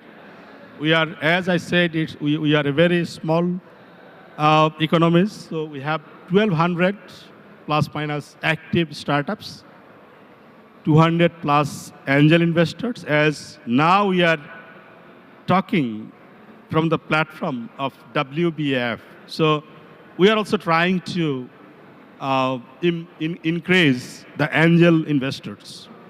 And angel investment, as per our perspective, the Bangladeshi perspective, is better for Bangladeshi startups, because one angels is not only giving the money or investing money, but also they are giving their experience and networking and all other things. And then 1.5 million job generation, through these startups. That is also very encouraging so far, I understand. And 200 plus new startups in a year, 30 plus accelerator incubators, 415 million investment in 2021. And we are expecting it will double in 2022. And 804 million investment in last decade, 60 plus investment deals in 2021 and 3.9 million domestic investment in 2021, which is very smaller than maybe like Korea or India or some this sort of countries, because Bangladesh, I said that it's a very small country. It's a very, in terms of India is almost probably in terms of population, we are one fifth of India, or one sixth. Next sector, especially every country's startups are trying to show sector-wise. In Bangladesh, is mature sector is now the financial, especially fintech. Everybody knows about fintech. Definitely, it's in the number one. Logistic and mobility, digital media and content, e-commerce, and ITS is the in the matured stage now in terms of, if we think about 1,200 plus startups, most of them are in this sector, especially fintech and other things. And a growing sector is edtech and health tech. In most of the nation, edtech and health tech already in the growing stage, definitely in the developed countries.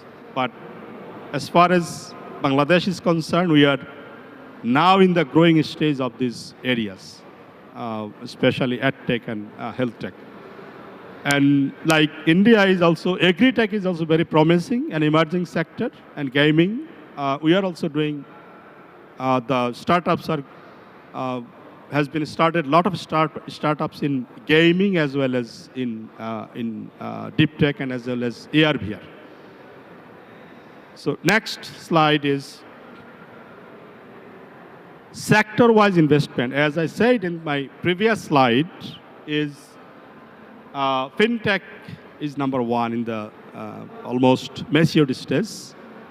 If you consider about 70.4% is in the fintech, and rest of the sectors are very slowly progressing. Logistic and mobility and e-commerce is growing, and probably by 2025 would be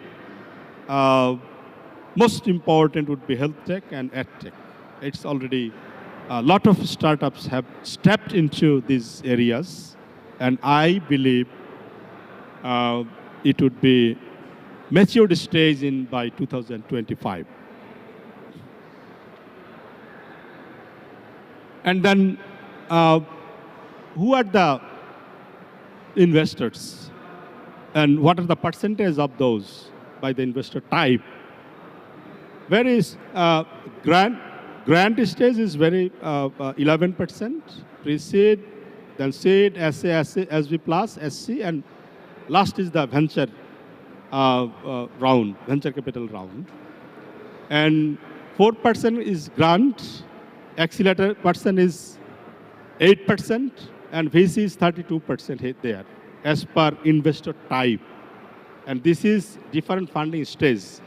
So the significant thing, as I told in my second slide, is angels investment is growing very faster in Bangladesh, because as I already told the reason as well. The 38% is from angels, and VC part even more than the venture capital funding. That's the beauty as per my understanding, or Bangladesh understanding.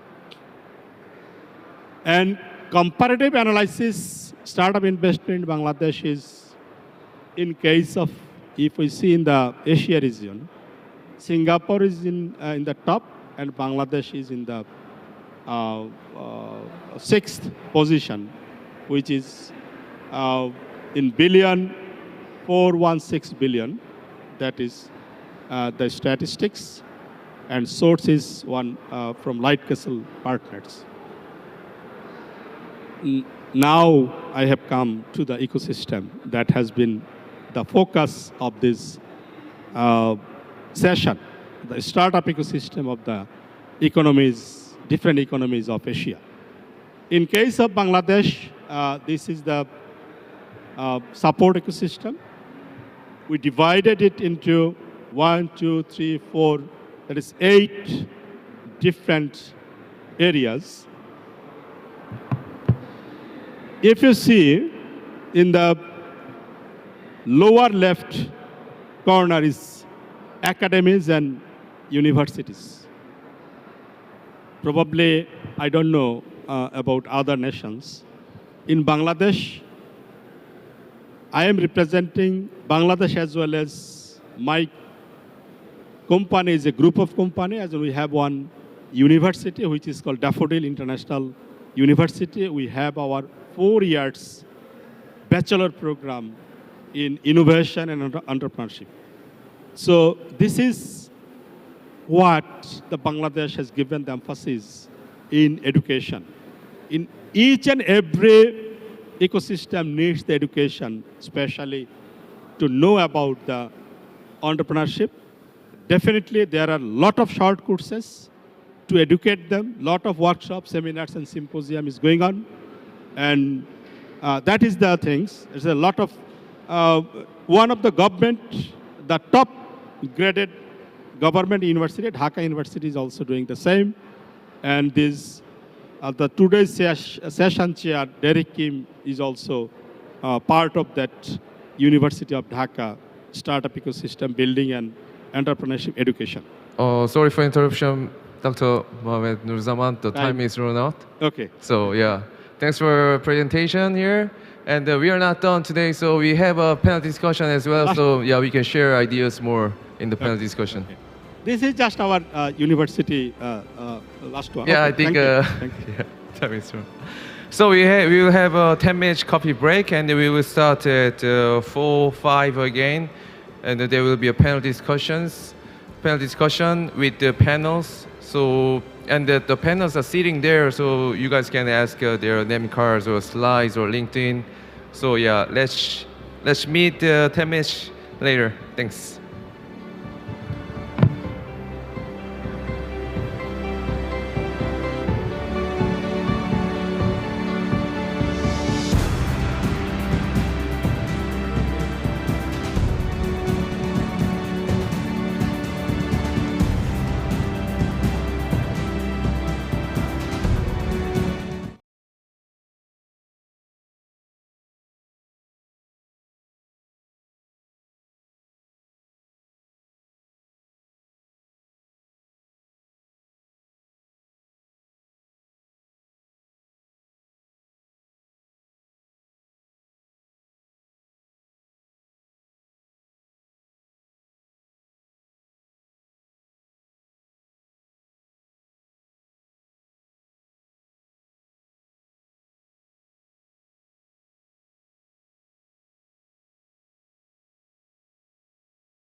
영어 4번입니다. 네네. 한국어가 3번. 네네.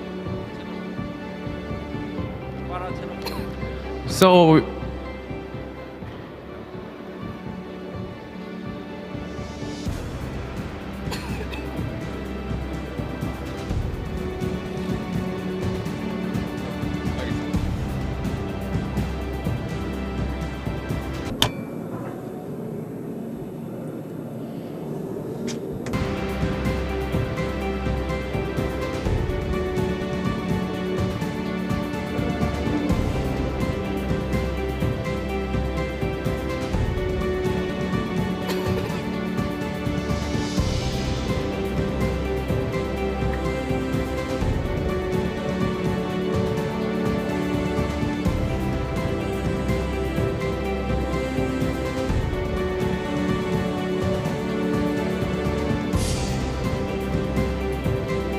So we are back here again with panels and moderator Hyung-Sub Kim and two special guests, Kevin Yeon and Mr. Seung here. And I think 10 minutes for each panels are too short for sharing ideas. So we have a 50 minutes of session. So and the moderator will be Hyung-Sub Kim here. And Hyung-Sub, the floor is yours. 네, 감사합니다. Thank you very much. So I will start my speech in Korean first and continue it in English. Very nice to meet you all. I am a senator of the forum, and also I am also working for the SAP Asia as a director. My name is Kim Hyung-sub, and for the four speakers who have already presented their presentations, we'll skip the introduction, and then now I will introduce Senator Yeon. Senator Yeon is working for this forum together with me, and also he is the head of the creative economy of creative economy center in Daegu, and we have Mr. Song Hee-hyuk.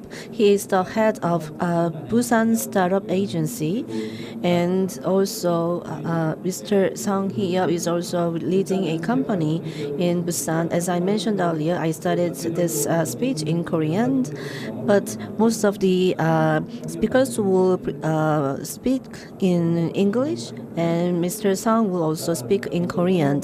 So I'd like to ask this question to Mr. Song Hee-hyuk, and the Fly Asia is the first event ever held in Busan, and I have been meeting with all of my old friends here, and I was so glad to see familiar faces. I think that Fly Asia is going to become a great milestone for a Busan city, and from the perspective of the Busan Startup Agency, what's the direction that this event is going to take in the future, and how is the agency going to cooperate with global players in the future? Nice to meet you all. Fly Asia is a forum for startups, and I am a chairman of the Fly Asia, and I'm also leading a Busan-based investment company, Busan Holdings, and Fly Asia is now in session starting from yesterday, and actually we thought about holding this event for a long time, but actually the preparation began in earnest 3 months ago, and the motive for this event was that the ecosystem, the startup ecosystem in Busan is not as big as it has to be in comparison to the growth potential of Busan city and the economy, the entire economy of Busan. When it goes to a startup, actually we have a long way to go. In the case of Vietnam, it ranks at 100th in terms of the startup companies, and Busan is ranked as 207th in terms of the startup cities in the world, according to the BRINC it means that the total competitiveness and also the competitive potential of our country is at 12th, and also overall the Korea startup ranking is at 20th. However, Busan is lagging behind in terms of the startup. So in order to have a economic growth in our city, we must make a transformation in earnest in terms of incubating and growing startups. And what are the hurdles that we have to overcome to achieve this goal? And we've been contemplating on this issue for a long time. And first and foremost, we must have an agency which will play as a control tower for startups. So in the case of Israel, and actually there is a startup innovation agency run by the government. And many countries and many major cities have their own dedicated agencies in charge of promoting startups. So actually startups have a very unique form of a success compared to the conventional companies. So we do not know which one will have a great success in the future, because so there is also uncertainty all around the startups. However, we must come with this a common belief that we do not know where innovation will originate in the future. So, Busan City has its own system, and also the Korean government has its own system in terms of startups. But sometimes we need more, and that's why we need to have a dedicated agency which will think about and also solve the problems for the startups all around the year.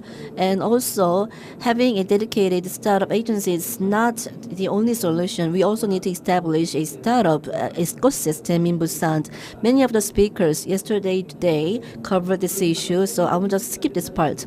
But one of the important components of this ecosystem is it is the outcome. Fly Asia, because Busan has the International Film Festival, and also Busan is quite well known for its vibrant and active MICE industry. So what we need to do is to connect the startup ecosystem in Asia so that we can have collaboration and further growth together. So we must have some sort of a platform, and so Busan is different from a metropolitan cities, so we must have our uniqueness in terms of connecting together with Asian countries and cities, so that we can have our own startup ecosystem together with Asian cities. And this will also help the entire country and the Asian continent and the whole world to grow further. So in terms of at global level, there are many events like Sledge, and many Asian companies are attending these events around the world.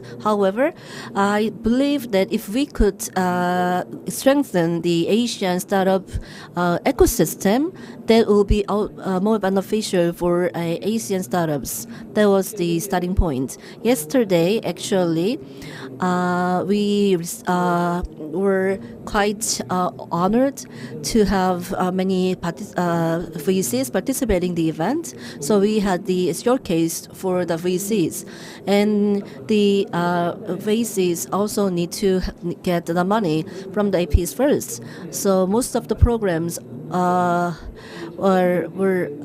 were not quite present in many of the events. But yesterday we had the first of the kind event for the VCs, and which was quite well received. So we just designed many unique programs for the VCs and our investors. We also utilized our own unique strengths in terms of networking and connecting with other players. So we just named this event as Fly Asia, given the fact that we are aspiring to have a startup ecosystem for Asia. So the theme of this event was the wave of innovation by Asian startups. So all the players participating in this event come from various backgrounds, policymakers, startups, and investors, and also researchers, and also people from the academia, and also we have participants and from various backgrounds. All the players come together to make their dream come true. So our goal is to make them fly further. Thank you very much. For 4 senators in Asia.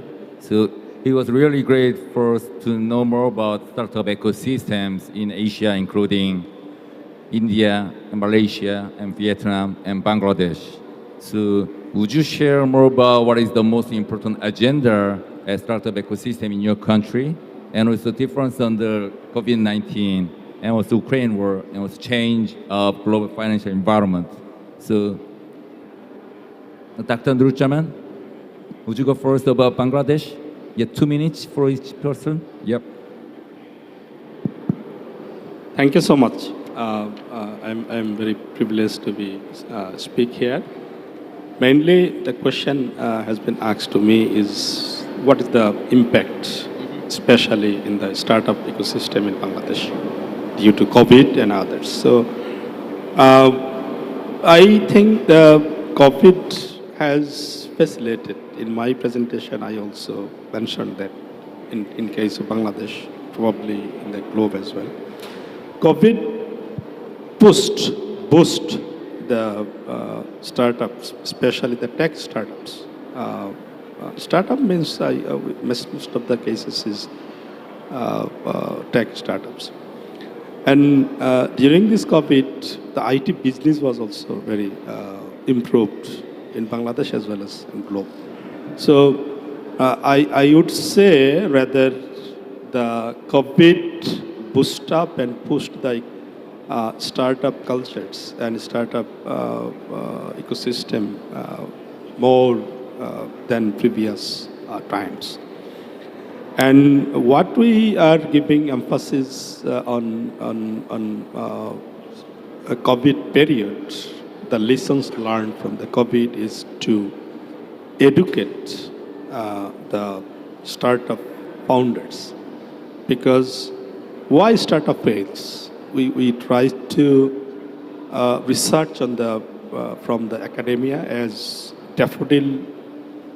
My company is Daffodil Family. We have one university. We have a lot of researchers. We have our own entrepreneurship department, and we found startup fails is basically due to knowledge of the startup culture, startup ecosystem, startups, or a lot of things. And we found that they have the lack of knowledge.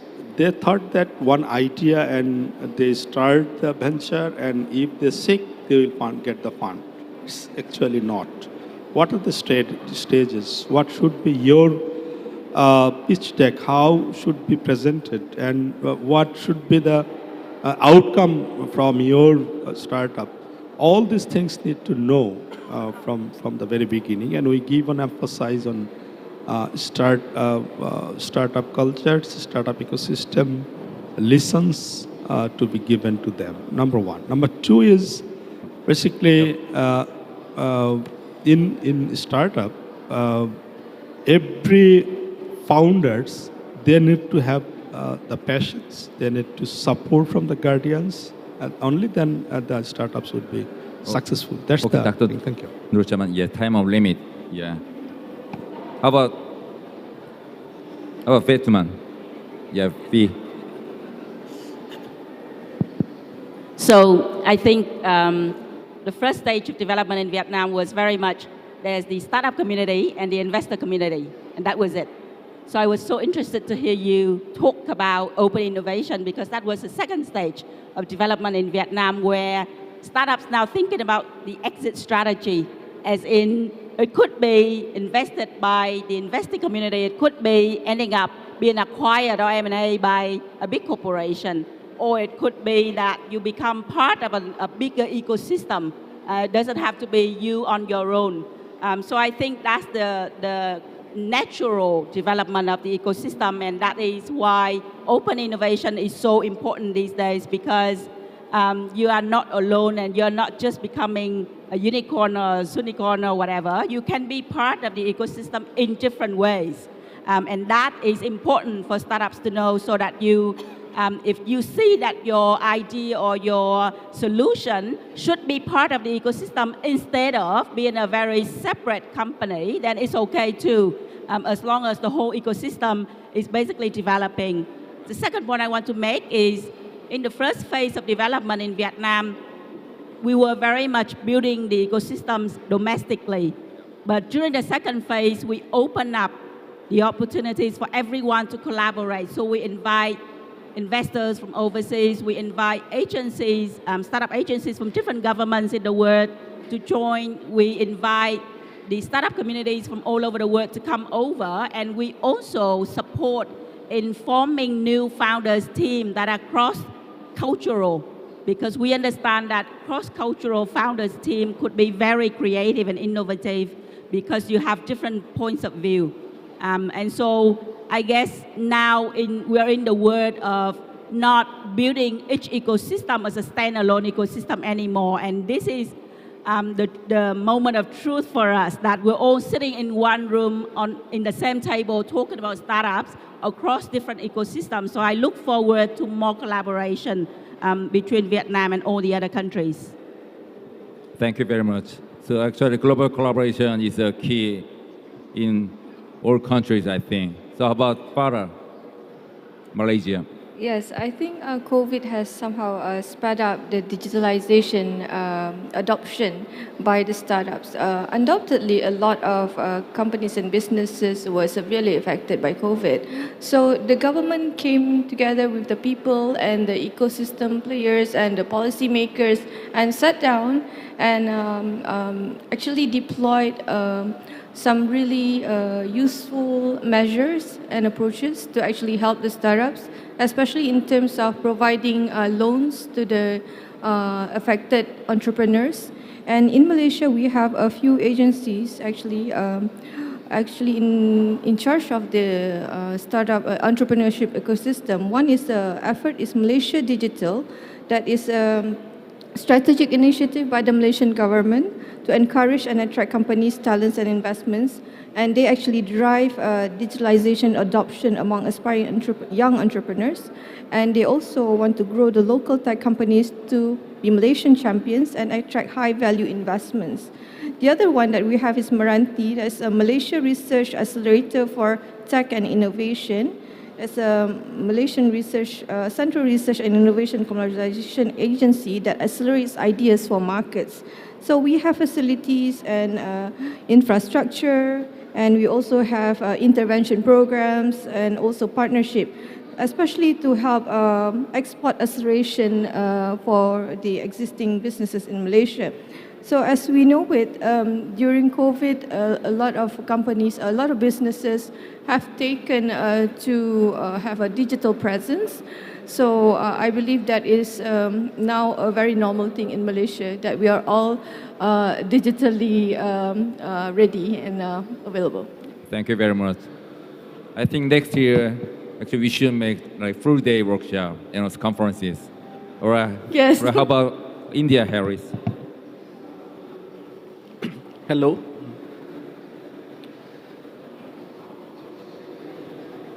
This thing is very important in this.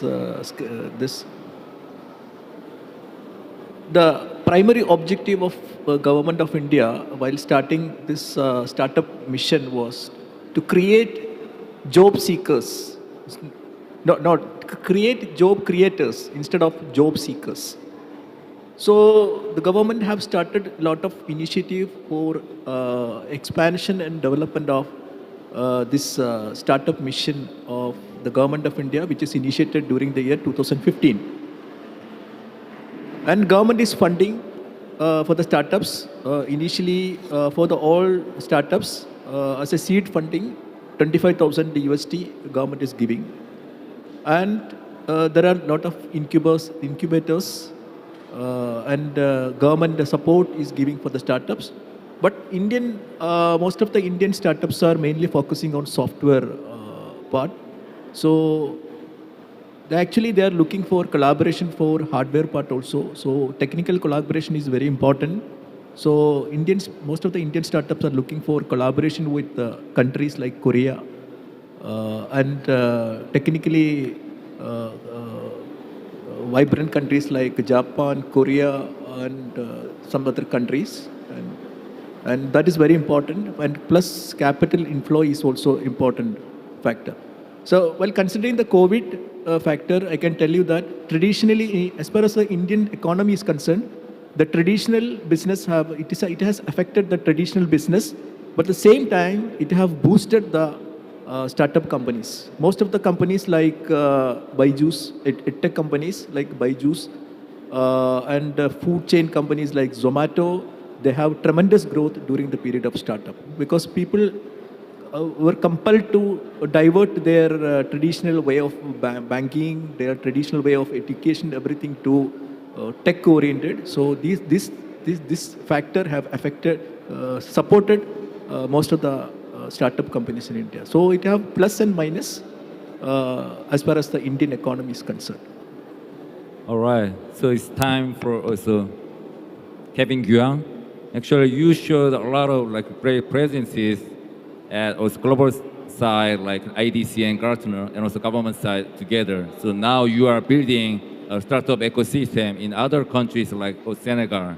So would you talk about how you feel about Korea's startup ecosystem, like depression, and also at the same time, what is different from other countries? Okay, thank you, Yang Seo. I was lucky to, be part of the great vision from the Korean government about 7 to 8 years ago.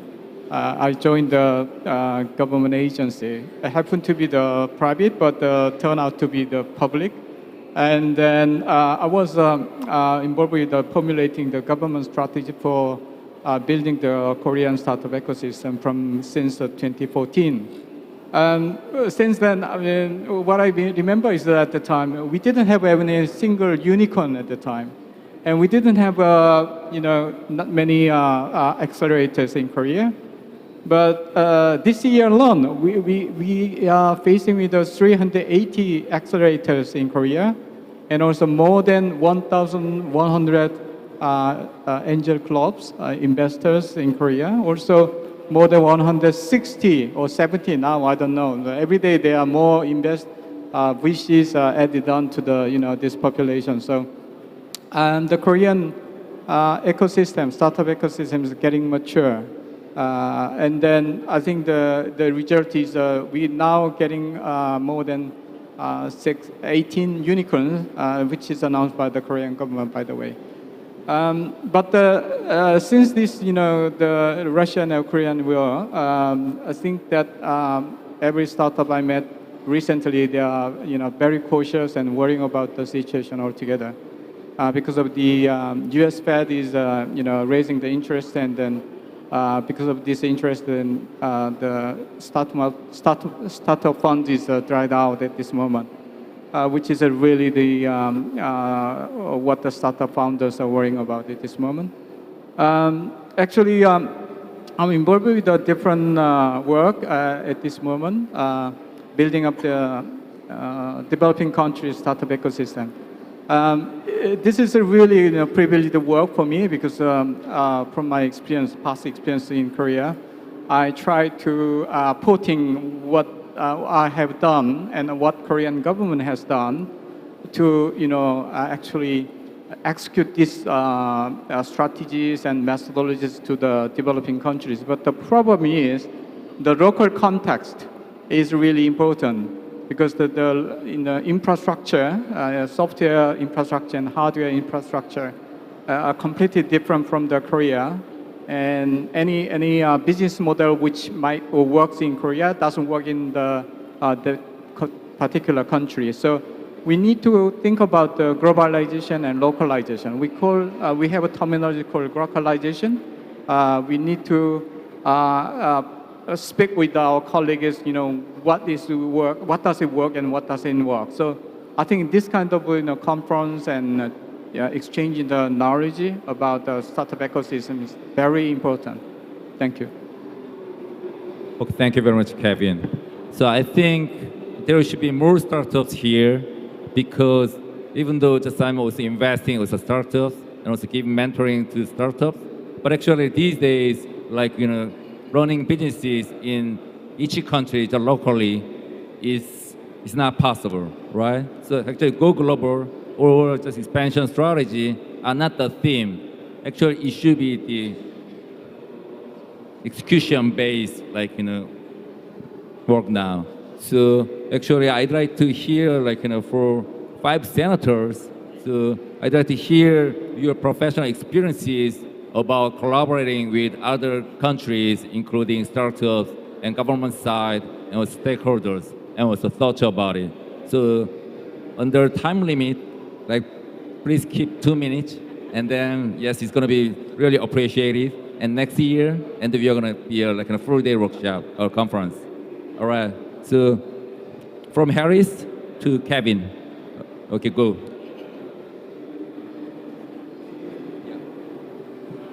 Global collaboration. Yep. As I told you before, global collaboration is very important for the startups, especially for the unicorns and semicorns. Because as far as the Indian startups are concerned, as I explained to you before, most of them are based on software. Some of the companies are tech-oriented, but the hardware support and capital is very essential. Because there is an opportunity for collaboration of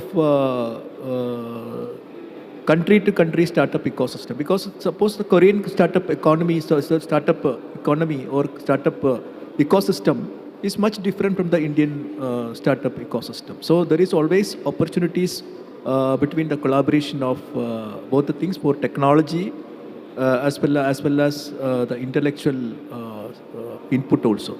Capital flow is also important. These are there are 6 elements that out of this, all the elements, some countries can contribute. Wherever it is possible, such kind of collaboration is important. Also, mergers and acquisition is also very important. And unicorns are looking for mergers and acquisitions.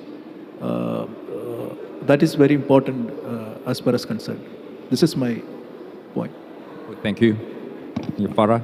Yes, during COVID, a lot of companies are actually being enabled in terms of digitalization presence. In sense of myself, I operate Alpha One Ventures, and during that, we managed to establish at least more than 20 collaborations with United States Presidential Service Center, with some foreign VCs, with a lot of strategic partners that we have established during COVID. I think it is crucial, and it is because the timeline is now open 24 hours through the enabling software like Zoom, Woof, Microsoft Teams. So that means you can actually utilize your 24 hours for work, but it's just that you have to take a lot of self-care. So this actually enables us to go global in a very big way. And you have to take up this opportunity when it presents itself. As they say, the word crisis in Chinese actually it presents of 2 parts. One is danger, and the other one is opportunity. So this is where you actually take what you have at horns and run with it. So yes, it is definitely a very rewarding experience if you know how to manage your time and resources. And I think you should go for it. Thank you. Well, thank you. This time, Fee. So I wear different hats in the ecosystem.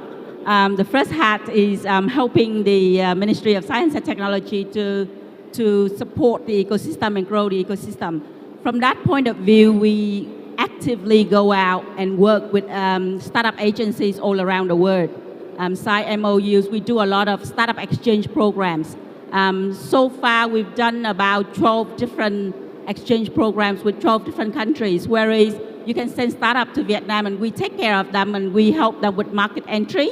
And then we send our startups to those countries or markets to help them flourish as well.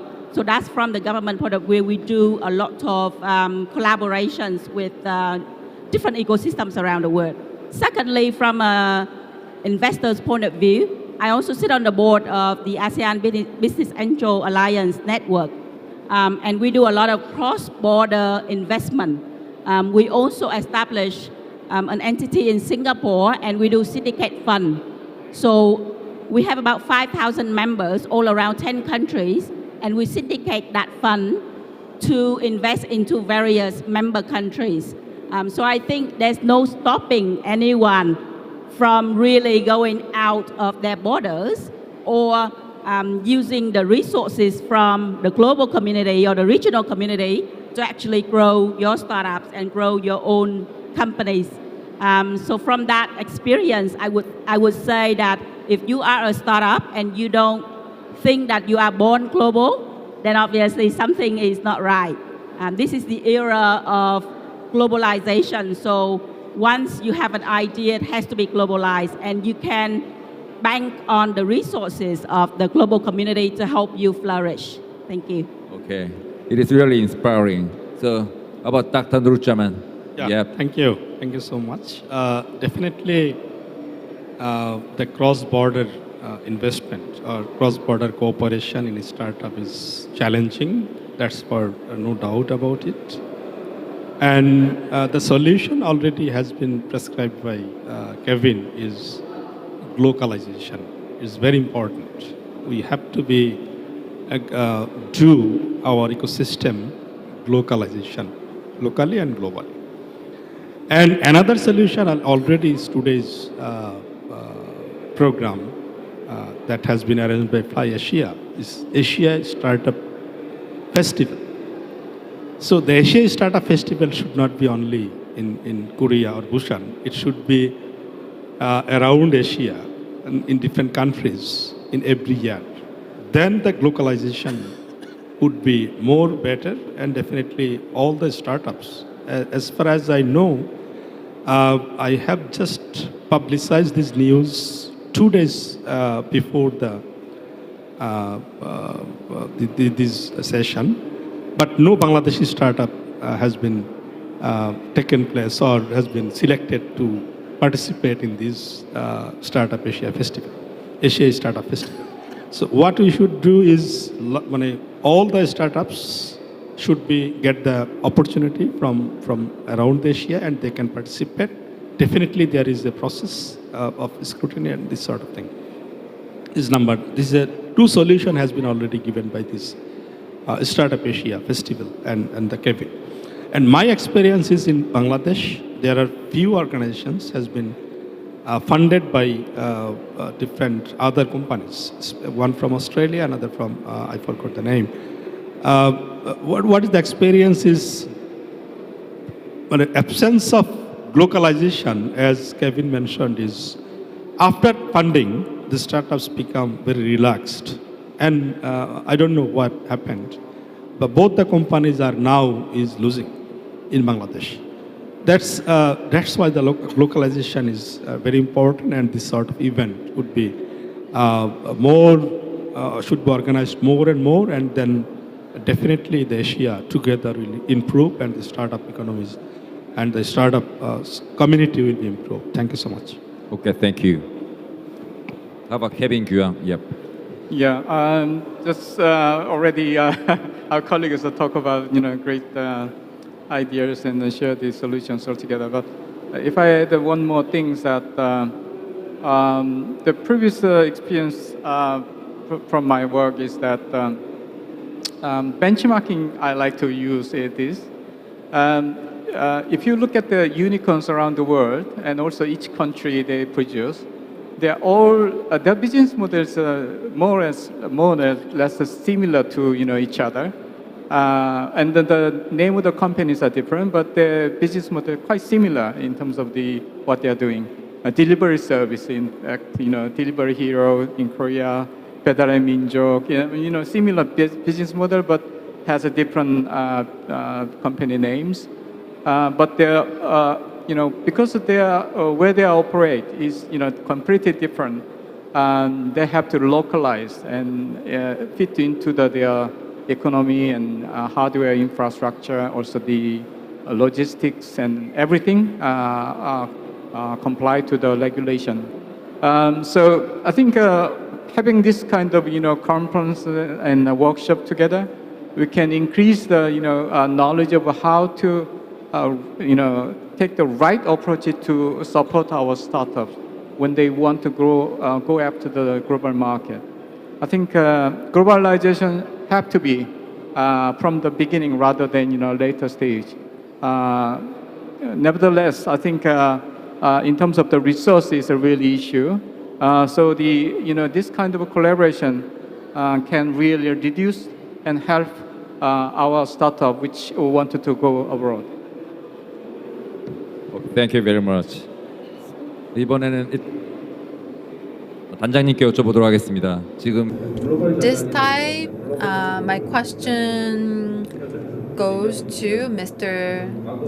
Sung, and we are really talking about the globalization, and we are talking about the collaboration experiences with other companies. And as we have many startups present here, so do you have any advice for them?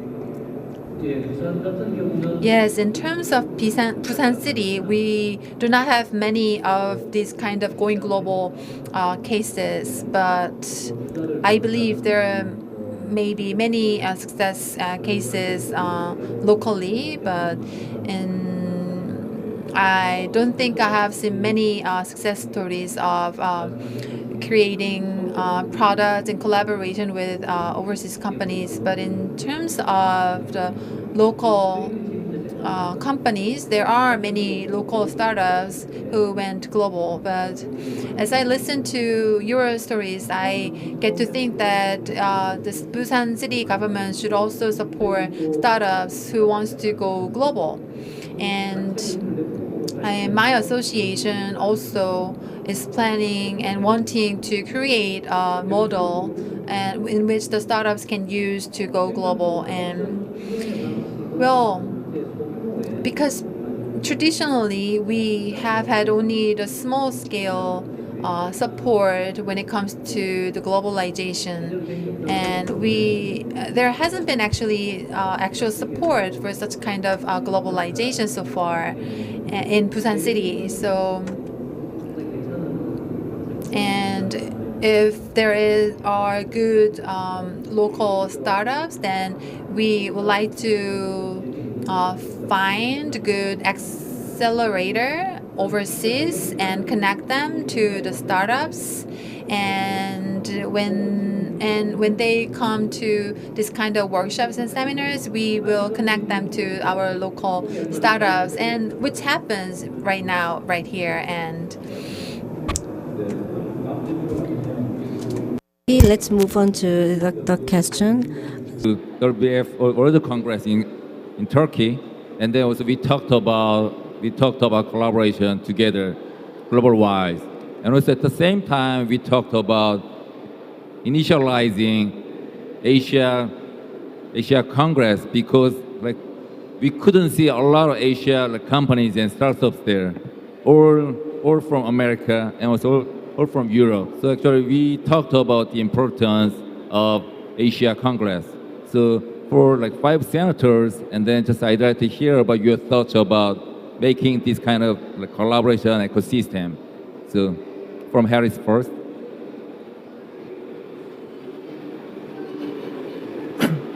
This is very important point that my friend has expressed here, because when we went for the Congress in Turkey, most of them were from the side of Europe, and only few people has participated from Asia, because Asia is an emerging sector for startup economy.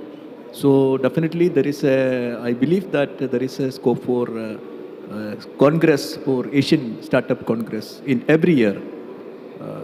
That I should appreciate. Thank you. Farah?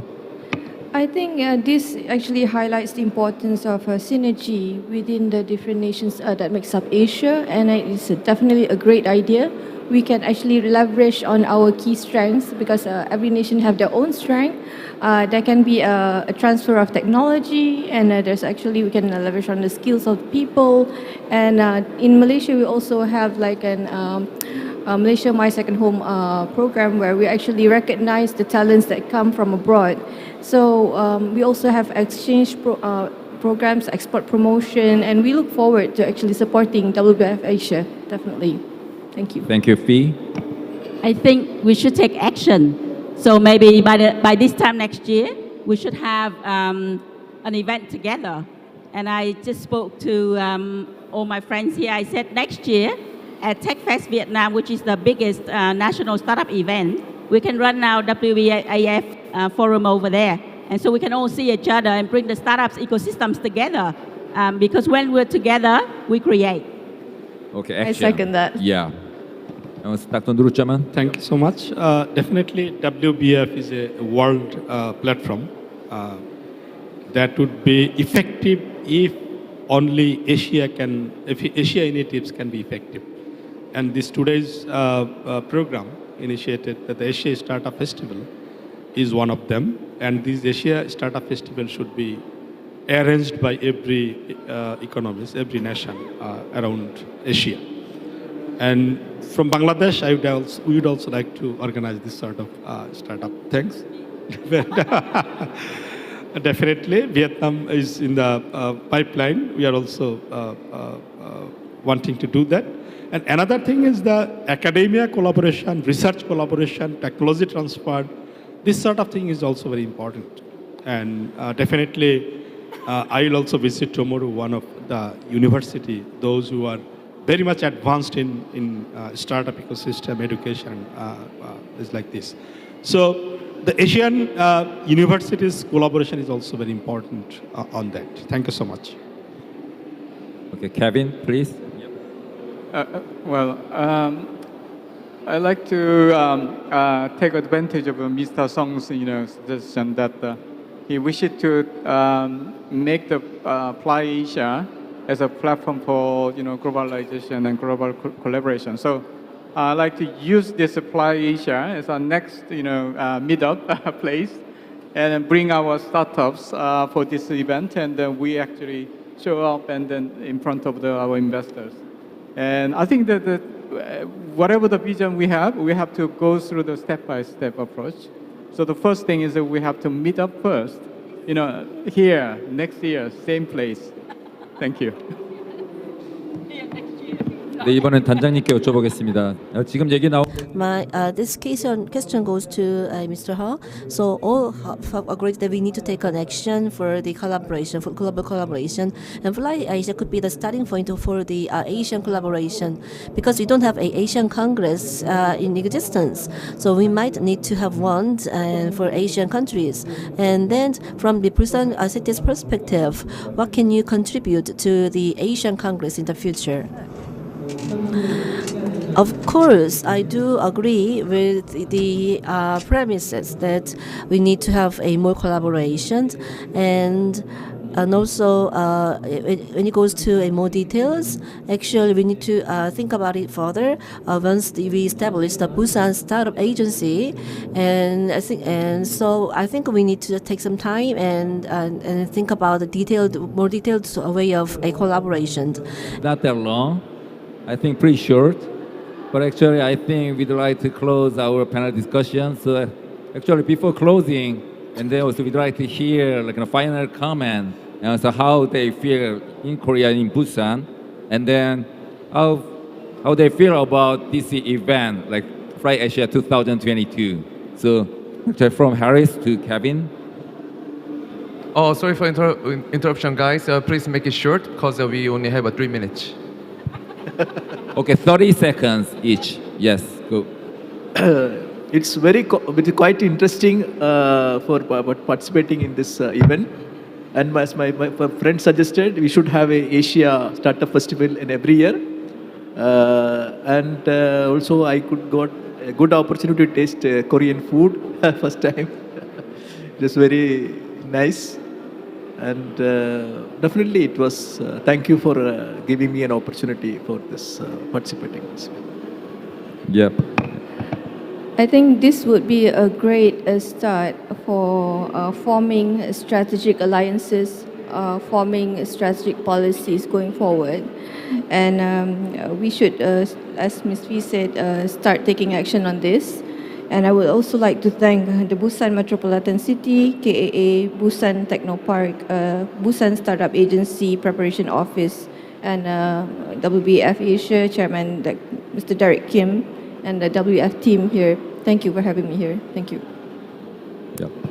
So I took an overnight flight over here to get here this morning, just to be here with you today, and I'm flying back tomorrow. That shows how much interested and how much excitement I have about Busan and about the ecosystem here and about Fly Asia. So I'm ready to come back next year because he said it has to be here and not anywhere else. So I understand that. I'm ready to book my flight for the next year already. Oh, thank you very much. Yeah, Dr. First of all, I would like to congratulate the Startup Agency of Busan for organizing this thing. This is definitely the roundtable is going to be and definitely the beginning of this startup or connecting Asia's startups is very, very encouraging and very prospective and promising initiative. Let's hope for the continue it, and Busan is already declared that it is going to be happened in the next year as well. And I would like to be participated in the next year with few startups in this session so that we can promote it in Bangladesh very early to participate in this session. Thank you so much. Yes, Kevin. Yeah. I'd like to thank you so much for Mr. Song for this great event, and also many congrats to successful event. I actually been participated a couple of times before Busan Bounce project event as a speaker. Also, actually, I brought a lot of startups from Daegu to participate here. But this time, I found that it's much more organized, and then it seems it has more structure altogether. So I see a lot of potential from next year. Thank you. 네, 단장님, 네. 사회자분이 너무 I'm so afraid that I have only a couple of seconds left. As the MC mentioned, I am so thankful for the speakers for sharing very valuable information with us. And while you're staying in Busan, I hope that you will be able to have great memories together. And with your cooperation, I will do our best to make a great event next year. Thank you so much for your participation. 그러면 Really happy to be here with them, and also it was really hard for us to invite four global leaders, and also including 단장님. So I think this is gonna be our our milestone to go global and also make more collaborations together. Okay, thank you for listening. Yeah, that's it for today, and let's give a big applause for panels. 네, 오늘 참석해주신 여러분 모두 감사합니다. Thank you for your participation. With this, let's let up this session. Thank you. 그리고 나중에 여기 계신 분들은 계속 그 다음에 커넥션 했으면 좋겠습니다. 감사합니다. 저희 단체 사진.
네, 여러분 반갑습니다. Nice to meet you all again. Fly Asia 2022. Now we're going to have the last event of today with the Startup Showcase 3. We're going to invite 7 startups representing Busan metropolitan city. So the theme and the objective of this program is to support the startups to go global with this opportunity. So we're going to have the IR pitching and Q&A session for each presenter, and 5 minutes for the presentation, and also 3 minutes for Q&A for each presenter. We have 5 judges in front of us. So if you have any questions, please raise your hand, and you'll be given with a microphone. Thank you again for your participation today. It's the second day of the Fly Asia 2022, and this event will be the last one from today. We're going to have the showcase with a Busan-based startups. Please give them a big round of applause. Now we have a CEO Park Ki-young of Santa.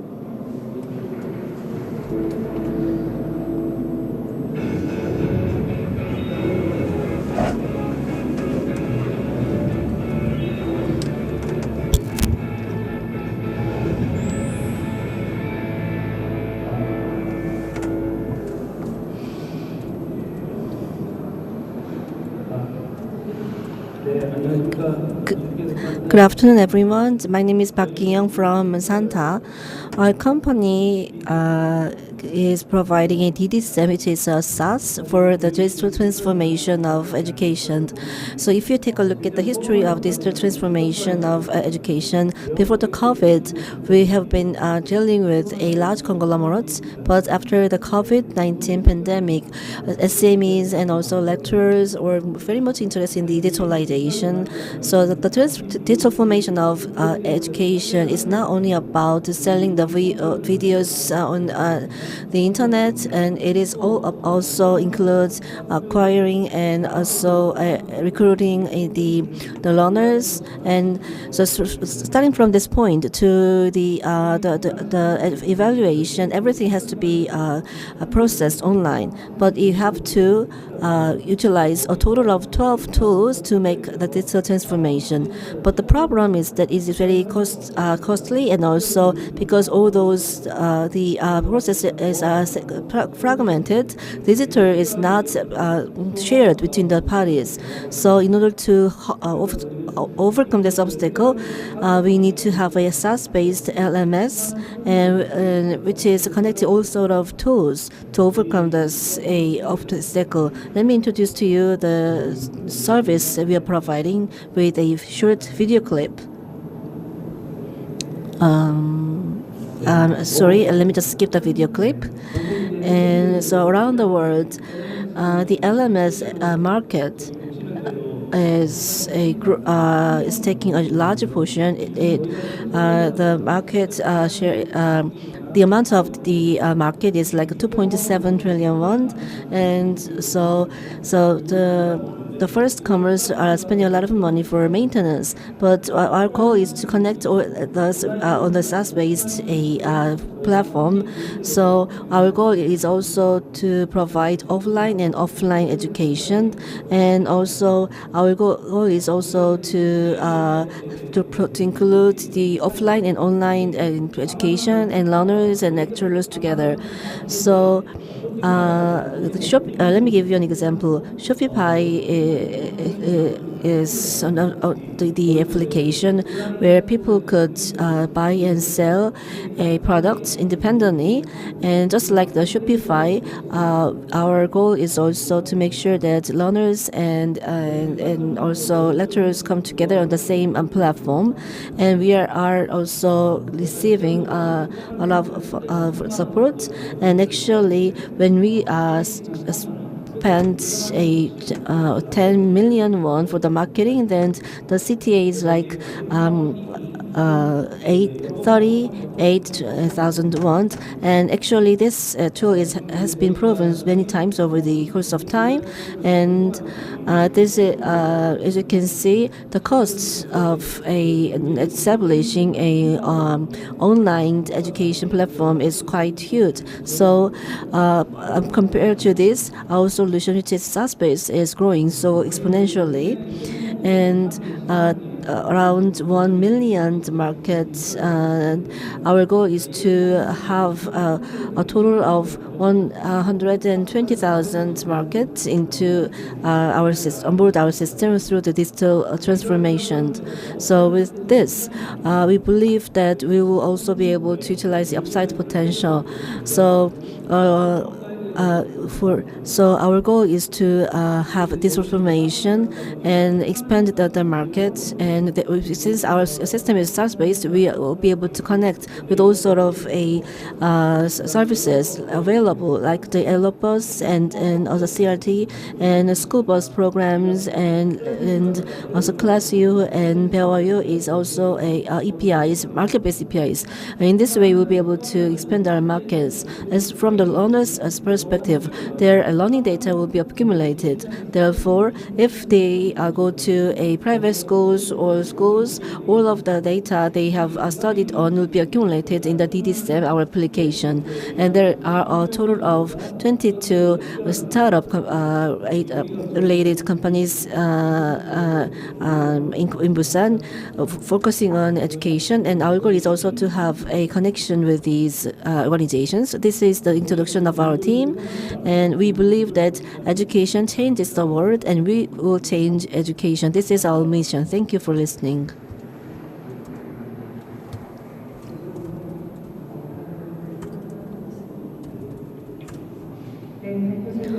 Thank you for the presentation. And judges, do you have any questions to the presenter? Please raise your hand if you have any questions.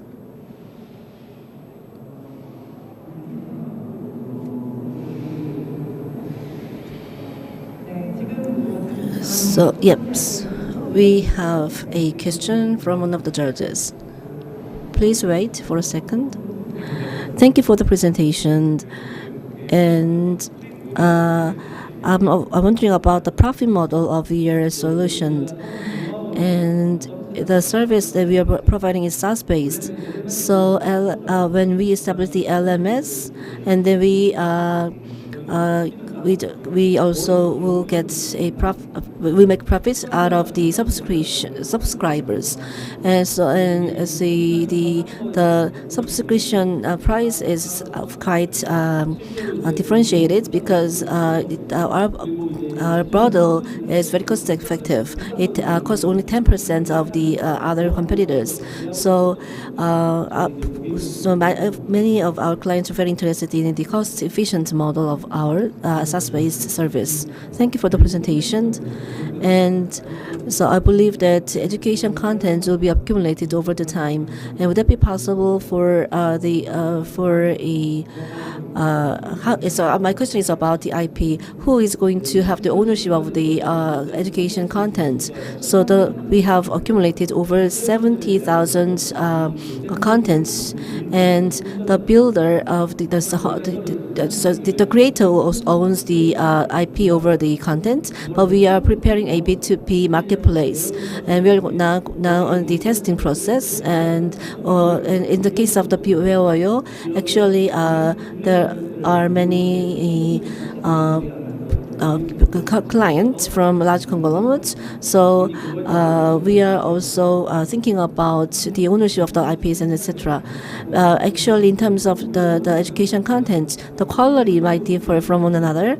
So let's say that the subscribers might just decide to leave the service because of the poor quality of the content, right?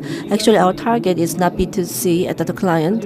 The the customers. Our potential clients are the service providers, education service providers. Once they are on board, I don't think they are going to leave the system very easily because their education and learning data will be accumulated over our system. It's been only and it's been around 22 months since we established the system. I believe that the retention rate will be quite high. And so can you just briefly mention about the status of your competitors? So in Korea, there are companies providing SaaS-based tech solution providers like Cloudsum, but I don't think they are a competitor because their target is slightly different from ours. So they are more focusing on the API, working with the schools, and what we are doing is to provide education to the subscribers based on the SaaS-based model. Of course, there are two similar models in the United States, which are all have become a unicorn companies already. That's why we think that our model is quite promising in the future. Thank you for the questions and answers. And we had CEO Park Ki-young from Santa working on this solution of education content. Please give him a big round of applause. And now we're going to continue with the second presenter. It's Mr. Lee Gang-ho from SNBA. Please give him a big round of applause.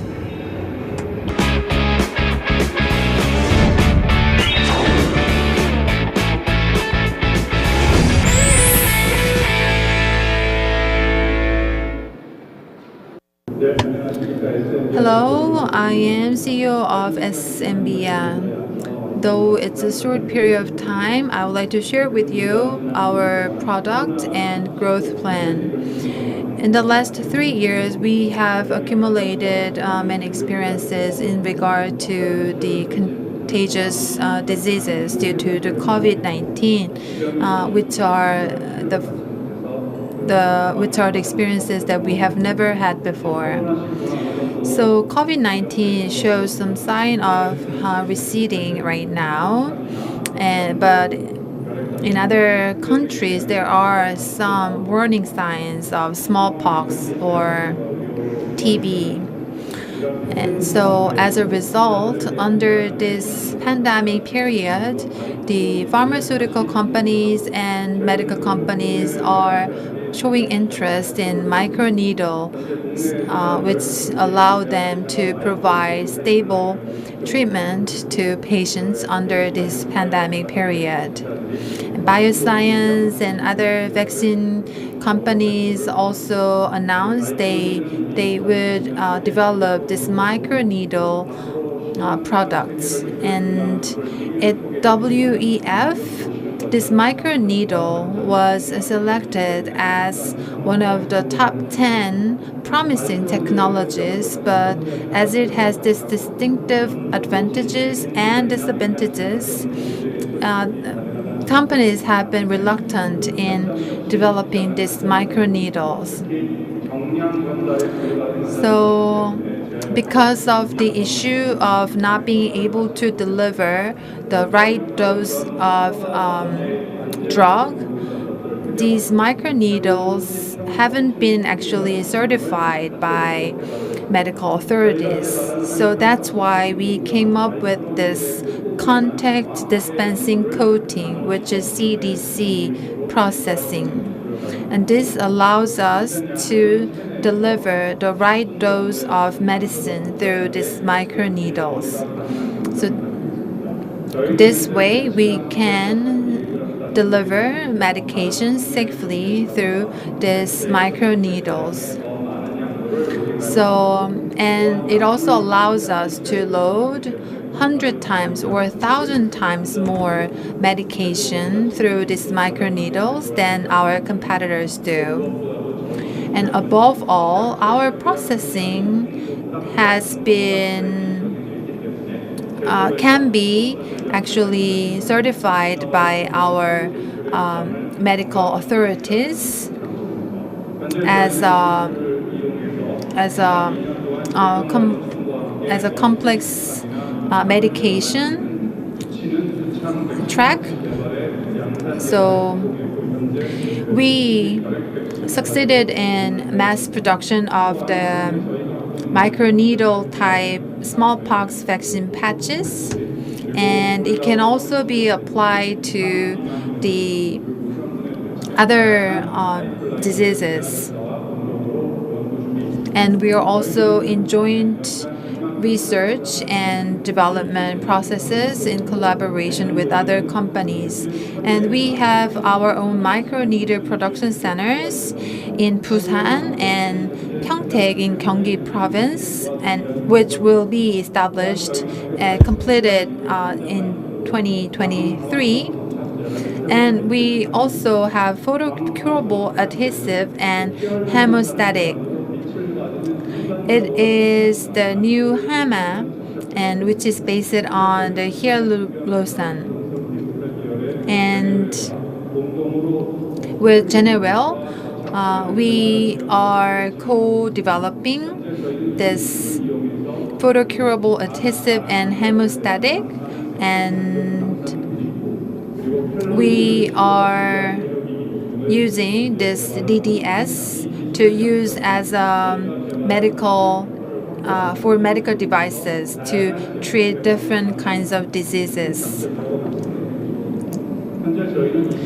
So we are aiming to IPO in the year of 2025, and based on this microneedle CDMO project, we are planning to do photocurable high molecular licensing out to grow our business. Thank you. Thank you for your insightful presentation. So, is there any judges having questions for him? So would you please deliver the microphone to the judge who raised the hand? So what is your sales volume right now? That's my first question. And your independent pipeline is to use the microneedle. So do you have your standalone independent pipeline for that?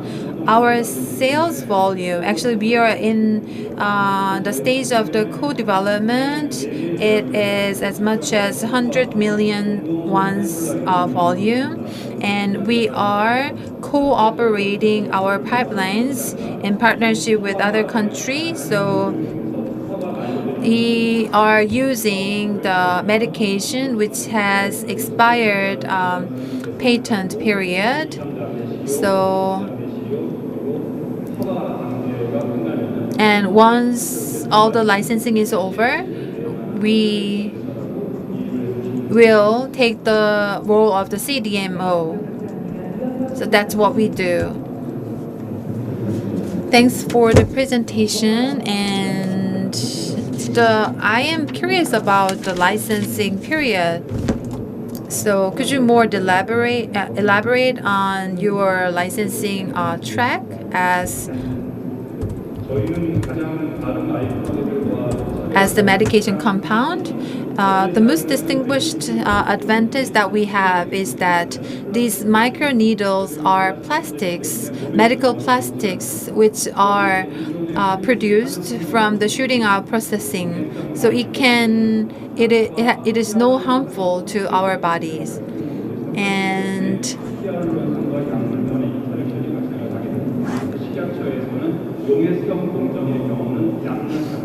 And this plastic is not harmful to our bodies, so that's why we can use it as safely to deliver medication. And there is a microneedle licensing standardization published by the medical licensing authorities, and we coat medication on these microneedles and do not touch the formulation of these plastics so that it will not be dissolved when in contact with our body.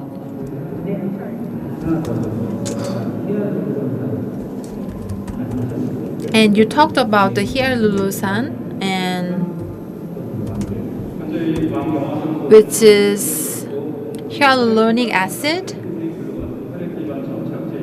So what we are researching right now is the next generation adhesive, and we used the hyaluronic acid to develop this adhesive, and this is the first of its kind in the world, and we are applying for a patent in 4 different countries. And so our pipeline is the adhesive and the microneedle. And as for the adhesive, we are capable of producing 1 kilograms of adhesive a day. So it was SMB. Thank you for your presentation.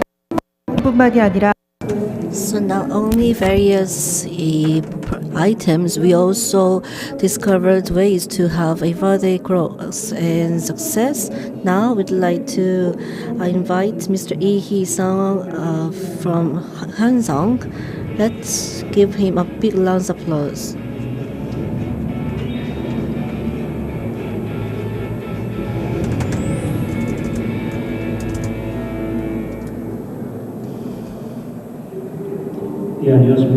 Good afternoon.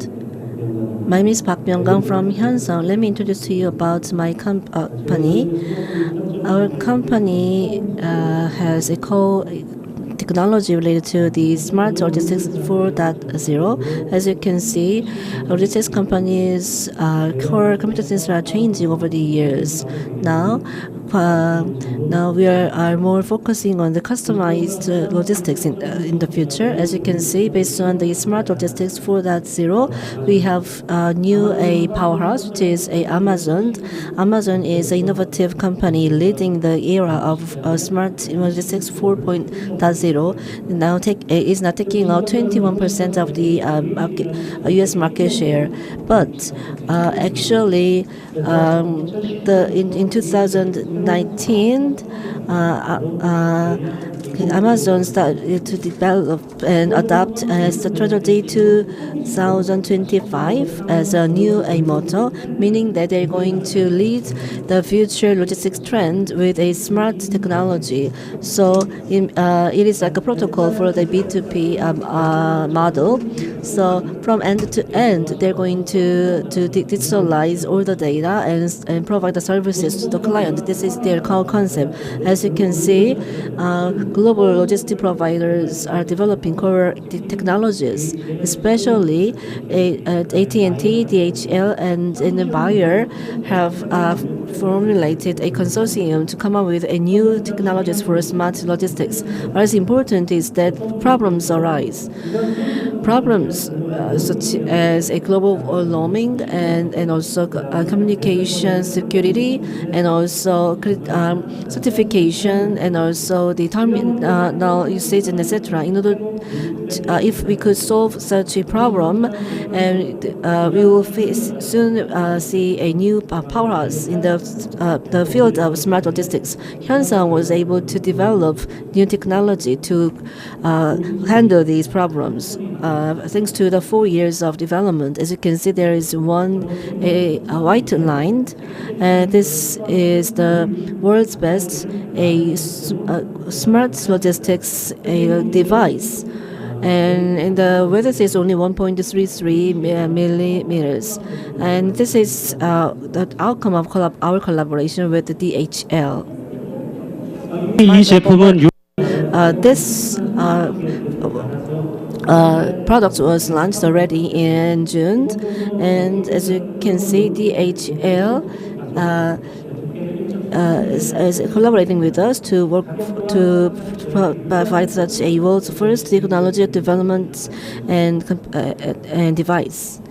And now this smart labeling is going to be introduced to you. So our basic concept is that we are going to have global a communication, mobile communication, which is like a global real-time E2E network solution. And what is also important is sensing, because customers require a variety of data. So with this solution, we need to be able to handle all sort of the data. So we are in collaboration with DHL, and based on this collaboration, we're going to develop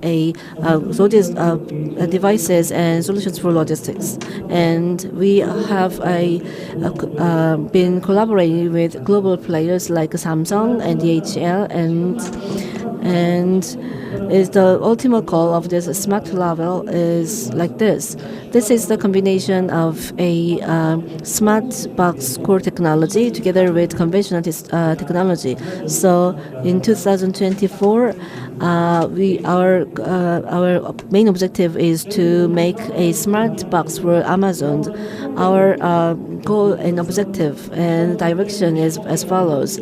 There are 266 billion boxes needed by 2026. Our goal is to apply our technology for those boxes in the future, and we are ready to become a global house for this kind of smart logistics.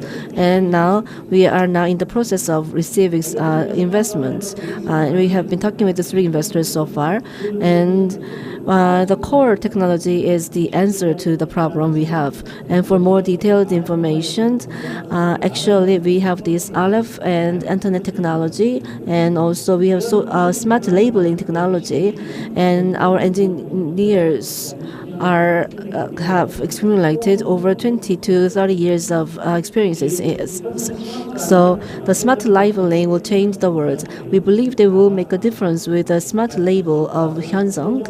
So the logistics will become a game changer for the world's smart logistics market. Your choice will help us set a new history.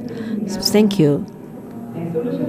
So solution-based smart labeling company Hyunseong just finished its presentation. So please raise your hand if you have any questions.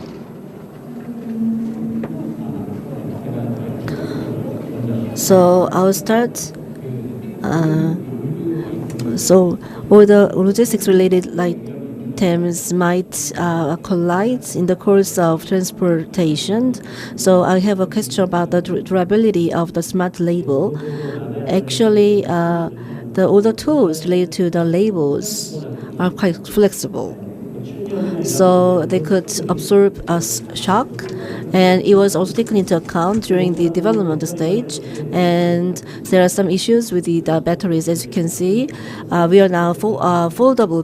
We are now utilizing a primary batteries, which is foldable. Actually, secondary batteries have some issues with the certification for air transportation, and also so this is what is needed for the transportation of the labels. So once again, we are utilizing primary batteries, which is foldable.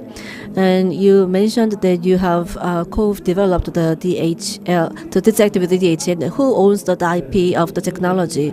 So the IP sits at our company. So we are the developer. Actually, we started to have the cooperation with DHL, but at the MOP stage, we have 100% ownership of this technology.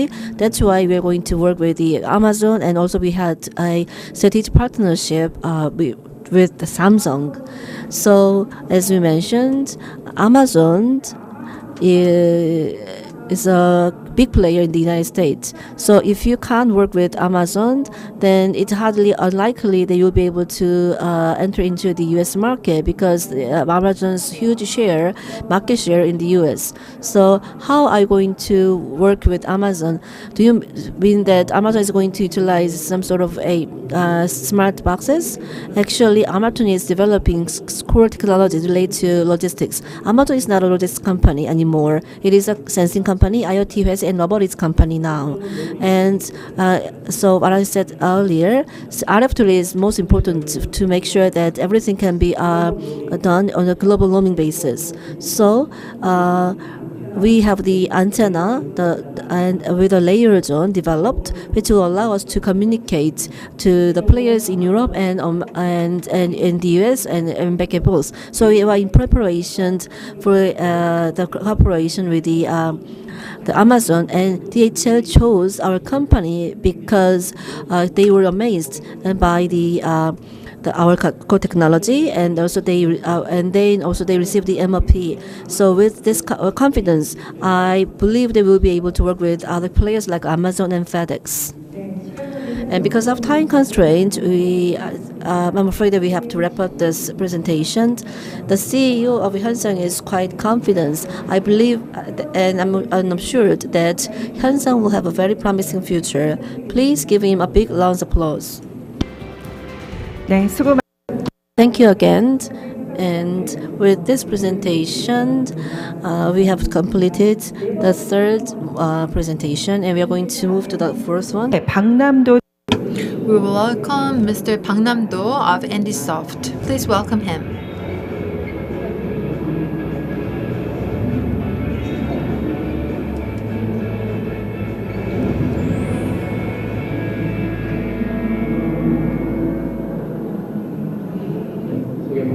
Thank you. Hello, I am NDSoft Lee Jong-mo, and CEO could not be here because of his health issue, and due to the time constraint, let me just jump in the IR. So NDSoft has the source technology holder of disaster notification, and we believe that the language barrier should not come in delivering the disaster messages. So that's why we came up with this AI-based interpretation platform. And in 2022, we confirmed our revenue in 10 billion won. So let me share with you the video clip which shows the snapshot of our product. On Mars into tropical island. One plant genetically turned to grow for Mars land. 우리 꽃님이는 어떻게 된다는 거야? Once Mars became the only planet where terraforming was possible, the miracle needed to disappear. 네, 방금 보신 영상은 So in the video clip, you saw some video clips from the drama Victory Ship, and you could see that people are wearing the earplugs and they communicate with each other with thanks to the real-time interpretation. And the subtitles have been also created for this video through our service, Brit. And the Brit has three kinds of services, and it also has the chat view function.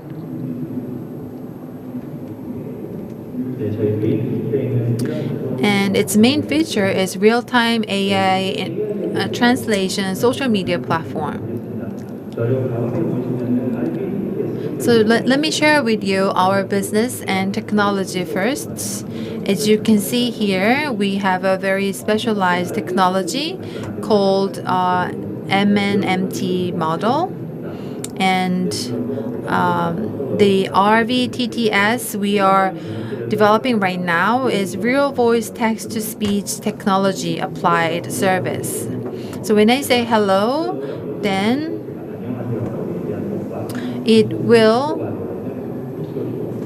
be translated in very similar voice as I said hello in Korean.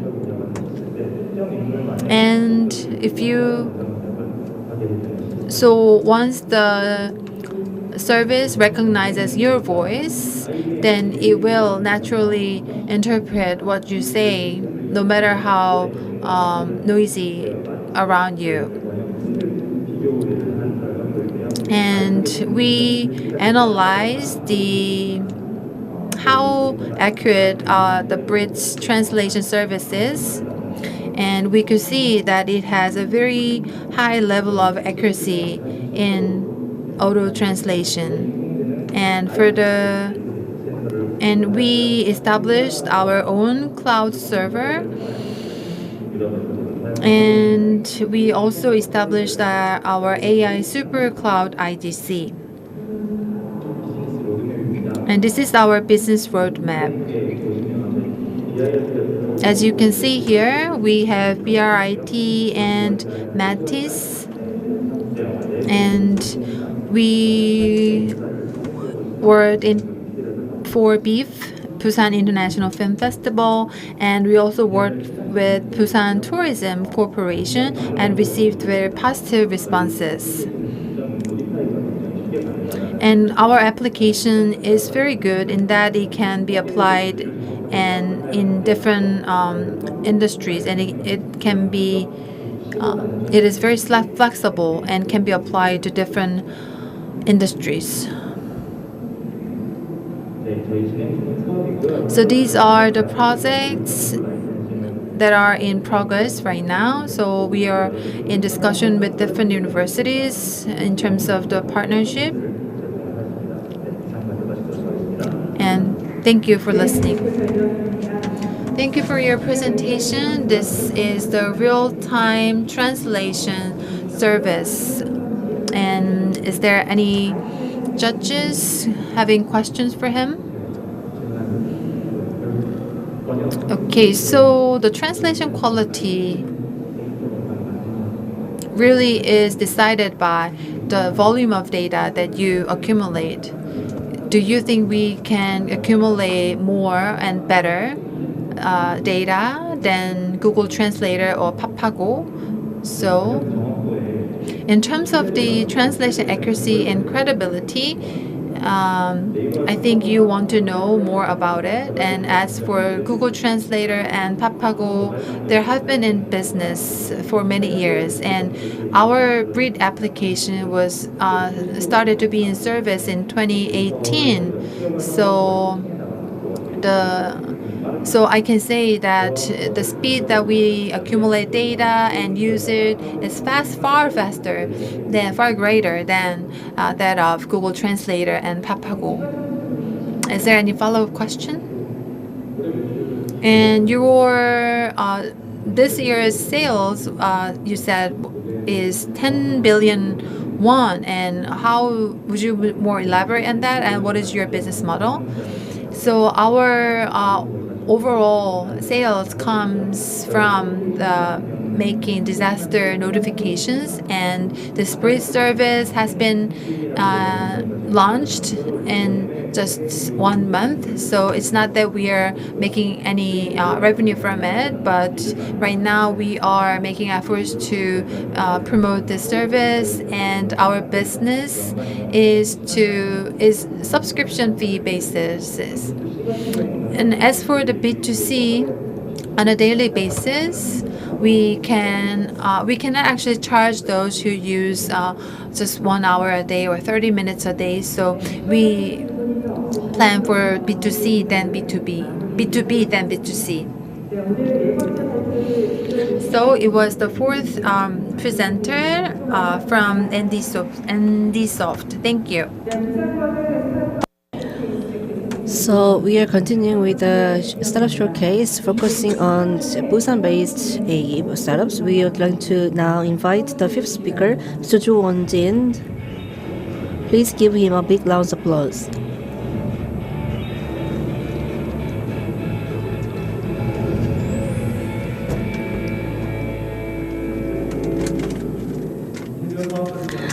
So we are providing 3D consulting solution titled Kubo for interior providers.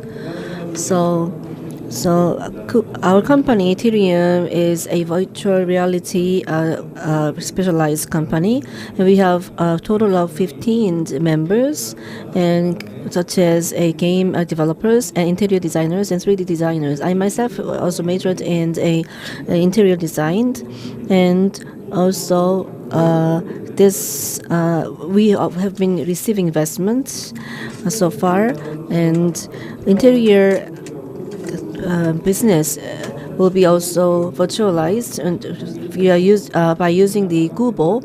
As you can see, customers will be able to change the furnitures and the finishing materials in this virtual reality space. It is to be provided for the B2C and B2B users. And we are also working with many companies, such as construction companies, and for example, these construction companies are in need of a cyberspace model house, and also material companies and also furniture and lighting companies also need a consulting simulation devices for marketing. And also, whenever we launch a new product, we by our clients, we are able to apply them to our solution.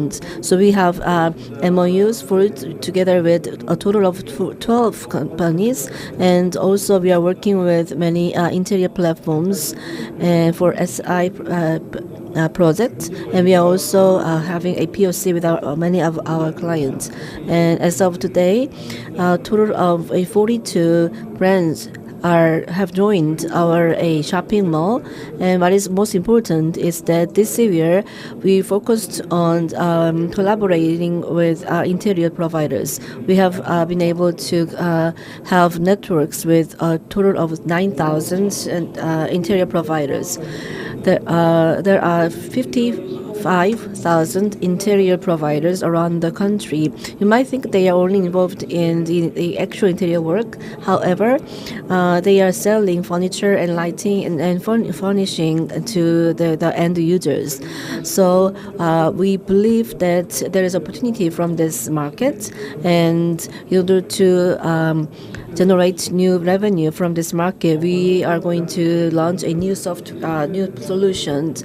So I believe that the interior providers are staying at the center of the interior and also structure industries, because when these interior providers are in direct contact with customers, they are to give recommendations to the client. So I believe that with the 3D simulation and also package services, we'll be able to make revenues from the interior providers. And the content market for the interior providers was a 7.73 billion won. The size of this market is 6 billion won, and this slide shows all the POC projects and etc. Once all the project is completed next year, we believe that around 2,000 interior providers will be utilizing our service. In that case, we'll be able to generate cash cow of 2.6 billion won as part of the subscription fees. And the total transaction will stand at 190 billion won, and we are now at the second stage and applying our solutions for the interior providers. And now we are now preparing for the next stage, where we will work with the interior shops, and also we are going to expand our business with via the B2C business. And many people say that the B2B and B2C market is growing, but actually many of the end users are relying on the interior providers with whom they actually have a consultation with. So we have developed this 3D module, 3D simulation, which is quite user-friendly. So after going through the simulation, the end users will be able to have further meetings with the providers to find the suitable solutions to meet their needs. This is for my presentation. Thank you. And this, Thur alone provides 3D solutions for interior providers. So, do we have any questions from the judges?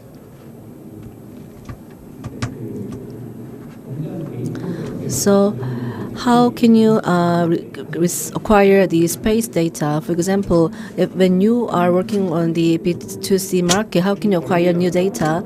Actually, we have acquired over 350 million data so far.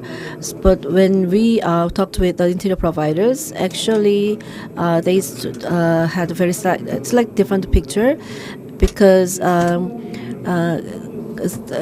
these interior providers have great hurdles to overcome, because they have to go through all the stages to come to the actual questions. But we are able to provide very simple solutions, so that the consultation could be quite time efficient.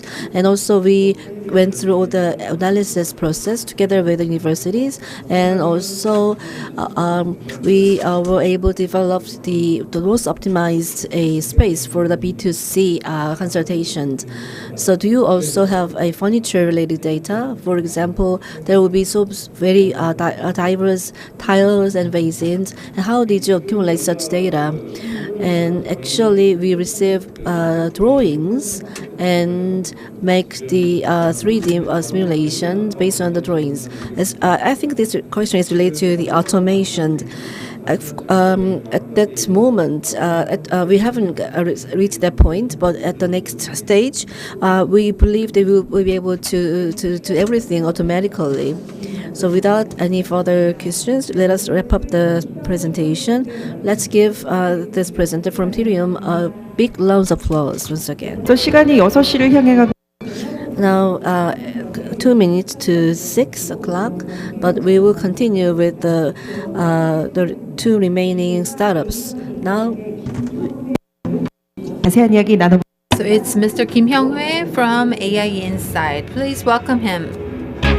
안녕하십니까. AI인사이트 사업총괄 이동섭입니다. 저희 대표님이 원래 오늘 참여하셔서 Hello, our CEO was supposed to be here, but he had many medical association symposiums, so he couldn't make it today. Please apologize. Please accept our apologies. So the solution that we have is early detection and early checkup solution for eye diseases. And here you can see that many people have this kind of diseases without any early signs. And the eye doctors say that it can be detected in just simple funduscopy, but people do not get it because there is no science in advance. And so, and especially the diabetic retinopathy is also the disease that people just find it very difficult to detect it. So that's why we came up with this solution to provide the early detection and diagnosis of such disease. Globally, around 2.2 billion people have eye disabilities, visual disabilities, and among them, at least 1 billion people have severe disabilities and loss of vision. And we see the number grows year by year, and the best way to prevent such increase is to have people receive early diagnosis. And it is also expected that we have such increase as the society becomes more aging at a fast pace. As you can see here, there are different retinal diseases, including macular degeneration, glaucoma, retinal detachment, and these all result in the loss of vision. And these diseases can be prevented when they are detected in early stage.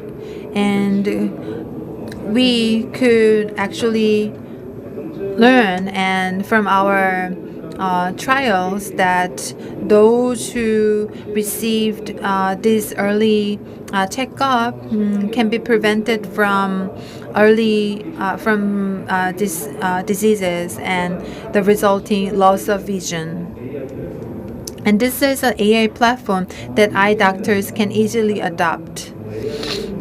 And unlike other AI solution companies, this AI solution is not what the technology professionals developed, but eye physician developed this solution, and it is highly compatible with other devices in hospitals. So, and it can be easily adapted to other departments of medical treatment, and it is also in use by many hospitals.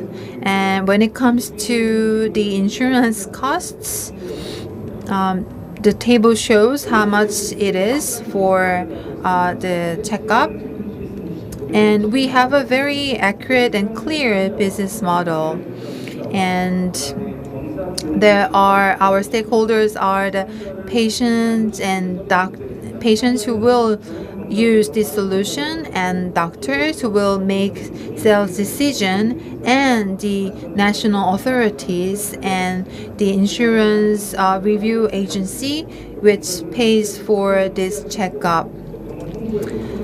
And the patients are the ones who will most benefited from this solution, and the doctors can also provide better treatment to their patients with this solution.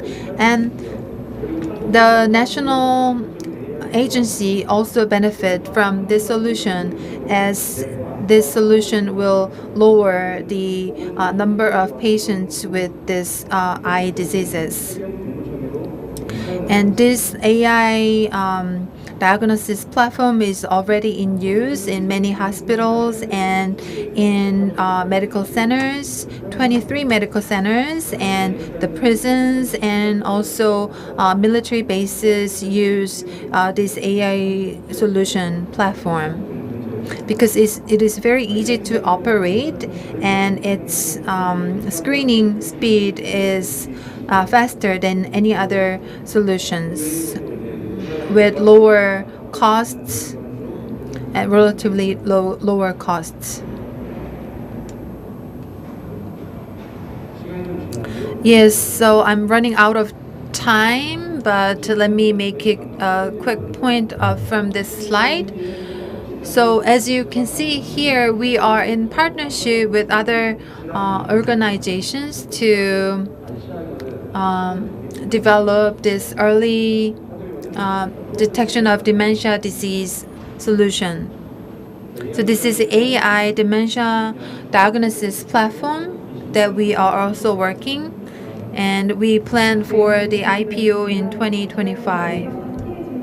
So we are available to receive just one question before wrapping up this session.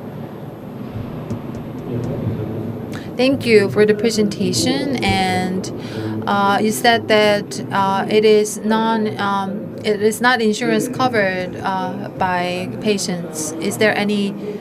So this fundoscopy is actually insurance covered and nationally, and it costs around 10,000 won for 2 eyes. And is this a cost for this fundoscopy practice or others? So this solution is actually allowing people who do not receive such checkup be able to receive such early checkup. So this solution is very important because it is very easily readable, and most eye doctors actually outsource the reading of this fundoscopy, which costs around 1,000 per case, and it also takes time for them to receive the results. And this solution actually saves the time and money for. So thank you for the answer, and due to the time constraint, let me wrap up this presentation time. And now we are going to have the last presentation, last but not the least. We have Mr. Kim Sung-ha, the CEO of KMCP. Very nice to meet you all. I am representing KMCP. It is a Busan-based company, and we are providing eco-friendly marine mobility solutions. We have this capabilities to provide eco-friendly marine mobility. This is the solution we are taking, and this, as you can see, we are going to play a short video clip to allow you to have a big picture over the development. Let's skip this part. We've been talking about carbon zero to achieve eco-friendliness, but from a marine perspective, actually, carbon zero policy has a big impact. For example, 70%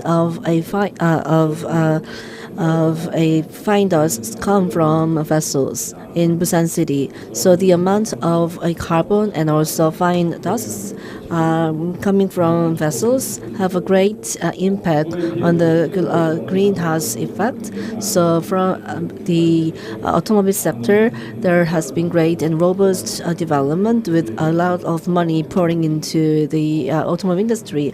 But in the marine vessel industry, we need to keep up with such a pace, and this is the goal. And with this video, I'd like to show you the technology that we have developed so far.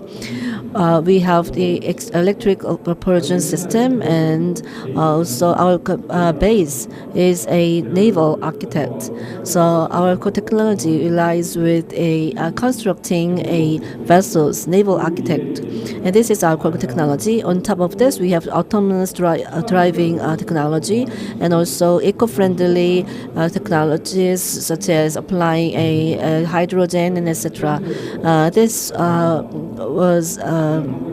This is about a project that we are learning with the Ministry of the Marine Affairs and Fisheries, and we have developed this a platform. And so together with many players in Korea and with the ministry, actually we are working to decrease the gases and also carbons from vessels. We have over 6.9 vessels. So together with Hyundai Mobile, we are also working on a marine mobility. If selected, we will be able to also take part in the marine taxi project for a Busan city, and we are also building vessels for leisure purposes. So basically speaking, the basic profit comes from a small-sized vessels for leisure purposes, and the revenue is 4.5 billion won. But this year we are going to achieve 7.7 billion won in revenue. But our future direction is eco-friendly. So we are very much interested in the LPGs and also the hydrogen propulsion system. Also, we are working with the Hyundai Heavy Industries. So next month, we are going to have to launch a electric propulsion system, and there are so many projects down the road. So, this is the situation in Korea. The Ministry of Marine Affairs and Fisheries is keenly interested in reducing carbon from vessels, and the future is quite near because we are going to also be involved in the project to clean the bottom of the oceans and utilizing a hydrogen propulsion vessels. You might think that electric cars and hydrogen propulsion vehicles are just something in the future, but that the future is very near, and we have technologies needed, and actually the technology barrier is quite high, so only a few ones which are able to acquire such technology will have great success. And one competitor in Oppo is also talking about receiving a Series D investment, but there are only a few competitors in our country. And also with the Ministry of Marine Affairs and Fisheries, we are working on a project to have eco-friendly vessels with a budget of 25 billion won, and also we received 3 billion won from the Ministry of SMEs and Startups, so that we will be working with the Hyundai to develop a hydrogen propulsion vessels.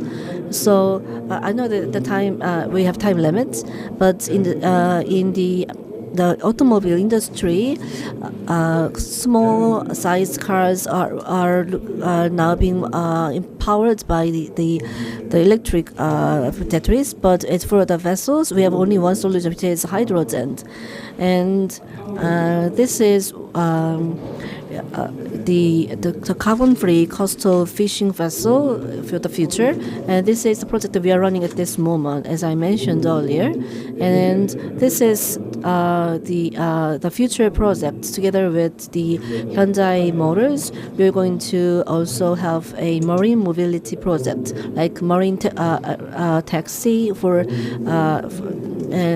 the future. This is a concept, and so we are working with Hyundai Mobis and Hyundai Motors and Hyundai Heavy Industries. And these are the three key partners for a technology cooperation. And these companies are very interested in vessels, and they are also looking for a company they can work with for a small size vessels. So I believe they will become a great partner for these players. So this is a portfolio, and we'll just skip this part. With this, I'd like to just wrap up the introduction about my company. Because of time constraint, we will just take one question from the judges. So you mentioned about the technology hurdle, which is quite high. So who are the core members of your company who are now working on this project? Actually, we have a total of 30 members, and we have members who are specialized in computer and software, and also we have 4 members who majored in naval architects, and 4 members also studied a hydrogen and fuel cells, and the rest of the members are working on a prototype production. So people ask whether we are building the fuel cells or batteries. We are not involved in such a technology, but many people do not realize that fuel cell is not the only solution. We must have a naval architect-based technology to have the optimization of the fuel cell usage, because this is what we are doing. We are providing integrated technological solutions to allow a marine transportation in the future.